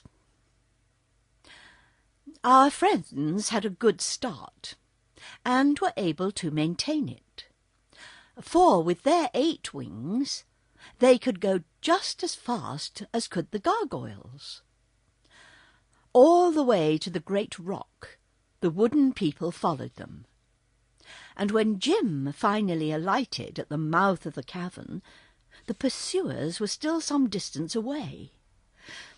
"But I'm afraid they'll catch us yet," said Dorothy, greatly excited. "No, we must stop them," declared the wizard. "Quick, Zeb, help me to pull off these wooden wings." They tore off the wings, for which they had no further use, and the wizard piled them in a heap just outside the entrance to the cavern. Then he poured over them all the kerosene oil that was left in his oil can, and lighted a match and set fire to the pile. The flames leaped up at once, and the bonfire began to smoke and roar and crackle, just as the great army of wooden gargoyles arrived. The creatures drew back at once, being filled with fear and horror. For such a dreadful thing as a fire they had never before known in all the history of their wooden land. Inside the archway were several doors leading to different rooms built into the mountain, and Zeb and the wizard lifted these wooden doors from their hinges and tossed them all onto the flames. "That will prove a barrier for some time to come," said the little man, smiling pleasantly all over his wrinkled face at the success of their stratagem. "Perhaps the flames will set fire to all that miserable wooden country, and if it does, the loss will be very small, and the gargoyles will never be missed. But come, my children, let us explore the mountain and discover which way we must go in order to escape from this cavern, which is getting to be almost as hard as a bake-oven." To their disappointment, there was within this mountain no regular flight of steps by means of which they could mount to the earth's surface. A sort of inclined tunnel led upwards for a way, and they found the floor of it both rough and steep. Then a sudden turn brought them to a narrow gallery where the buggy could not pass. This delayed and bothered them for a while, because they did not wish to leave the buggy behind them. It carried their baggage, and was useful to ride in wherever there were good roads, and since it had accompanied them so far in their travels, they felt it their duty to preserve it. So Zeb and the wizard set to work and took off the wheels and the top, and then they put the buggy edgewise so it would take up the smallest space. In this position they managed, with the aid of the patient cab-horse, to drag the vehicle through the narrow part of the passage. It was not a great distance, fortunately, and when the path grew broader, they put the buggy together again and proceeded more comfortably. But the road was nothing more than a series of rifts or cracks in the mountain, and it went zigzag in every direction, slanting first up and then down, until they were puzzled as to whether they were any nearer to the top of the earth than when they had started, hours before. "Anyhow," said Dorothy, "we've escaped those awful gurgles, and that's one comfort." "Probably the gargoyles are still busy trying to put out the fire," returned the wizard. "But even if they succeed in doing that, it would be very difficult for them to fly among these rocks, so I'm sure we need fear them no longer." Once in a while they would come to a deep crack in the floor, which made the way quite dangerous. But there was still enough oil in the lanterns to give them light, and the cracks were not so wide that they were able to jump over them. Sometimes they had to climb over heaps of loose rock, where Jim could scarcely drag the buggy. At such times Dorothy, Zeb, and the wizard all pushed behind and lifted the wheels over the roughest places. So they managed, by dint of hard work, to keep going. But the little party was both weary and discouraged when at last, on turning a sharp corner, the wanderers found themselves in a vast cave, arching high over their heads and having a smooth, level floor. The cave was circular in shape, and all around its edge, near to the ground, appeared groups of dull yellow lights, 2 of them being always side by side.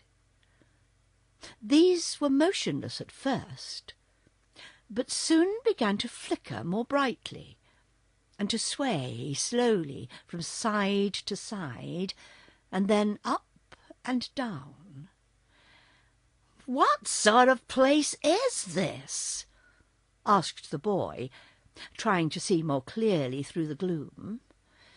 "I cannot imagine, I'm sure," answered the wizard, also peering about. "Phew!" snarled Eureka, arching her back until her hair stood straight on end. "It's a den of alligators, or crocodiles, or some other dreadful creatures. Don't you see their terrible eyes?" "Eureka sees better in the dark than we can," whispered Dorothy. "Tell us, dear, what do the creatures look like?" she asked, addressing her pet. "I simply can't describe them," answered the kitten, shuddering. "Their eyes are like pie plates, and their mouths like coal scuttles, but their bodies don't seem very big." "Where are they?"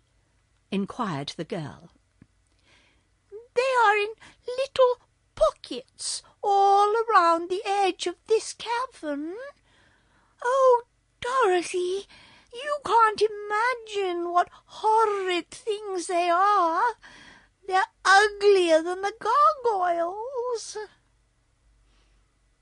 "Shh, tut, tut.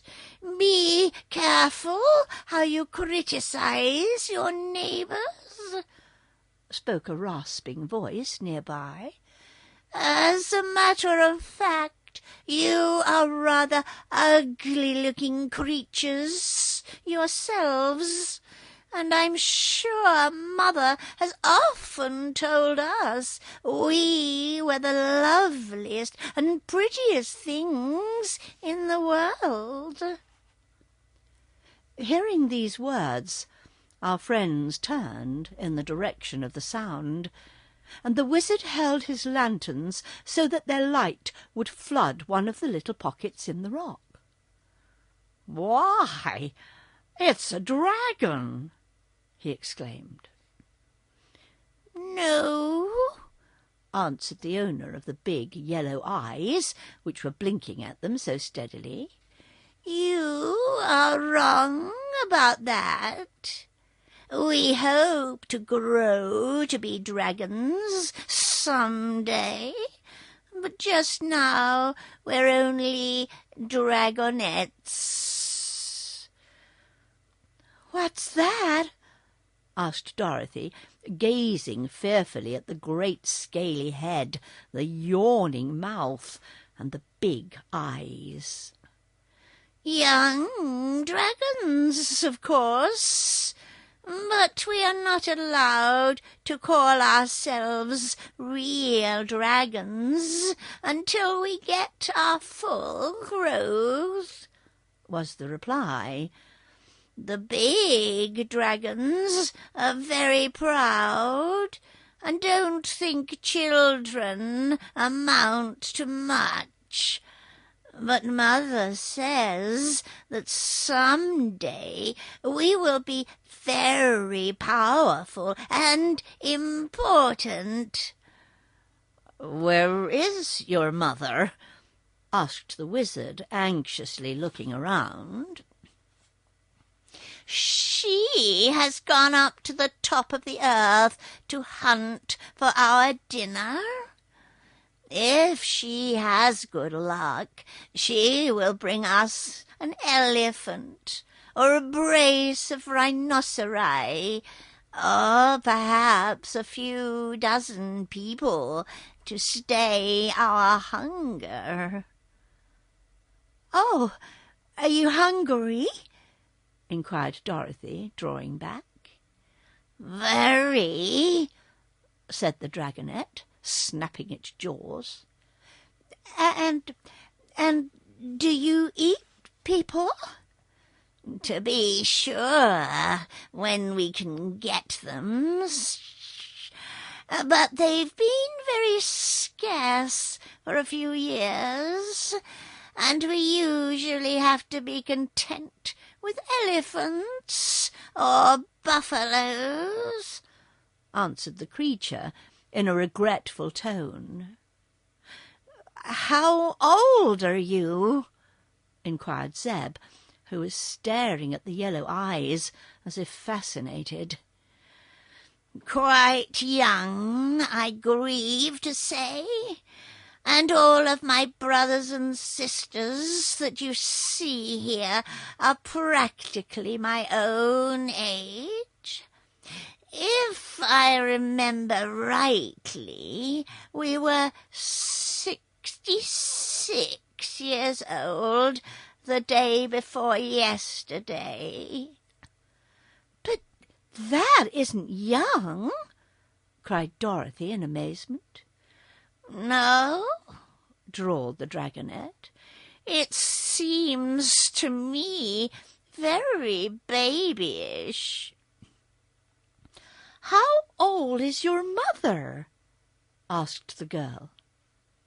Oh, mother's about 2,000 years old, but she carelessly lost track of her age a few centuries ago and skipped several hundreds.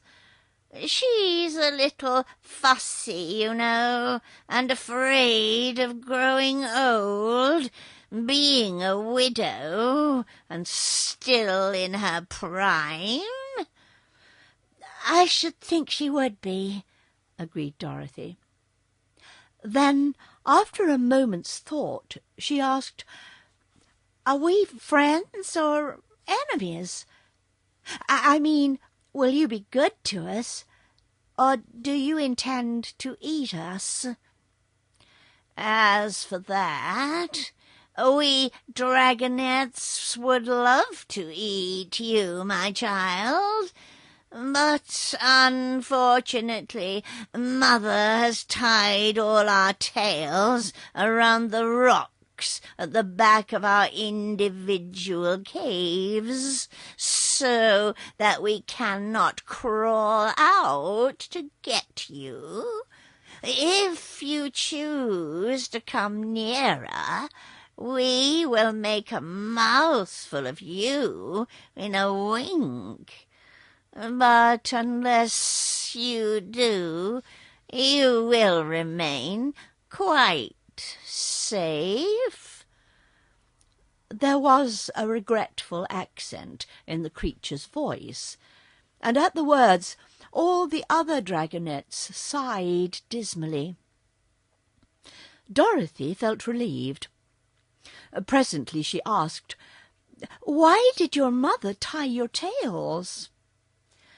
Oh, she is sometimes gone for several weeks on her hunting trips, and if we were not tied, we would crawl all over the mountain and fight with each other and get into a lot of mischief.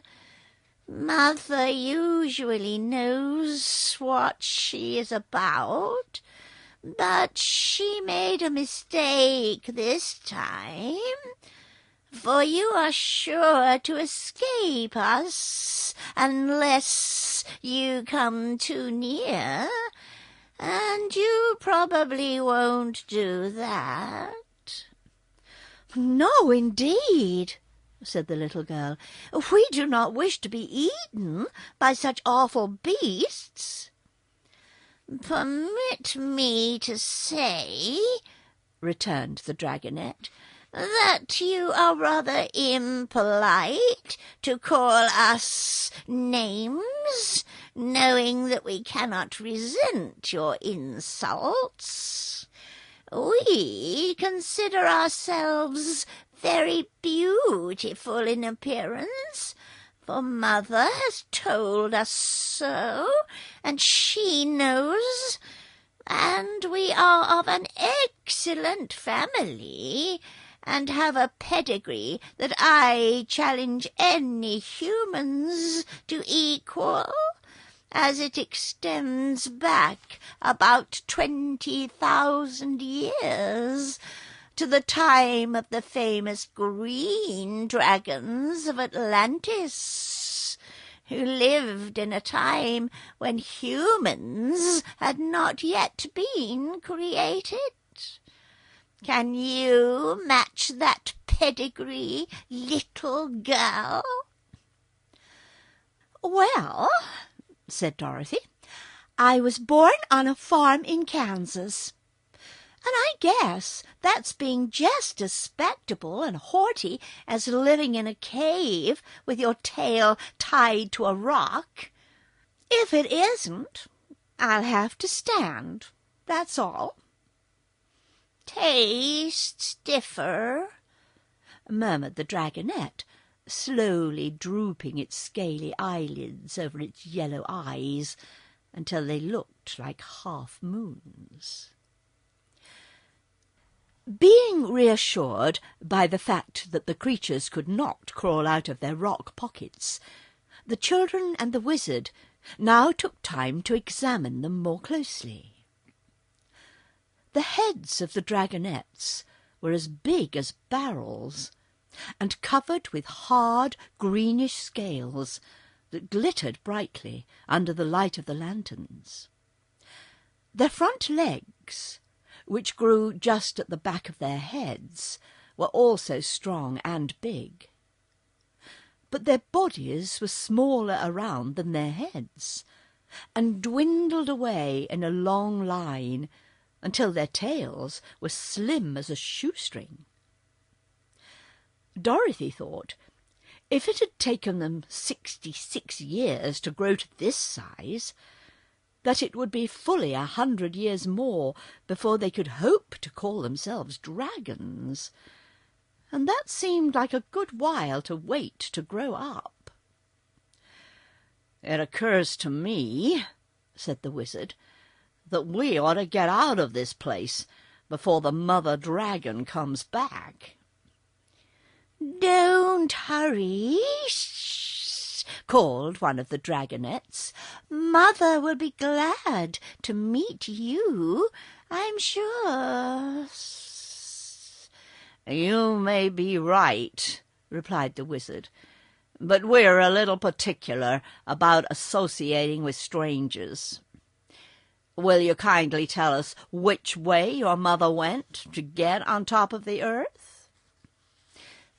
"That is not a fair question to ask us," declared another dragonette, "for if we told you truly, you might escape us altogether, and if we told you an untruth, we would be naughty and deserve to be punished." "Then," decided Dorothy, "we must find our way out the best we can."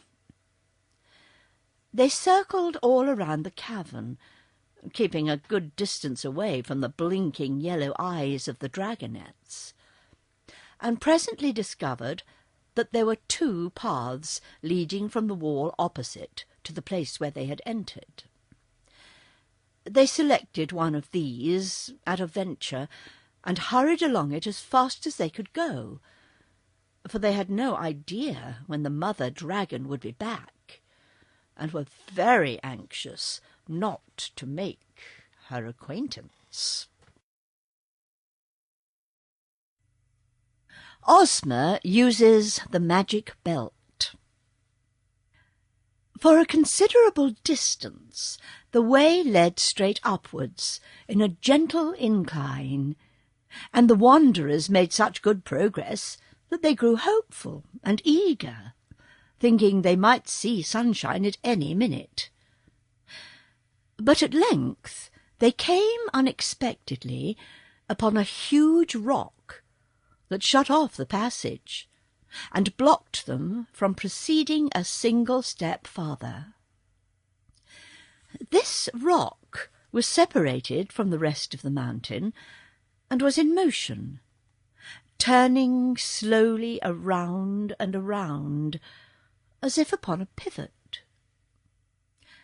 When first they came to it, there was a solid wall before them. But presently it revolved, until there was exposed a wide, smooth path across it to the other side. This appeared so unexpectedly that they were unprepared to take advantage of it at first, and allowed the rocky wall to swing around again before they had decided to pass over. But they knew now that there was a means of escape, and so waited patiently until the path appeared for the second time. The children and the wizard rushed across the moving rock and sprang into the passage beyond, landing safely, though a little out of breath.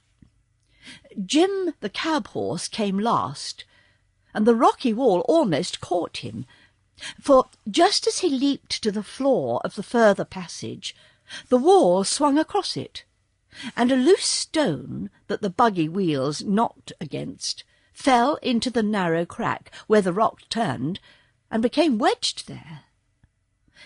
They heard a crunching, grinding sound, a loud snap, and the turntable came to a stop, with its broadest surface shutting off the path from which they had come. "Never mind," said Zeb. "We don't want to get back there anyhow." "I'm not so sure of that," returned Dorothy. "The mother dragon may come down and catch us here." "It is possible," agreed the wizard, "if this proves to be the path she usually takes. But I have been examining this tunnel, and I do not see any signs of so large a beast having passed through it." "Then we're all right," said the little girl, "for if the dragon went the other way, she can't possibly get to us now." "Of course not, my dear. But there is another thing to consider. The mother dragon probably knows the road to the earth's surface, and if she went the other way, then we have come the wrong way," said the wizard thoughtfully. "Dear me," cried Dorothy, "that would be unlucky, wouldn't it?" "Very, unless this passage also leads to the top of the earth," said Zeb. "For my part, if we manage to get out of here, I'll be glad it isn't the way the dragon goes." "So will I," returned Dorothy. "It's enough to have your pedigree flung in your face by those saucy dragonettes. No one knows what the mother might do." They now moved on again, creeping slowly up another steep incline. The lanterns were beginning to grow dim, and the wizard poured the remaining oil from one into the other, so that the one light would last longer. But their journey was almost over, for in a short time they reached a small cave, from which there was no further outlet. They did not realize their ill fortune at first, for their hearts were gladdened by the sight of a ray of sunshine coming through a small crack in the roof of the cave far overhead. That meant that their world, the real world, was not very far away, and that the succession of perilous adventures they had encountered had at last brought them near the earth's surface, which meant home to them. But when the adventurers looked more carefully around, they discovered that they were in a strong prison, from which there was no hope of escape. "But we're almost on Earth again," cried Dorothy. "For there is the sun, the most beautiful sun that shines," and she pointed eagerly at the crack in the distant roof. "Almost on Earth isn't being there," said the kitten in a discontented tone. "It wouldn't be possible for even me to get up to that crack, or through it if I got there." "It appears that the path ends here," announced the wizard gloomily. "And there is no way to go back," added Zeb, with a low whistle of perplexity. "I was sure it would come to this in the end," remarked the old cab-horse. "Folks don't fall into the middle of the earth and then get back again to tell of their adventures, not in real life. And the whole thing has been unnatural, because that cat and I are both able to talk your language and to understand the words you say." "And so can the 9 tiny piglets," added Eureka. "Don't forget them. And so can the 9 tiny piglets," added Eureka. "Don't forget them, for I may have to eat them after all." "I've heard animals talk before," said Dorothy, "and no harm came of it." "Were you ever before shut up in a cave far under the earth with no way of getting out?" inquired the horse seriously. "No," answered Dorothy. "But don't you lose heart, Jim, for I'm sure this isn't the end of our story by any means." The reference to the piglets reminded the wizard that his pets had not enjoyed much exercise lately, and must be tired of their prison in his pocket. So he sat down upon the floor of the cave, brought the piglets out one by one, and allowed them to run around as much as they pleased. "My dears," he said to them, "I'm afraid I've got you into a lot of trouble, and that you will never again be able to leave this gloomy cave." "What's wrong?" asked a piglet. "We've been in the dark quite a while, and you may as well explain what has happened."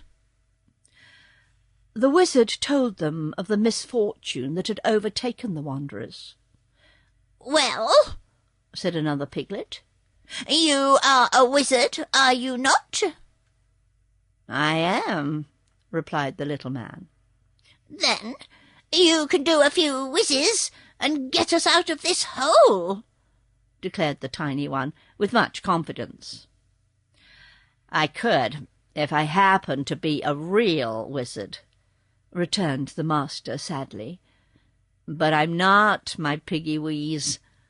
I'm a humbug wizard." "Nonsense!" cried several of the piglets together.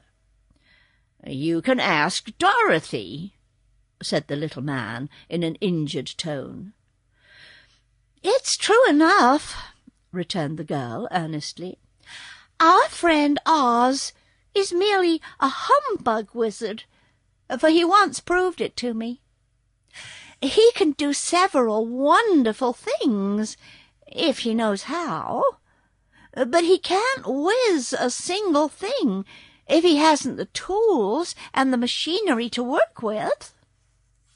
"Thank you, my dear, for doing me justice," responded the wizard gratefully. "To be accused of being a real wizard when I'm not is a slander I will not tamely submit to.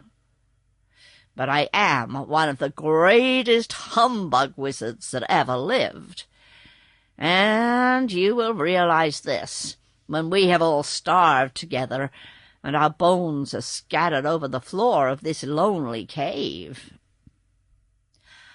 "I don't believe we'll realize anything when it comes to that," remarked Dorothy, who had been deep in thought. "But I'm not going to scatter my bones just yet, because I need them, and you'll probably need yours too." "We are helpless to escape," sighed the wizard.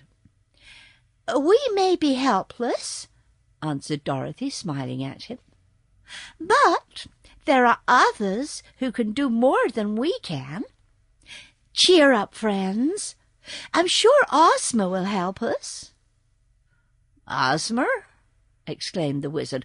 "Who is Ozma?" "The girl who rules the marvelous land of Oz," was the reply. "She's a friend of mine, for I met her in the land of Eve not long ago, and went to Oz with her."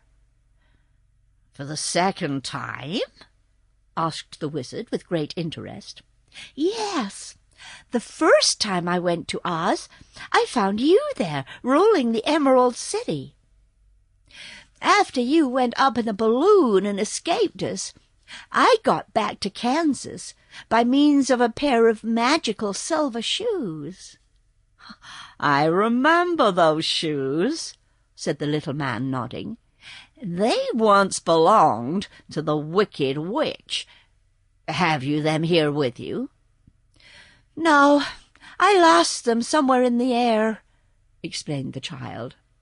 "But the second time I went to the land of Oz, I owned the Gnome King's magic belt, which is much more powerful than were the silver shoes."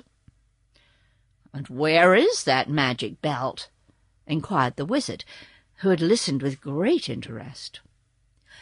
"Ozma has it, for its powers won't work in a common, ordinary country like the United States. Anyone in a fairy country, like the land of Oz, can do anything with it. So I left it with my friend, the Princess Ozma, who used it to wish me in Australia with Uncle Henry." "And were you?" asked Zeb, astonished at what he heard. "Of course, in just a jiffy. And Ozma has an enchanted picture hanging in her room that shows her the exact scene where any of her friends may be at any time she chooses.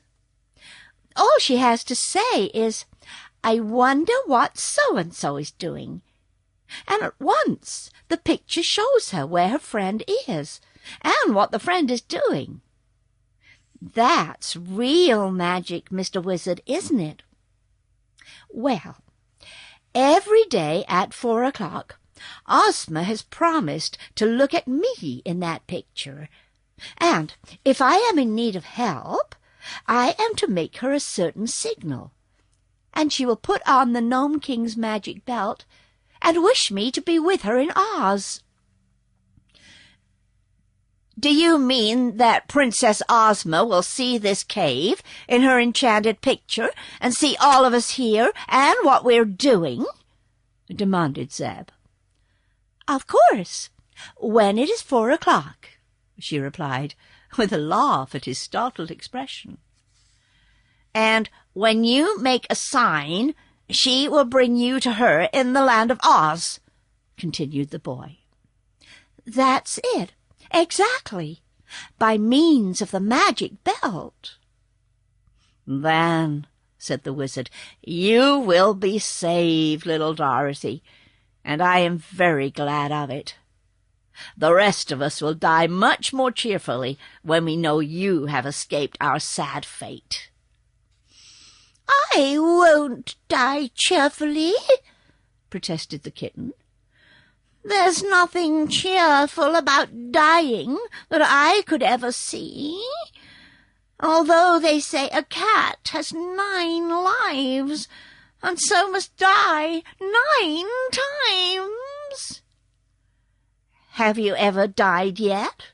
inquired the boy. No, and I'm not anxious to begin, said Eureka. Don't worry, dear, Dorothy exclaimed. I'll hold you in my arms and take you with me. Take us too, cried the 9 tiny piglets all in one breath. Perhaps I can, answered Dorothy. I'll try. Couldn't you manage to hold me in your arms? asked the cab-horse. Dorothy laughed. I'll do better than that, she promised, for I can easily save you all once I am myself in the land of Oz. How? They asked. By using the magic belt. All I need to do is to wish you with me, and there you'll be, safe in the royal palace. Good, cried Zeb. I built that palace, and the Emerald City, too, remarked the wizard in a thoughtful tone, and I'd like to see them again. For I was very happy among the Munchkins and the Winkies and the Quadlings and the Gillikins. Who are they? asked the boy. The 4 nations that inhabit the land of Oz, was the reply. I wonder if they would treat me nicely if I went there again. Of course they would, declared Dorothy. They are still proud of their former wizard, and often speak of you kindly. Do you happen to know whatever became of the Tin Woodman and the Scarecrow? he inquired. They live in Oz yet, said the girl, and are very important people. And the Cowardly Lion? Oh, he lives there too, with his friend the Hungry Tiger. And Billina is there because she likes the place better than Kansas and wouldn't go with me to Australia. I'm afraid I don't know the Hungry Tiger and Billina, said the wizard, shaking his head. Is Billina a girl? No, she's a yellow hen and a great friend of mine. You're sure to like Billina when you know her, asserted Dorothy. Your friends sound like a menagerie, remarked Zeb uneasily. Couldn't you wish me in some safer place than Oz? Don't worry, replied the girl. You'll just love the folks in Oz when you get acquainted. What time is it, Mr. Wizard? The little man looked at his watch, a big silver one that he carried in his vest pocket. 3:30, he said. Then we must wait for half an hour, she continued. But it won't take long after that to carry us all to the Emerald City. They sat silently thinking for a time. Then Jim suddenly asked, Are there any horses in Oz? Only one, replied Dorothy, and he's a sawhorse. A what? A sawhorse. Princess Ozma once brought him to life with a witch powder when she was a boy. Was Ozma once a boy? asked Zeb wonderingly. Yeah, a wicked witch enchanted her so she could not rule her kingdom. But she's a girl now, and the sweetest, loveliest girl in all the world. A sawhorse is a thing they saw boards on, remarked Jim with a sniff. It is when it's not alive, acknowledged the girl. But this sawhorse can trot as fast as you can, Jim, and he's very wise, too. Ah, I'll race the miserable wooden donkey any day in the week, cried the cab-horse. Dorothy did not reply to that. She felt that Jim would know more about the sawhorse later on. The time dragged wearily enough to the eager watchers. But finally the wizard announced that 4 o'clock had arrived. And Dorothy caught up the kitten and began to make the signal that had been agreed. And Dorothy caught up the kitten and began to make the signal that had been agreed upon to the far-away invisible Ozma. "Nothing seems to happen," said Zeb doubtfully. "Oh, we must give Ozma time to put on the magic belt," replied the girl. She had scarcely spoken the words when she suddenly disappeared from the cave, and with her went the kitten. There had been no sound of any kind, and no warning. One moment Dorothy sat beside them with the kitten in her lap, and a moment later the horse, the piglets, the wizard and the boy were all that remained in the underground prison. "I believe we will soon follow her," announced the wizard in a tone of great relief. "For I know something about the magic of the fairyland that is called the Land of Oz. Let us be ready, for we may be sent for at any minute." He put the piglets safely away in his pocket again, and then he and Zeb got into the buggy and sat expectantly upon the seat. "Will it hurt?" asked the boy in a voice that trembled a little. "Not at all," replied the wizard. "It will all happen as quick as a wink." And that was the way it did happen. The cab-horse gave a nervous start, and Zeb began to rub his eyes to make sure he was not asleep. For they were in the streets of a beautiful emerald-green city, bathed in a grateful green light that was especially pleasing to their eyes, and surrounded by merry-faced people in gorgeous green and gold costumes of many extraordinary designs. Before them were the jewel-studded gates of a magnificent palace, and now the gates opened slowly, as if inviting them to enter the courtyard, where splendid flowers were blooming and pretty fountains shot their silvery sprays into the air.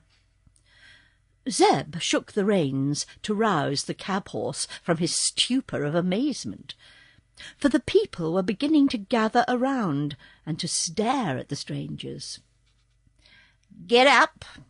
cried the boy, and at the word Jim slowly trotted into the courtyard and drew the buggy along the jewelled driveway to the great entrance of the royal palace.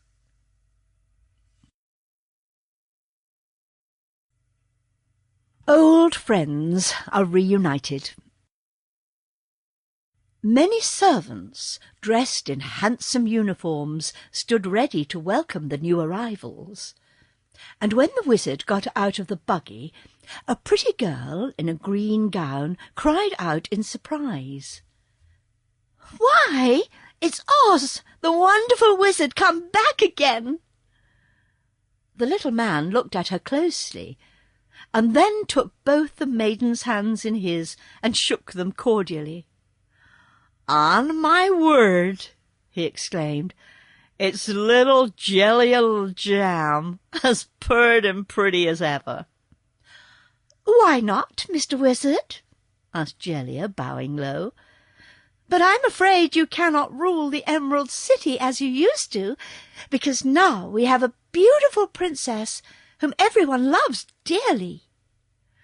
"And the people will not willingly part with her," added a tall soldier in a captain general's uniform. The wizard turned to look at him. "Did you not wear green whiskers at one time?" he asked. "Yes," said the soldier, "but I shaved them off long ago, and since then I have risen from a private to be the chief general of the royal armies." "That's nice," said the little man. "But I assure you, my good people, that I do not wish to rule the Emerald City," he added earnestly. "In that case you're very welcome," cried all the servants. And it pleased the wizard to note the respect with which the royal retainers bowed before him. His fame had not been forgotten in the land of Oz by any means. "Where is Dorothy?" inquired Zeb anxiously, as he left the buggy and stood beside his friend the little wizard. "She is with the Princess Ozma in the private rooms of the palace," replied Jellia Jam. "But she has ordered me to make you welcome and to show you to your apartments." The boy looked around him with wondering eyes. Such magnificence and wealth as was displayed in this palace was more than he had ever dreamed of, and he could scarcely believe that all the gorgeous glitter was real and not tinsel. "What's to become of me?" asked the horse uneasily. He had seen considerable of life in the cities in his younger days, and knew that this regal palace was no place for him. It perplexed even Jellia Jam for a time to know what to do with the animal. The Green Maiden was much astonished at the sight of so unusual a creature, for horses were unknown in this land. But those who lived in the Emerald City were apt to be astonished by queer sights. So, after inspecting the cab-horse and noting the mild look in his big eyes, the girl decided not to be afraid of him. "There are no stables here," said the wizard, "unless some have been built since I went away." "We have never needed them before," answered Jellia, "for the Sawhorse lives in a room of the palace, being much smaller and more natural in appearance than this great beast you have brought with you." "Do you mean that I'm a freak?" asked Jim angrily. Oh, no, she hastened to say. "There may be many more like you in the place you came from, but in Oz any horse but a Sawhorse is unusual." This mollified Jim a little, and after some thought the Green Maiden decided to give the cab-horse a room in the palace, such a big building having many rooms that were seldom in use. So Zeb unharnessed Jim, and several of the servants then led the horse around to the rear, where they selected a nice apartment that he could have all to himself. Then Jellia said to the wizard, "Your own room, which was back of the great throne room, has been vacant ever since you left us. Would you like it again?" "Yes, indeed," returned the little man.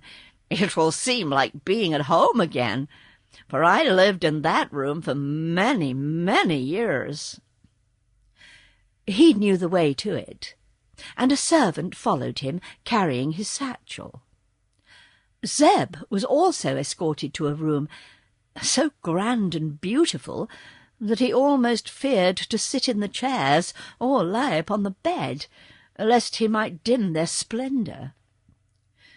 In the closets he discovered many fancy costumes of rich velvets and brocades, and one of the attendants told him to dress himself in any of the clothes that pleased him, and to be prepared to dine with the Princess and Dorothy in an hour's time. Opening from the chamber was a fine bathroom, having a marble tub with perfumed water.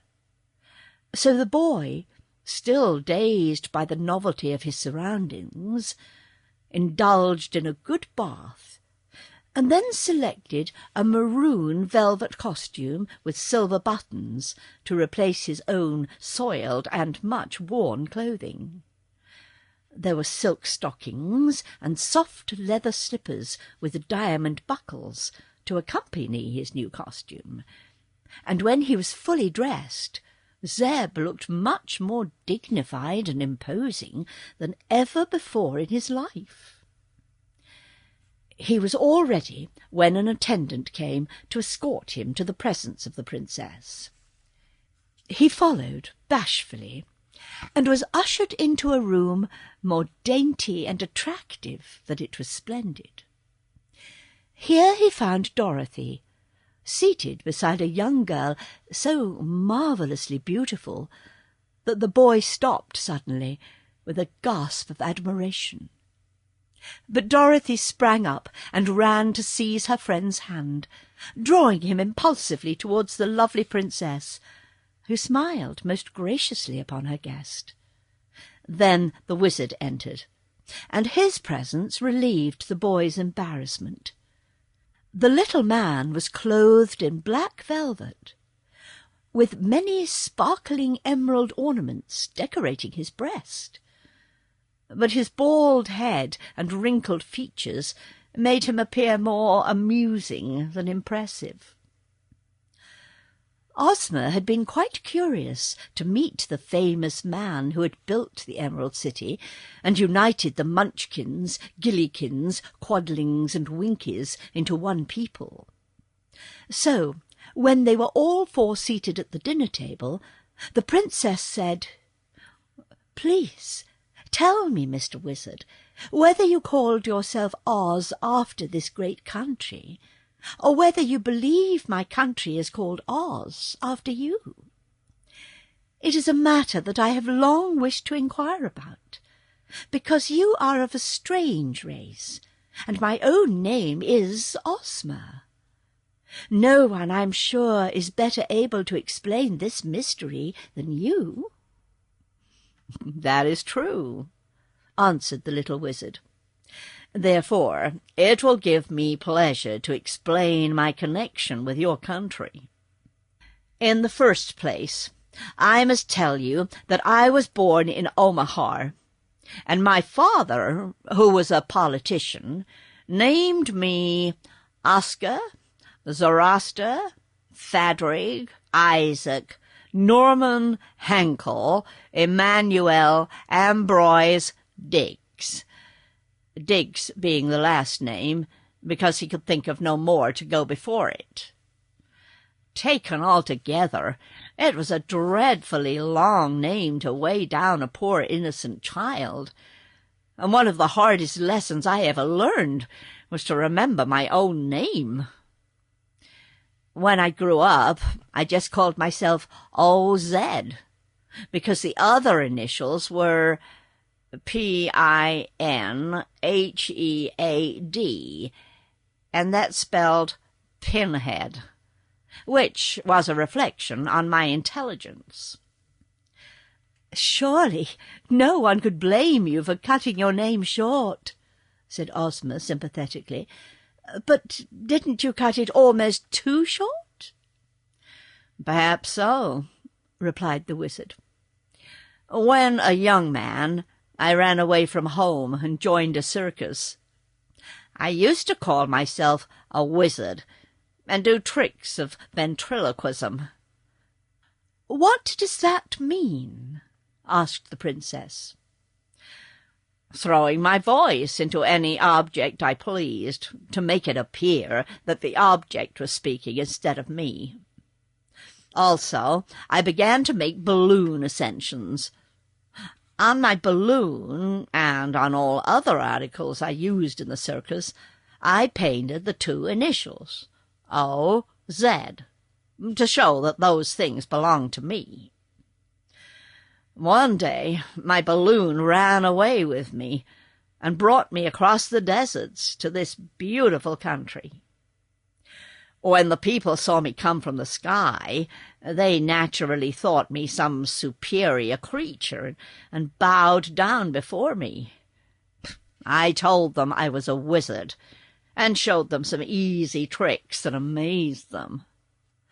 And when they saw the initials painted on the balloon, they called me Oz." "Now I begin to understand," said the princess, smiling. At that time, continued the wizard, busily eating his soup while talking, there were 4 separate countries in this land, each one of the 4 being ruled by a witch. But the people thought my power was greater than that of the witches, and perhaps the witches thought so too, for they never dared oppose me. I ordered the Emerald City to be built, just where the 4 countries cornered together, and when it was completed, I announced myself the ruler of the land of Oz, which included all the 4 countries of the Munchkins, the Gillikins, the Winkies, and the Quadlings.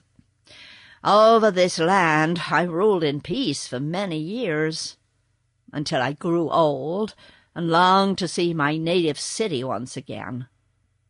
So, when Dorothy was first blown to this place by a cyclone, I arranged to go away with her in a balloon.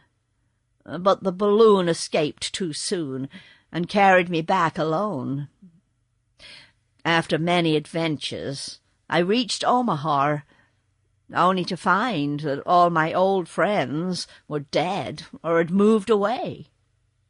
So, having nothing else to do, I joined a circus again, and made my balloon ascensions until the earthquake caught me. "That is quite a history," said Ozma. "But there is a little more history about the land of Oz that you do not seem to understand, perhaps for the reason that no one ever told it you. Many years before you came here, this land was united under one ruler, as it is now. And the ruler's name was always Oz, which means in our language great and good. Or, if the ruler happened to be a woman, her name was always Ozma. But once upon a time, 4 witches leagued together to depose the king and rule the 4 parts of the kingdom themselves. So when the ruler, my grandfather, was hunting one day, one wicked witch named Mombi stole him and carried him away, keeping him a close prisoner. Then the witches divided up the kingdom and ruled the 4 parts of it until you came here. That was why the people were so glad to see you, and why they thought from your initials that you were their rightful ruler." But at that time, said the wizard thoughtfully, there were 2 good witches and 2 wicked witches ruling in the land. "Yes," replied Ozma, "because a good witch had conquered Mombi in the north, and Glinda the Good had conquered the evil witch in the south. But Mombi was still my grandfather's jailer, and afterwards my father's jailer. When I was born, she transformed me into a boy, hoping that no one would ever recognize me and know that I was the rightful princess of the land of Oz. But I escaped from her, and now am the ruler of my people." "I'm very glad of that," said the wizard, "and hope that you will consider me one of your most faithful and devoted subjects." "We owe a great deal to the wonderful wizard," continued the princess, "for it was you who built this splendid Emerald City." "Your people built it," he answered. "I only bossed the job, as we say in Omaha." "But you ruled it wisely and well for many years," said she, "and made the people proud of your magical art. So, as you are now too old to wander abroad and work in a circus, I offer you a home here as long as you live. You shall be the official wizard of my kingdom, and be treated with every respect and consideration." "I accept your kind offer with gratitude, gracious princess," the little man said in a soft voice, and they could all see that teardrops were standing in his keen old eyes. It meant a good deal to him to secure a home like this. "He's only a humbug wizard, though," said Dorothy, smiling at him. "And that's the safest kind of wizard to have," replied Ozma promptly. "Oz can do some good tricks, humbug or no humbug," announced Zeb, who was now feeling more at home. "He shall amuse us with his tricks tomorrow," said the Princess. "I have sent messengers to summon all of Dorothy's old friends to meet her and give her welcome, and they ought to arrive very soon now." Indeed, the dinner was no sooner finished than in rushed the Scarecrow to hug Dorothy in his padded arms and tell her how glad he was to see her again. The wizard was also most heartily welcomed by the straw man, who was an important personage in the land of Oz. "How are your brains?" enquired the little humbug, as he grasped the soft stuffed hands of his old friend. "Working finely," answered the Scarecrow. "I'm very certain, Oz, that you gave me the best brains in the world, for I can think with them day and night when all other brains are fast asleep." "How long did you rule the Emerald City after I left here?" was the next question. Quite a while, until I was conquered by a girl named General Ginger. But Ozma soon conquered her, with the help of Glinda the Good, and after that I went to live with Nick Chopper, the Tin Woodman. Just then a loud cackling was heard outside, and when a servant threw open the door with a low bow, a yellow hen strutted in. Dorothy sprang forward and caught the fluffy fowl in her arms, uttering at the same time a glad cry. "Oh, Billina," she said, "how fat and sleek you've grown!" "Why shouldn't I?" asked the hen in a sharp, clear voice. "I live on the fat of the land, don't I, Ozma?" "You have everything you wish for," said the Princess. Around Billina's neck was a string of beautiful pearls, and on her legs were bracelets of emeralds. She nestled herself comfortably in Dorothy's lap, until the kitten gave a snarl of jealous anger and leapt up with a sharp claw fiercely bared to strike Billina a blow. But the little girl gave the angry kitten such a severe cuff that it jumped down again without daring to scratch. "How horrid of you, Eureka!" cried Dorothy. "Is that the way to treat my friends?" "You have queer friends, seems to me," replied the kitten in a surly tone. "Seems to me the same way," said Billina scornfully, "if that beastly cat is one of them." "Look here," said Dorothy sternly, "I won't have any quarrelling in the land of Oz, I can tell you. Everybody lives in peace here, and loves everybody else.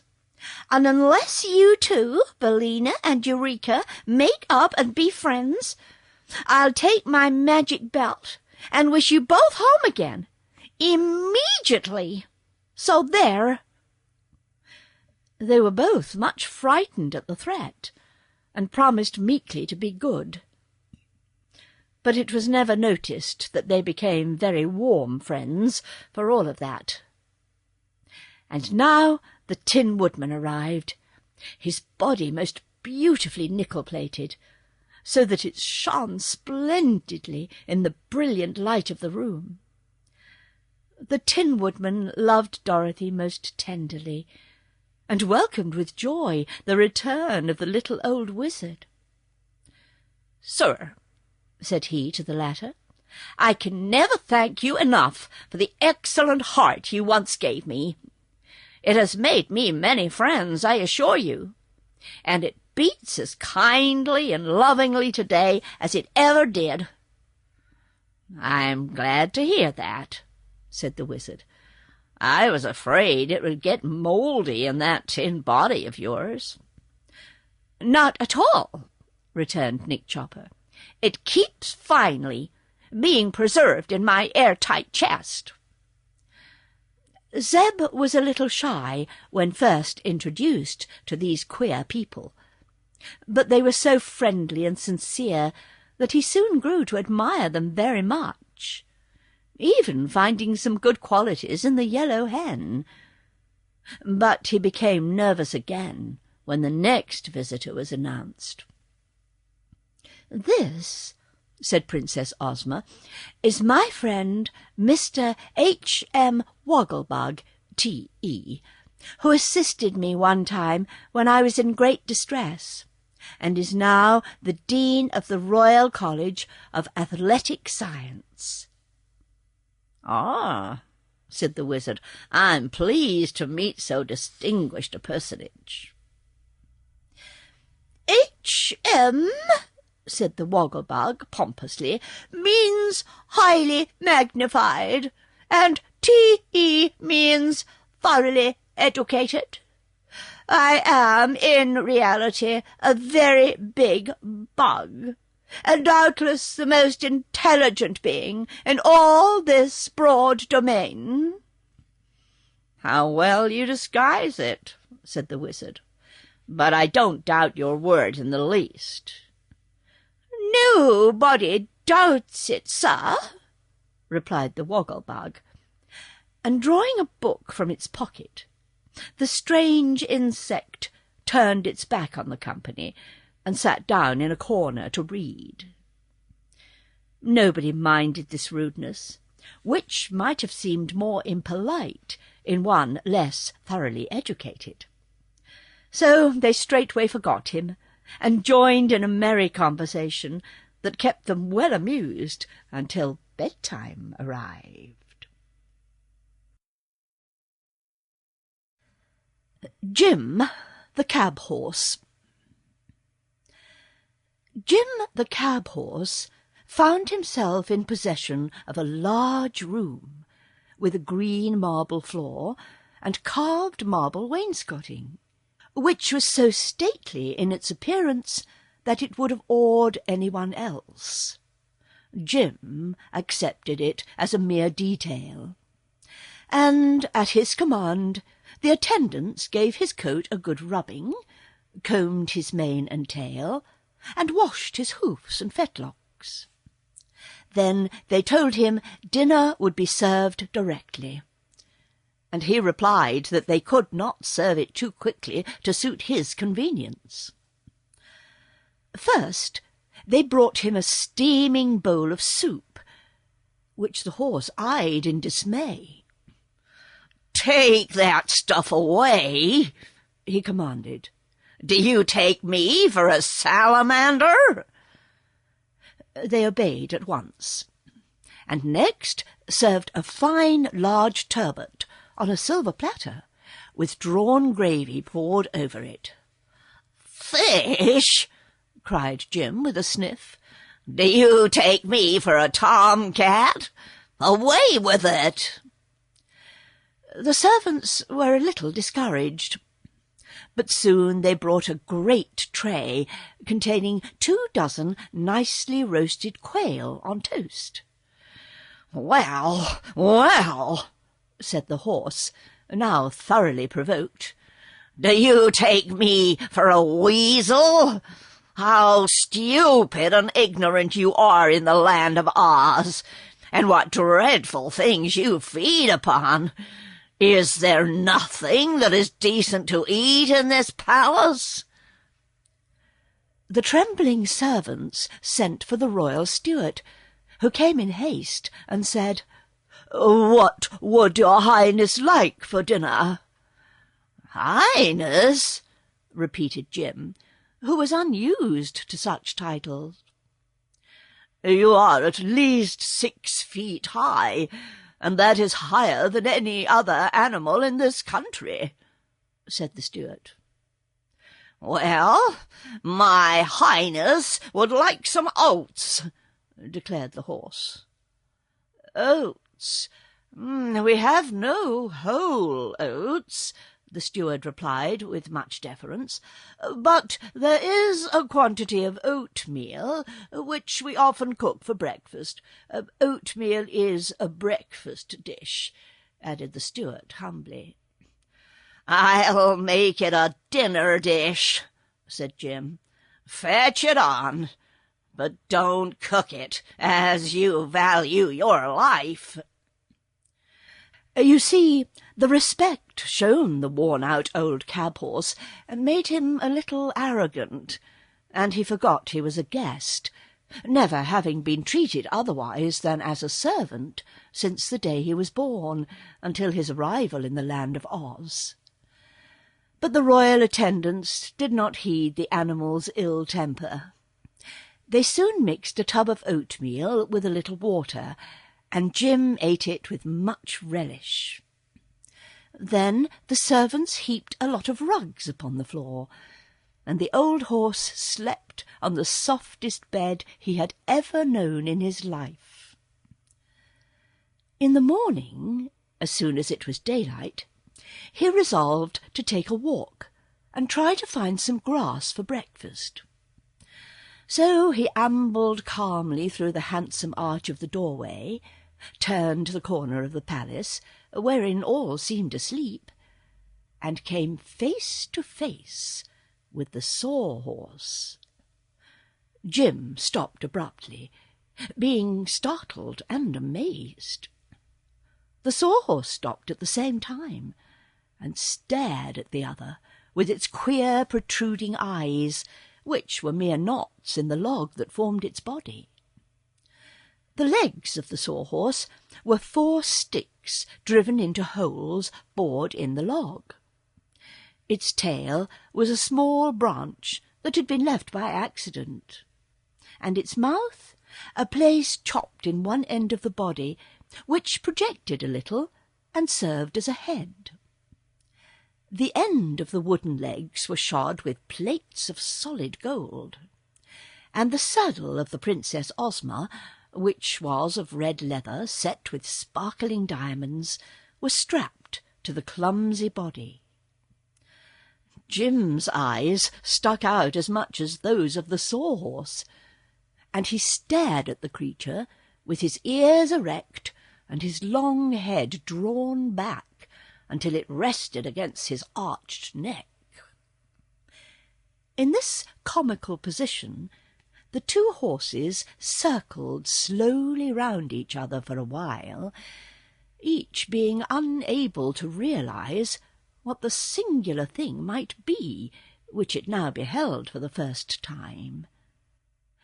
Then Jim exclaimed, "For goodness sake, what sort of being are you?"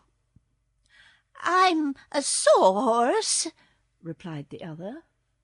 "Oh, I believe I've heard of you," said the cab-horse. "But you are unlike anything that I expected to see." "I do not doubt it," the Sawhorse observed with a tone of pride. "I am considered quite unusual." "You are indeed. But a rickety wooden thing like you has no right to be alive." "I couldn't help it," returned the other, rather crestfallen. "Ozma sprinkled me with magic powder, and I just had to live. I know I'm not much account, but I'm the only horse in all the land of Oz, so they treat me with great respect." "You? A horse?" "Oh, not a real one, of course. There are no real horses here at all, but I'm a splendid imitation of one." Jim gave an indignant neigh. "Look at me!" he cried. "Behold, a real horse!" The wooden animal gave a start, and then examined the other intently. "Is it possible that you are a real horse?" he murmured. "Not only possible, but true," replied Jim, who was gratified by the impression he had created. "It is proven by my fine points. For example, look at the long hairs on my tail, with which I can whisk away the flies." "The flies never trouble me," said the Sawhorse. "And notice my great strong teeth with which I nibble the grass." "It is not necessary for me to eat," observed the Sawhorse. "Also examine my broad chest, which enables me to draw deep, full breaths," said Jim proudly. "I have no need to breathe," returned the other. "No, you miss many pleasures," remarked the cab-horse pityingly. "You do not know the relief of brushing away a fly that has bitten you, nor the delight of eating delicious food, nor the satisfaction of drawing a long breath of fresh, pure air. You may be an imitation of a horse, but you're a mighty poor one." "Oh, I cannot hope ever to be like you," sighed the Sawhorse. "But I am glad to meet at last a real horse. You are certainly the most beautiful creature I ever beheld."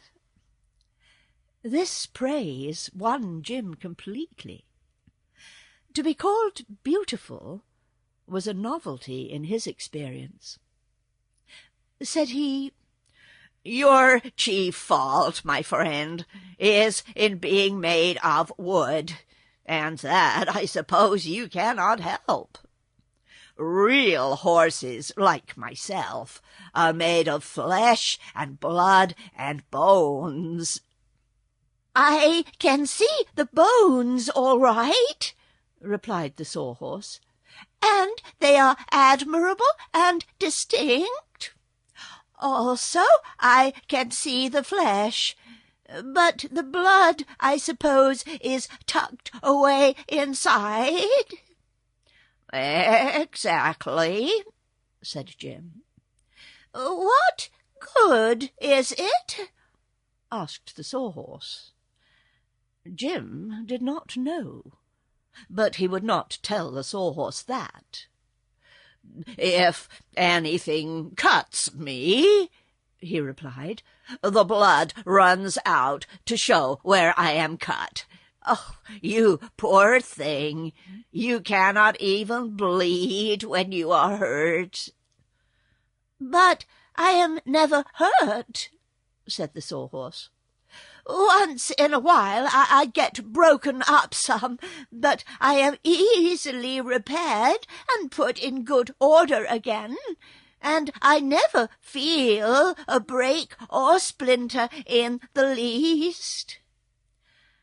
Jim was almost tempted to envy the wooden horse for being unable to feel pain, but the creature was so absurdly unnatural that he decided he would not change places with it under any circumstances. "How did you happen to be shod with gold?" he asked. "Princess Ozma did that," was the reply, "and it saves my legs from wearing out. We've had a good many adventures together, Ozma and I, and she likes me." The cab-horse was about to reply, when suddenly he gave a start and a neigh of terror, and stood trembling like a leaf. For around the corner had come two enormous savage beasts, treading so lightly that they were upon him before he was aware of their presence. Jim was in the act of plunging down the path to escape, when the Sawhorse cried out, "Stop, my brother, stop, Real Horse! These are friends, and will do you no harm." Jim hesitated, eyeing the beasts fearfully. One was an enormous lion with clear, intelligent eyes, a tawny mane, bushy and well kept, and a body like yellow plush. The other was a great tiger, with purple stripes around his lithe body, powerful limbs, and eyes that showed through half-closed lids like coals of fire. The huge forms of these monarchs of the forest and jungle were enough to strike terror to the stoutest heart, and it is no wonder Jim was afraid to face them. But the Sawhorse introduced the stranger in a calm tone, saying, "This noble horse is my friend the Cowardly Lion, who is the valiant king of the forest, but at the same time a faithful vassal of Princess Ozma. And this is the hungry tiger, the terror of the jungle, who longs to devour fat babies, but is prevented by his conscience from doing so. These royal beasts are both warm friends of little Dorothy, and have come to the Emerald City this morning to welcome her to our fairyland." Hearing these words, Jim resolved to conquer his alarm. He bowed his head, with as much dignity as he could muster, towards the savage-looking beasts, who in return nodded in a friendly way. "Is not the Real Horse a beautiful animal?" asked the Sawhorse admiringly. "That is doubtless a matter of taste," returned the Lion. "In the forest he would be thought ungainly, because his face is stretched out, and his neck is uselessly long. His joints, I notice, are swollen and overgrown, and he lacks flesh, and is old in years. And dreadfully tough," added the hungry tiger in a sad voice. "My conscience would never permit me to eat so tough a morsel as the Real Horse." "I'm glad of that," said Jim, "for I also have a conscience, and it tells me not to crush your skull with a blow of my powerful hoof." If he thought to frighten the striped beast by such language, he was mistaken. The tiger seemed to smile, and winked one eye slowly. "You have a good conscience, friend horse," it said, "and if you attend to its teaching, it will do much to protect you from harm. Some day I will let you try to crush my skull, and afterwards you will know more about tigers than you do now." "Any friend of Dorothy," remarked the Cowardly Lion, "must be our friend as well. So let us cease this talk of skull-crushing and converse upon more pleasant subjects. Have you breakfasted, Sir Horse?" "Not yet," replied Jim, "but here is plenty of excellent clover, so, if you will excuse me, I will eat now." "He's a vegetarian," remarked the Tiger, as the Horse began to munch the clover. "If I could eat grass, I would not need a conscience, for nothing then could tempt me to devour babies and lambs." Just then Dorothy, who had risen early and heard the voices of the animals, ran out to greet her old friends. She hugged both the lion and the tiger with eager delight, but seemed to love the king of the beasts a little better than she did his hungry friend, having known him longer. By the time they had indulged in a good talk, and Dorothy had told them all about the awful earthquake and her recent adventures, the breakfast bell rang from the palace, and the little girl went inside to join her human comrades. As she entered the great hall, a voice called out in a rather harsh tone, "What? Are you here again?" "Yes, I am," she answered, looking all around to see where the voice came from. "What brought you back?" was the next question, and Dorothy's eye rested on the antlered head hanging on the wall just over the fireplace, and caught its lips in the act of moving. "Good gracious!" she exclaimed. "I thought you was stuffed." "So I am," replied the head.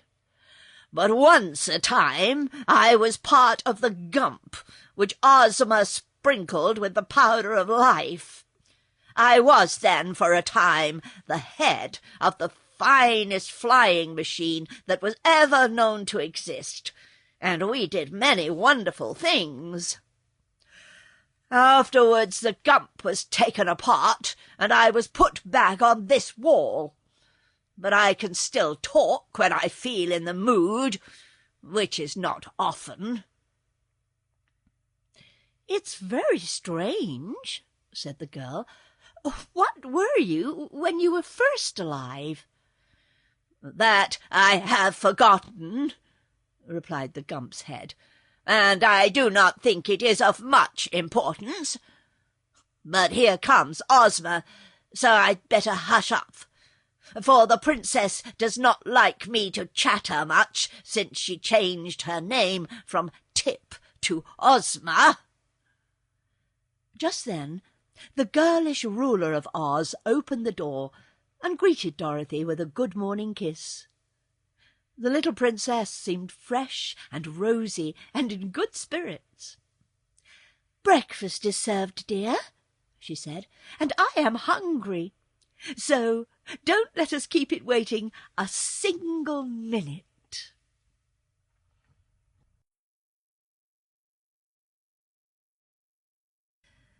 The 9 Tiny Piglets. After breakfast, Ozma announced that she had ordered a holiday to be observed throughout the Emerald City, in honour of her visitors. The people had learned that their old wizard had returned to them, and all were anxious to see him again, for he had always been a rare favourite. So, first there was to be a grand procession through the streets, after which the little old man was requested to perform some of his wizardries in the great throne-room of the palace. In the afternoon there were to be games and races. The procession was very imposing. First, came the Imperial Cornet Band of Oz, dressed in emerald velvet uniforms with slashes of pea-green satin and buttons of immense cut emeralds. They played the national air called the Oz-Spangled Banner, and behind them were the standard-bearers with the royal flag. This flag was divided into 4 quarters, one being coloured sky blue, another pink, a third lavender, and the 4th white. In the centre was a large emerald green star, and all over the 4 quarters were sewn spangles that glittered beautifully in the sunshine. The colours represented the 4 countries of Oz, and the green star the Emerald City. Just behind the royal standard-bearers came the Princess Ozma in her royal chariot, which was of gold, encrusted with emeralds and diamonds set in exquisite designs. The chariot was drawn on this occasion by the Cowardly Lion and the Hungry Tiger, who were decorated with immense pink and blue bows. In the chariot rode Ozma and Dorothy, the former in splendid raiments and wearing her royal coronet, while the little Kansas girl wore around her waist the magic belt she had once captured from the Gnome King. Following the chariot came the Scarecrow, mounted on the Sawhorse, and the people cheered him almost as loudly as they did their lovely ruler. Behind him stalked with regular jerky steps the famous machine man called Tick-Tock, who had been wound up by Dorothy for the occasion. Tick-Tock moved by clockwork, and was made all of burnished copper. He really belonged to the Kansas girl, who had much respect for his thoughts after they had been properly wound and set going. But as the copper man would be useless in any place but a fairy country, Dorothy had left him in the charge of Ozma, who saw that he was suitably cared for.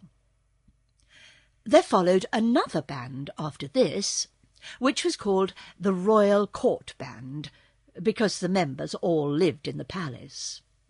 They wore white uniforms with real diamond buttons, and played "What is Oz without Ozma?" very sweetly. Then came Professor Wogglebug, with a group of students from the Royal College of Scientific Athletics. The boys wore long hair and striped sweaters, and yelled their college yell at every other step they took, to the great satisfaction of the populace, who were glad to have this evidence that their lungs were in good condition. The brilliantly polished Tin Woodman marched next, at the head of the Royal Army of Oz, which consisted of 28 officers, from generals down to captains. There were no privates in the army, because all were so courageous and skilful that they had been promoted one by one until there were no privates left. Jim and the buggy followed, the old cab-horse being driven by Zeb, while the wizard stood up on the seat and bowed his bald head to right and left in answer to the cheers of the people, who crowded thick about him. Taken altogether, the procession was a grand success, and when it had returned to the palace, the citizens crowded into the great throne-room to see the wizard perform his tricks.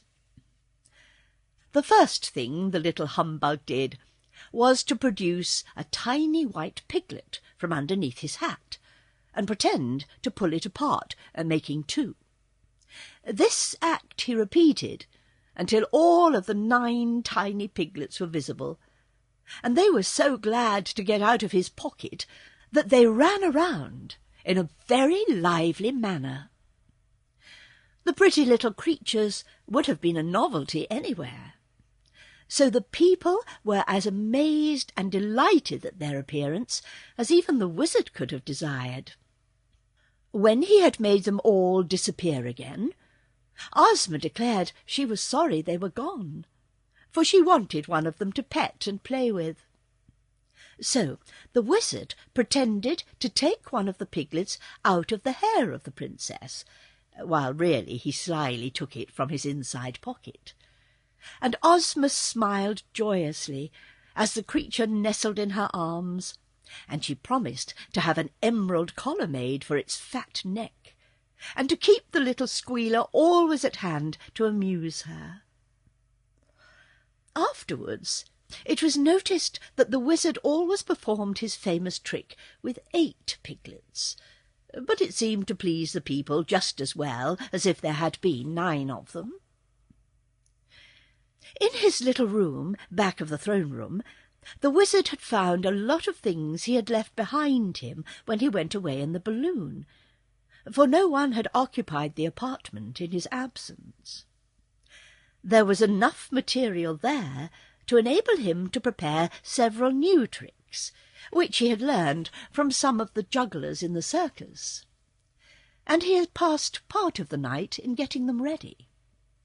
So he followed the trick of the 9 tiny piglets with several other wonderful feats that greatly delighted his audience, and the people did not seem to care a bit whether the little man was a humbug wizard or not, so long as he succeeded in amusing them. They applauded all his tricks, and at the end of the performance begged him earnestly not to go away again and leave them. "In that case," said the little man gravely, "I will cancel all of my engagements before the crowned heads of Europe and America, and devote myself to the people of Oz, for I love you all so well that I can deny you nothing." After the people had been dismissed with this promise, our friends joined Princess Ozma at an elaborate luncheon in the palace, where even the tiger and the lion were sumptuously fed, and Jim, the cab-horse, ate his oatmeal out of a golden bowl, with several rows of rubies, sapphires, and diamonds set around the rim of it. In the afternoon they all went to a great field outside the city gates, where the games were to be held. There was a beautiful canopy for Ozma and her guests to sit under, and watch the people run races, and jump, and wrestle. You may be sure the folks of Oz did all their best with such a distinguished company watching. And finally Zeb offered to wrestle with a little munchkin, who seemed to be the champion. In appearance he was twice as old as Zeb, for he had long pointed whiskers and wore a peaked hat with little bells around the brim of it, which tinkled gaily when he moved. But although the munchkin was hardly tall enough to come to Zeb's shoulder, he was so strong and clever that he laid the boy 3 times on his back with apparent ease.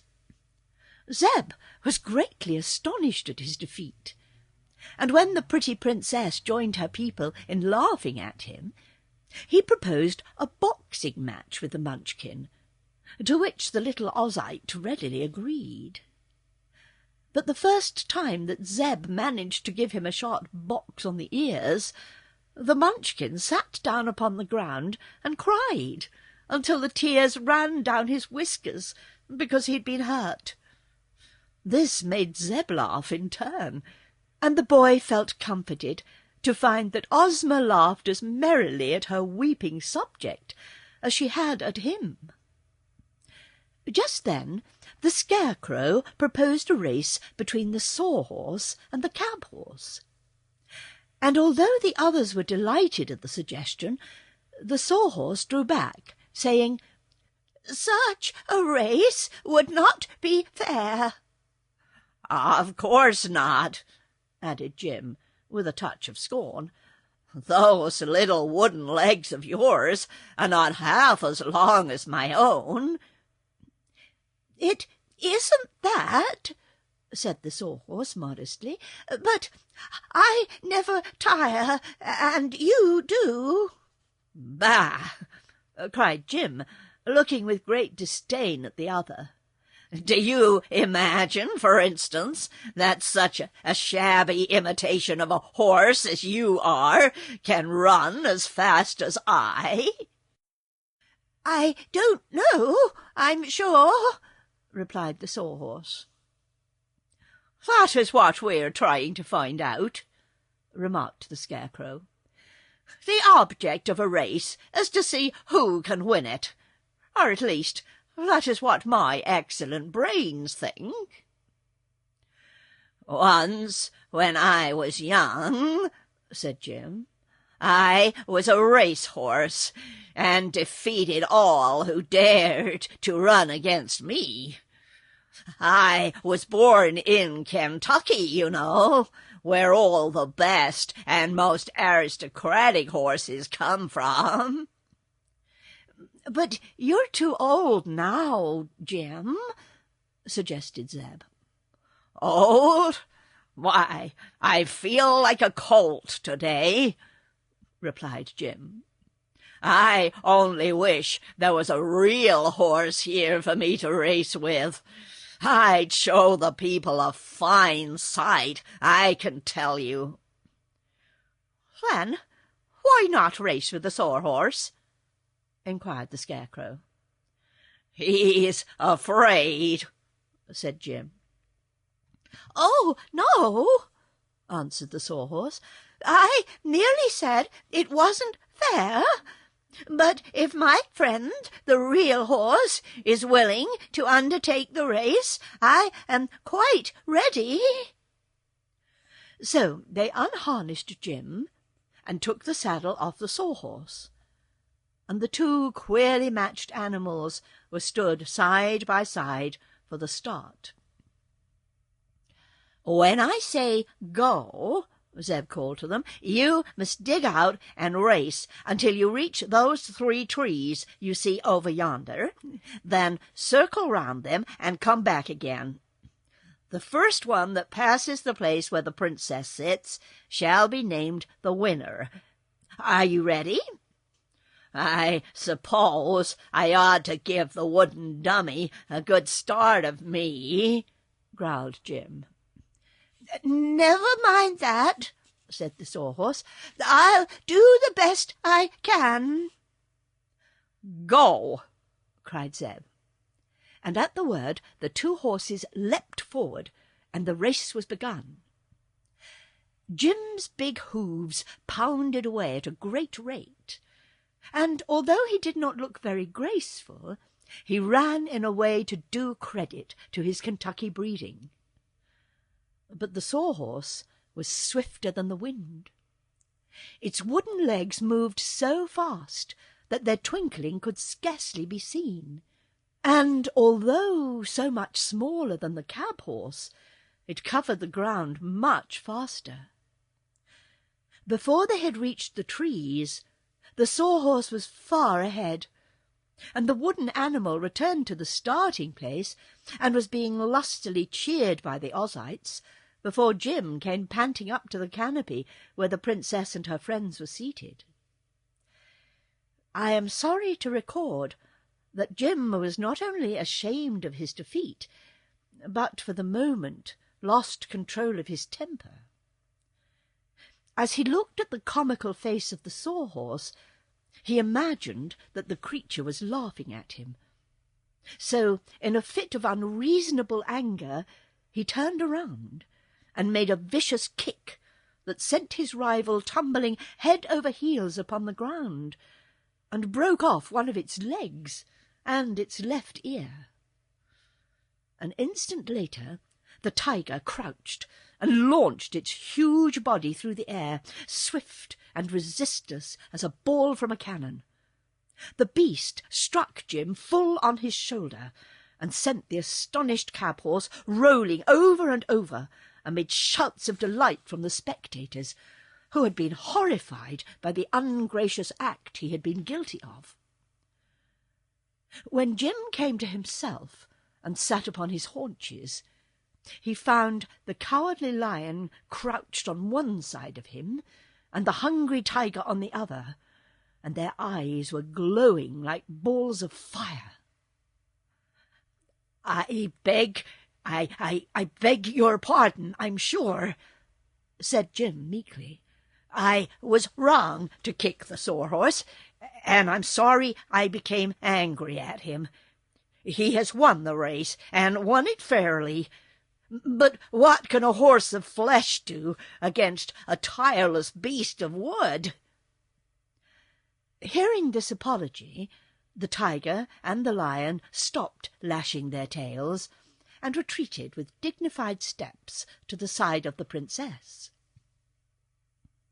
"No one must injure one of our friends in our presence," growled the lion, and Zeb ran to Jim and whispered that unless he controlled his temper in future, he would probably be torn to pieces. Then the Tin Woodman cut a straight and strong limb from a tree with his gleaming axe, and made a new leg and a new ear for the sawhorse. And when they had been securely fastened in place, Princess Ozma took the coronet from her own head and placed it upon the winner of the race. Said she, "My friend, I reward you for your swiftness by proclaiming you Prince of Horses, whether of wood or of flesh, and hereafter all other horses, in the land of Oz at least, must be considered imitations, and you the real champion of your race." There was more applause at this, and then Ozma had the jewelled saddle replaced upon the sawhorse, and herself rode the victor back to the city at the head of the grand procession. "I ought to be a fairy," grumbled Jim, as he slowly drew the buggy home. "For to be just an ordinary horse in a fairy country is to be of no account whatever. It's no place for us, Zeb." "It's lucky we got here, though," said the boy, and Jim thought of the dark cave and agreed with him.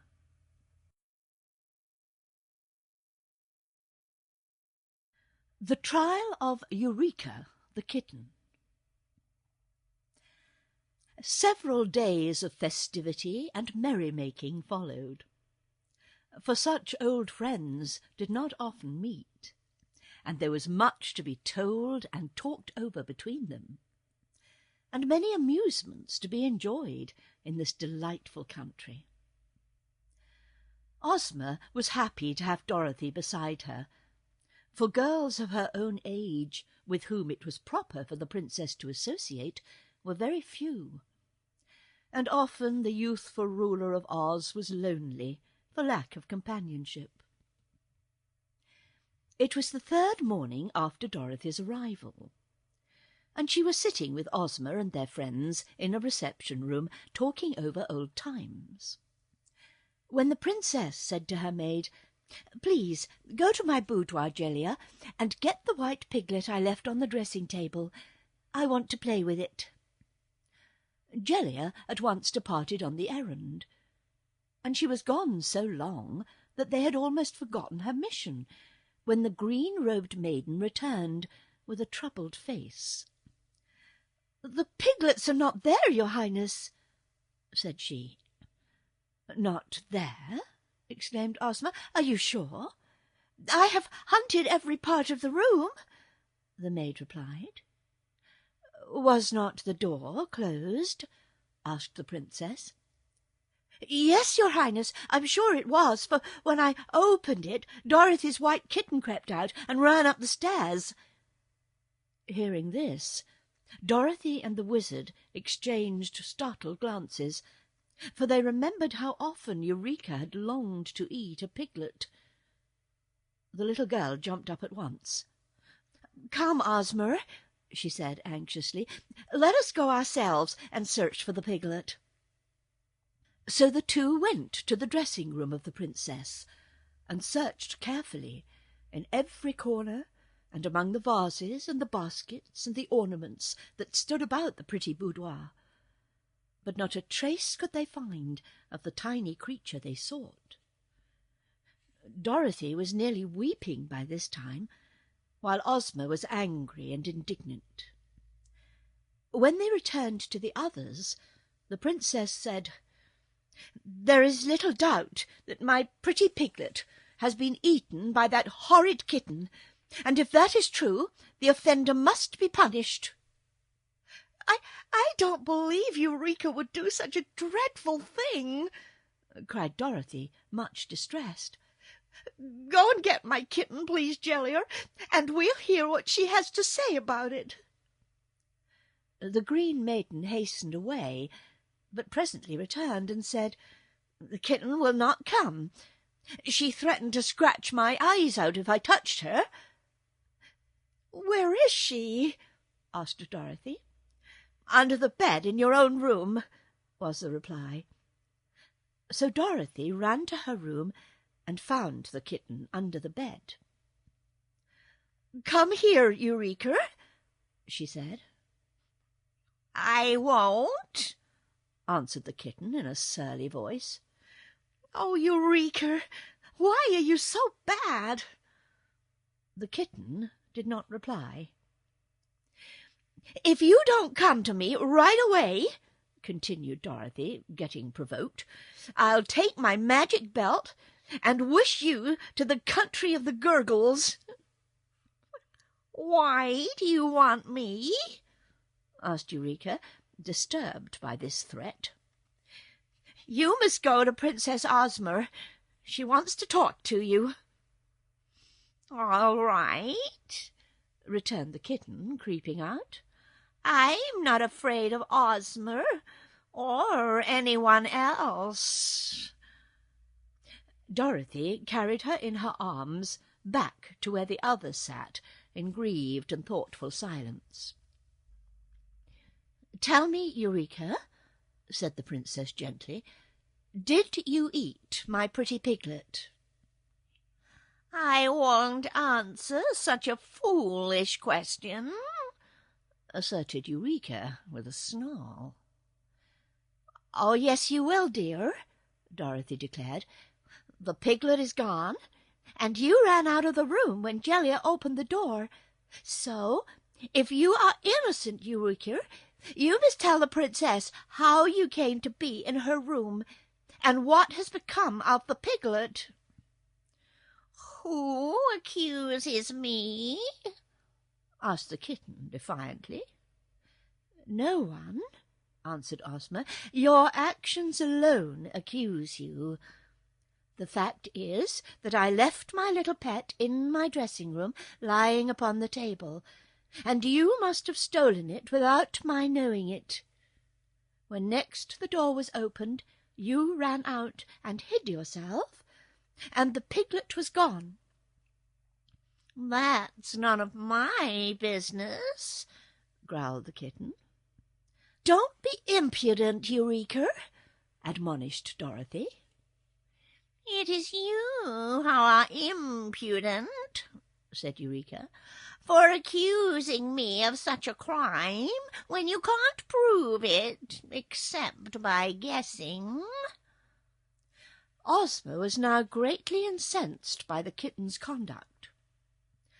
She summoned her captain-general, and when the long, lean officer appeared, she said, "Carry this cat away to prison, and keep her in safe confinement until she is tried by law for the crime of murder." So the captain-general took Eureka from the arms of the now weeping Dorothy, and in spite of the kitten's snarls and scratches, carried it away to prison. "What shall we do now?" asked the Scarecrow with a sigh, for such a crime had cast a gloom over all the company. "I will summon the court to meet in the throne-room at 3 o'clock," replied Ozma. I myself will be the judge, and the kitten shall have a fair trial." "What will happen if she is guilty?" asked Dorothy. "She must die," answered the princess. 9 times? inquired the Scarecrow. "As many times as is necessary," was the reply. "I will ask the Tin Woodman to defend the prisoner, because he has such a kind heart, and I'm sure he will do his best to save her. And the Wogglebug shall be the public accuser, because he is so learned that no one can deceive him." "Who will be the jury?" asked the Tin Woodman. "There ought to be several animals on the jury," said Ozma, "because animals understand each other better than we people understand them. So the jury shall consist of the Cowardly Lion, the Hungry Tiger, Jim the Cab Horse, the Yellow Hen, the Scarecrow, the Wizard, Tick-Tock the Machine Man, the Sawhorse, and Zeb of Hugson's Ranch. That makes the 9 which the law requires, and all my people shall be admitted to hear the testimony." They now separated to prepare for the sad ceremony, for whenever an appeal is made to law, sorrow is almost certain to follow, even in a fairyland like Oz.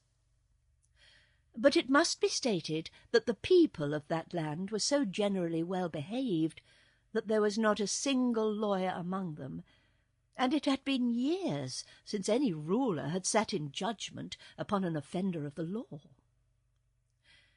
The crime of murder being the most dreadful crime of all, tremendous excitement prevailed in the Emerald City when the news of Eureka's arrest and trial became known.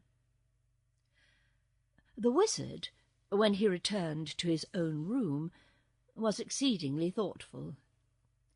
He had no doubt Eureka had eaten his piglet, but he realized that a kitten cannot be depended upon at all times to act properly, since its nature is to destroy small animals, and even birds, for food.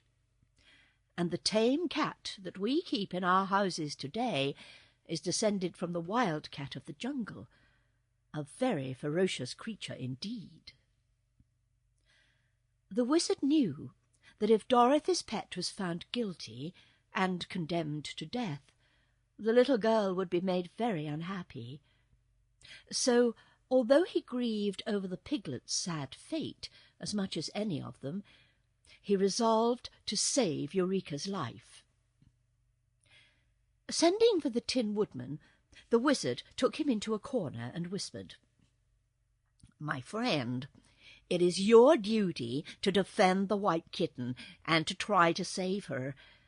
But I fear you will fail, because Eureka has long wished to eat a piglet, to my certain knowledge, and my opinion is that she has been unable to resist the temptation.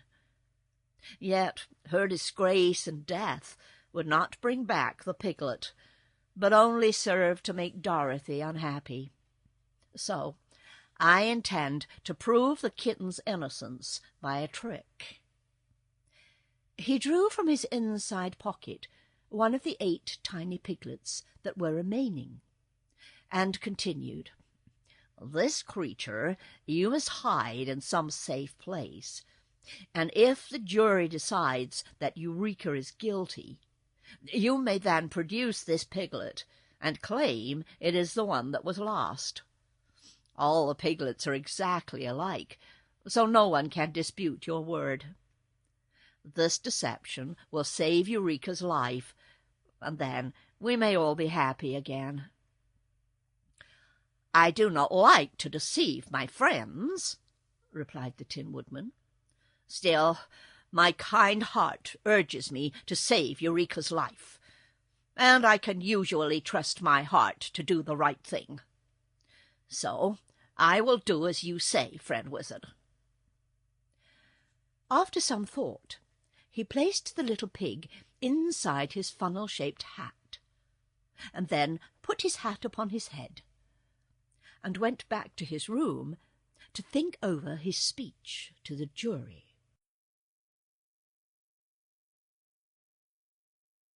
The wizard performs another trick. At 3 o'clock the throne-room was crowded with citizens, men, women, and children, being eager to witness the great trial. Princess Ozma, dressed in her most splendid robes of state, sat in the magnificent emerald throne, with her jewelled sceptre in her hand, and her sparkling coronet upon her fair brow. Behind her throne stood the 28 officers of her army, and many officials of the royal household.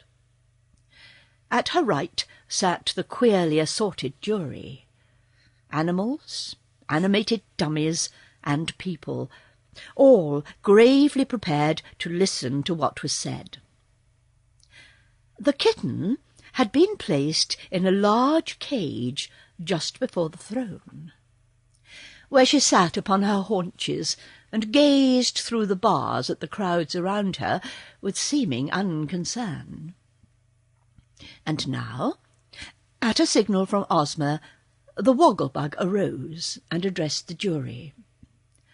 His tone was pompous, and he strutted up and down in an absurd attempt to appear dignified.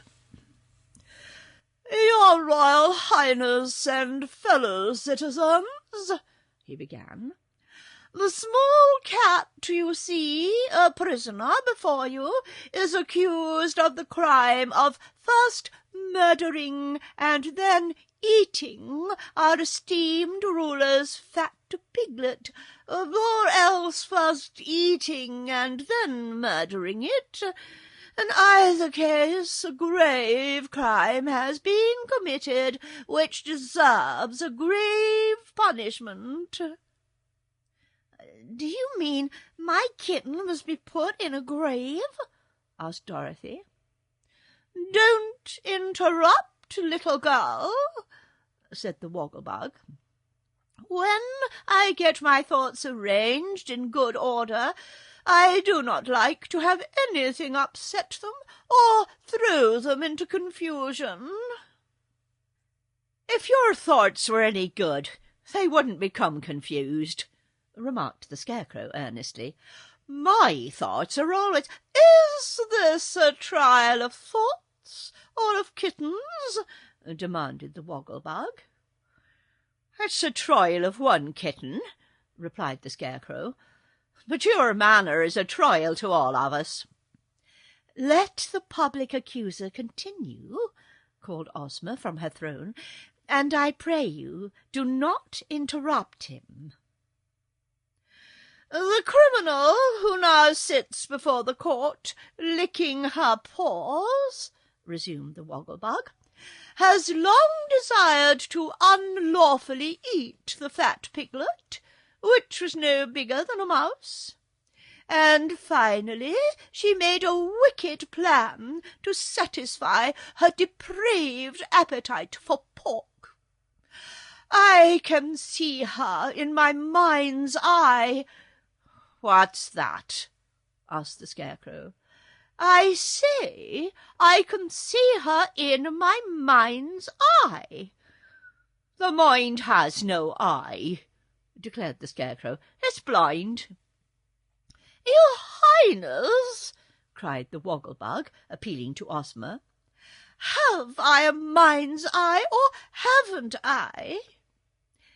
"If you have, it's invisible," said the Princess. "Very true," returned the Wogglebug, bowing. "I say I see the criminal in my mind's eye, creeping stealthily into the room of our Ozma and secreting herself when no one was looking, until the princess had gone away and the door was closed. Then the murderer was alone with her helpless victim, the fat piglet, and I see her pounce upon the innocent creature and eat it up." "Are you still seeing with your mind's eye?" inquired the Scarecrow. "Of course. How else could I see it? And we know the thing is true, because since the time of that interview there is no piglet to be found anywhere." "I suppose if the cat had been gone instead of the piglet, your mind's eye would have seen the piglet eating the cat," suggested the Scarecrow. "Very likely," acknowledged the Woggle-Bug. "And now, fellow citizens and creatures of the jury, I assert that so awful a crime deserves death, and in the case of the ferocious criminal you see before you, who is now washing her face, the death penalty should be inflicted 9 times. There was great applause when the speaker sat down. Then the Princess spoke in a stern voice. "Prisoner, what have you to say for yourself? Are you guilty or not guilty?" "Why, that's for you to find out," replied Eureka. "If you can prove I'm guilty, I'll be willing to die 9 times. But a mind's eye is no proof, because the Woggle-Bug has no mind to see with." "Never mind, dear," said Dorothy. Then the Tin Woodman arose and said, "Respected jury, and dearly beloved Ozma, I pray you not to judge this feline prisoner unfeelingly. I do not think the innocent kitten can be guilty, and surely it is unkind to accuse a luncheon of being a murder. Eureka is the sweet pet of a lovely little girl who we all admire, and gentleness and innocence are her chief virtues. Look at the kitten's intelligent eyes." Here Eureka closed her eyes sleepily. "Gaze at her smiling countenance." Here Eureka snarled and showed her teeth. "Mark the tender paws of her soft, padded little hands." Here Eureka bared her sharp claws and scratched at the bars of the cage. Would such a gentle animal be guilty of eating a fellow creature? No, 1,000 times no. "Oh, cut it short," said Eureka. "You've talked long enough." "I'm trying to defend you," remonstrated the Tin Woodman. "Then say something sensible," retorted the kitten. "Tell them it would be foolish for me to eat the piglet, because I had sense enough to know it would raise a row if I did. But don't try to make out I'm too innocent to eat a fat piglet if I could do it and not be found out. I imagine it would taste mighty good." "Perhaps it would, to those who eat," remarked the Tin Woodman. "I myself, not being built to eat, have no personal experience in such matters, but I remember that our great poet once said, 'To eat is sweet when hunger's seat demands a treat of savory meat.' Take this into consideration, friends of the jury, and you will readily decide that the kitten is wrongfully accused and should be set at liberty." When the Tin Woodman sat down, no one applauded him. for his arguments had not been very convincing, and few believed that he had proved Eureka's innocence. As for the jury, the members whispered to each other for a few minutes, and then they appointed the hungry tiger as their spokesman. The huge beast rose slowly and said, "Kittens have no conscience, so they eat whatever pleases them. The jury believes that the white kitten, known as Eureka, is guilty of having eaten the piglet owned by Princess Ozma, and recommends that she be put to death in punishment of the crime."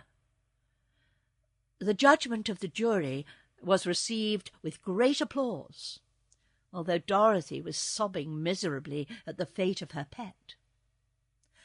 The princess was just about to order Eureka's head chopped off with the Tin Woodman's axe, when that brilliant personage once more arose and addressed her. "Your Highness," said he, "see how easy it is for a jury to be mistaken. The kitten could not have eaten your piglet, for here it is." He took off his funnel hat, and from beneath it produced a tiny white piglet, which he held aloft that all might see it clearly. Ozma was delighted and exclaimed eagerly, "Oh, give me my pet, Nick Chopper!" And all the people cheered and clapped their hands, rejoicing that the prisoner had escaped death and been proved to be innocent. As the princess held the white piglet in her arms and stroked its soft hair, she said, "Let Eureka out of the cage, for she is no longer a prisoner, but our good friend. Where did you find my missing pet, Nick Chopper?" "In a room of the palace," he answered. "Justice," remarked the Scarecrow with a sigh, "is a dangerous thing to meddle with. If you hadn't happened to find the piglet, Eureka would surely have been executed." "But justice prevailed at the last," said Ozma, "for here is my pet, and Eureka is once more free." "I refuse to be free," cried the kitten in a sharp voice, "unless the wizard can do his trick with 8 piglets. If he can produce but 7, then this is not the piglet that was lost, but another one." "Hush, Eureka!" warned the wizard. "Don't be foolish," advised the Tin Woodman, "or you may be sorry for it." "The piglet that belonged to the princess wore an emerald collar," said Eureka, loudly enough for all to hear. "So it did!" exclaimed Ozma. "This cannot be the one the wizard gave me." "Of course not. He had 9 of them altogether," declared Eureka. "And I must say it was very stingy of him not to let me eat just a few. But now that this foolish trial is ended, I will tell you what really became of your pet piglet."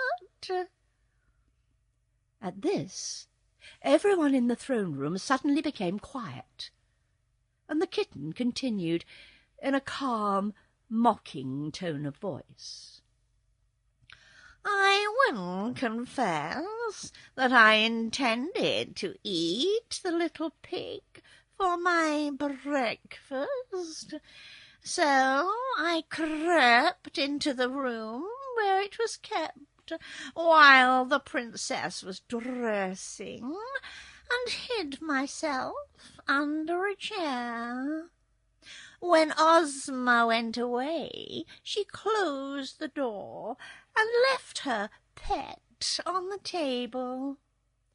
At once I jumped up and told the piglet not to make a fuss, for he would be inside of me in half a second.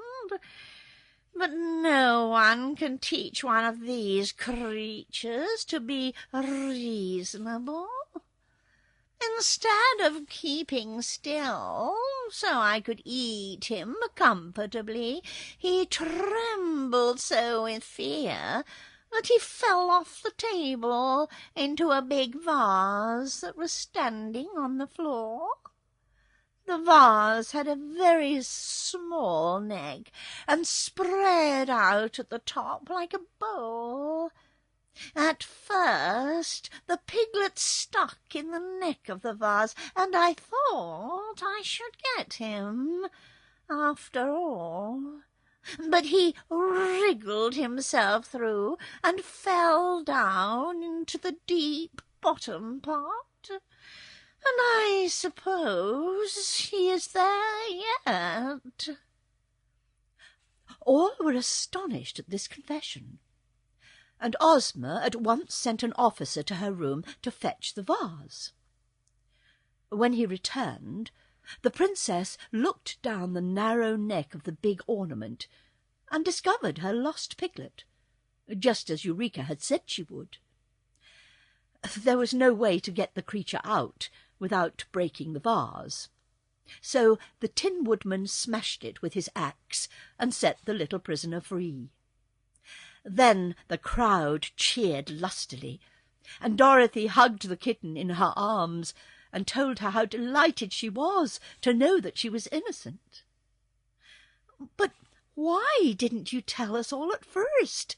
she asked. "It would have spoiled the fun," replied the kitten, yawning. Ozma gave the wizard back the piglet he had so kindly allowed Nick Chopper to substitute for the lost one, and then she carried her own into the apartments of the palace where she lived. And now, the trial being over, the good citizens of the Emerald City scattered to their homes, well contented with the day's amusement.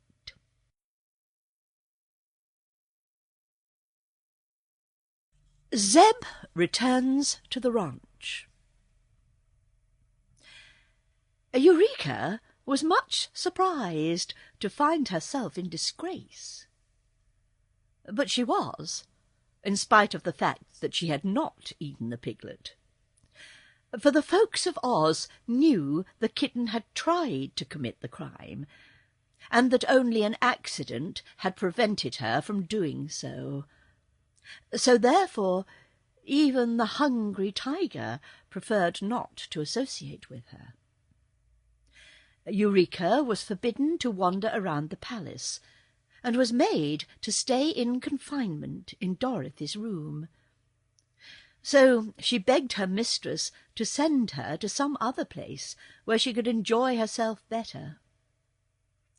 Dorothy was herself anxious to get home, so she promised Eureka they would not stay in the land of Oz much longer. The next evening, after the trial, the little girl begged Ozma to allow her to look in the enchanted picture, and the princess readily consented. She took the child to her room and said, "Make your wish, dear, and the picture will show the scene you desire to behold." Then Dorothy found, with the aid of the enchanted picture, that Uncle Henry had returned to the farm in Kansas, and she also saw that both he and Aunt Em were dressed in mourning, because they thought their little niece had been killed by the earthquake. "Oh, really?" said the girl anxiously. "I must get back as soon as possible to my own folks." Zeb wanted to see his home, and although he did not find anyone mourning for him, the sight of Hugson's ranch in the picture made him long to get back there. "This is a fine country, and I like all the people that live in it," he told Dorothy. "But the fact is, Jim and I don't seem to fit into a fairyland, and the old horse has been begging me to go home again ever since he lost the race. So, if you can find a way to fix it, we'll be much obliged to you." "Ozma can do it easily," replied Dorothy. "Tomorrow morning I'll go to Kansas, and you can go to California." That last evening was so delightful that the boy will never forget it as long as he lives.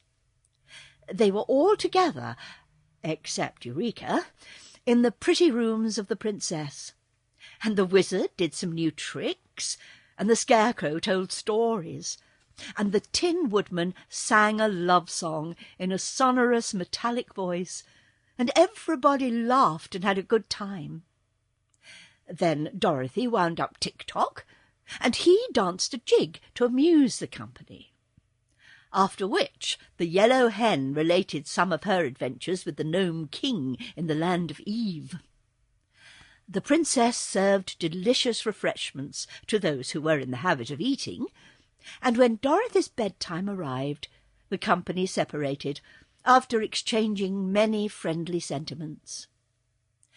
Next morning they all assembled for the final parting, and many of the officials and courtiers came to look upon the impressive ceremonies.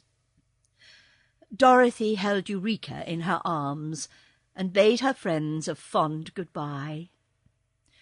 "You must come again sometime," said the little wizard, and she promised she would, if she found it possible to do so.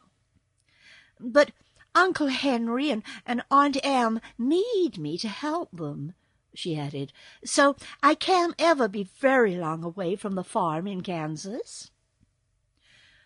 Ozma wore the magic belt, and when she had kissed Dorothy farewell, and had made her wish, the little girl and her kitten disappeared in a twinkling. "Where is she?" asked Zeb, rather bewildered by the suddenness of it. "Greeting her uncle and aunt in Kansas by this time," returned Ozma with a smile. Then Zeb brought out Jim, all harnessed to the buggy, and took his seat. "I'm much obliged for all your kindness," said the boy, "and very grateful to you for saving my life, and sending me home again after all the good times I've had. I think this is the loveliest country in the world, but not being fairies, Jim and I feel we ought to be where we belong, and that's at the ranch. Goodbye, everybody." He gave a start and rubbed his eyes. Jim was trotting along the well-known road, shaking his ears and whisking his tail with a contented motion. Just ahead of them were the gates of Hugson's ranch, and Uncle Hugson now came out and stood with uplifted arms and wide-open mouth, staring in amazement. "Goodness gracious! It's Zeb! And Jim, too!" he exclaimed. "Where in the world have you been, my lad?" "Why, in the world, Uncle," answered Zeb, with a laugh. The end.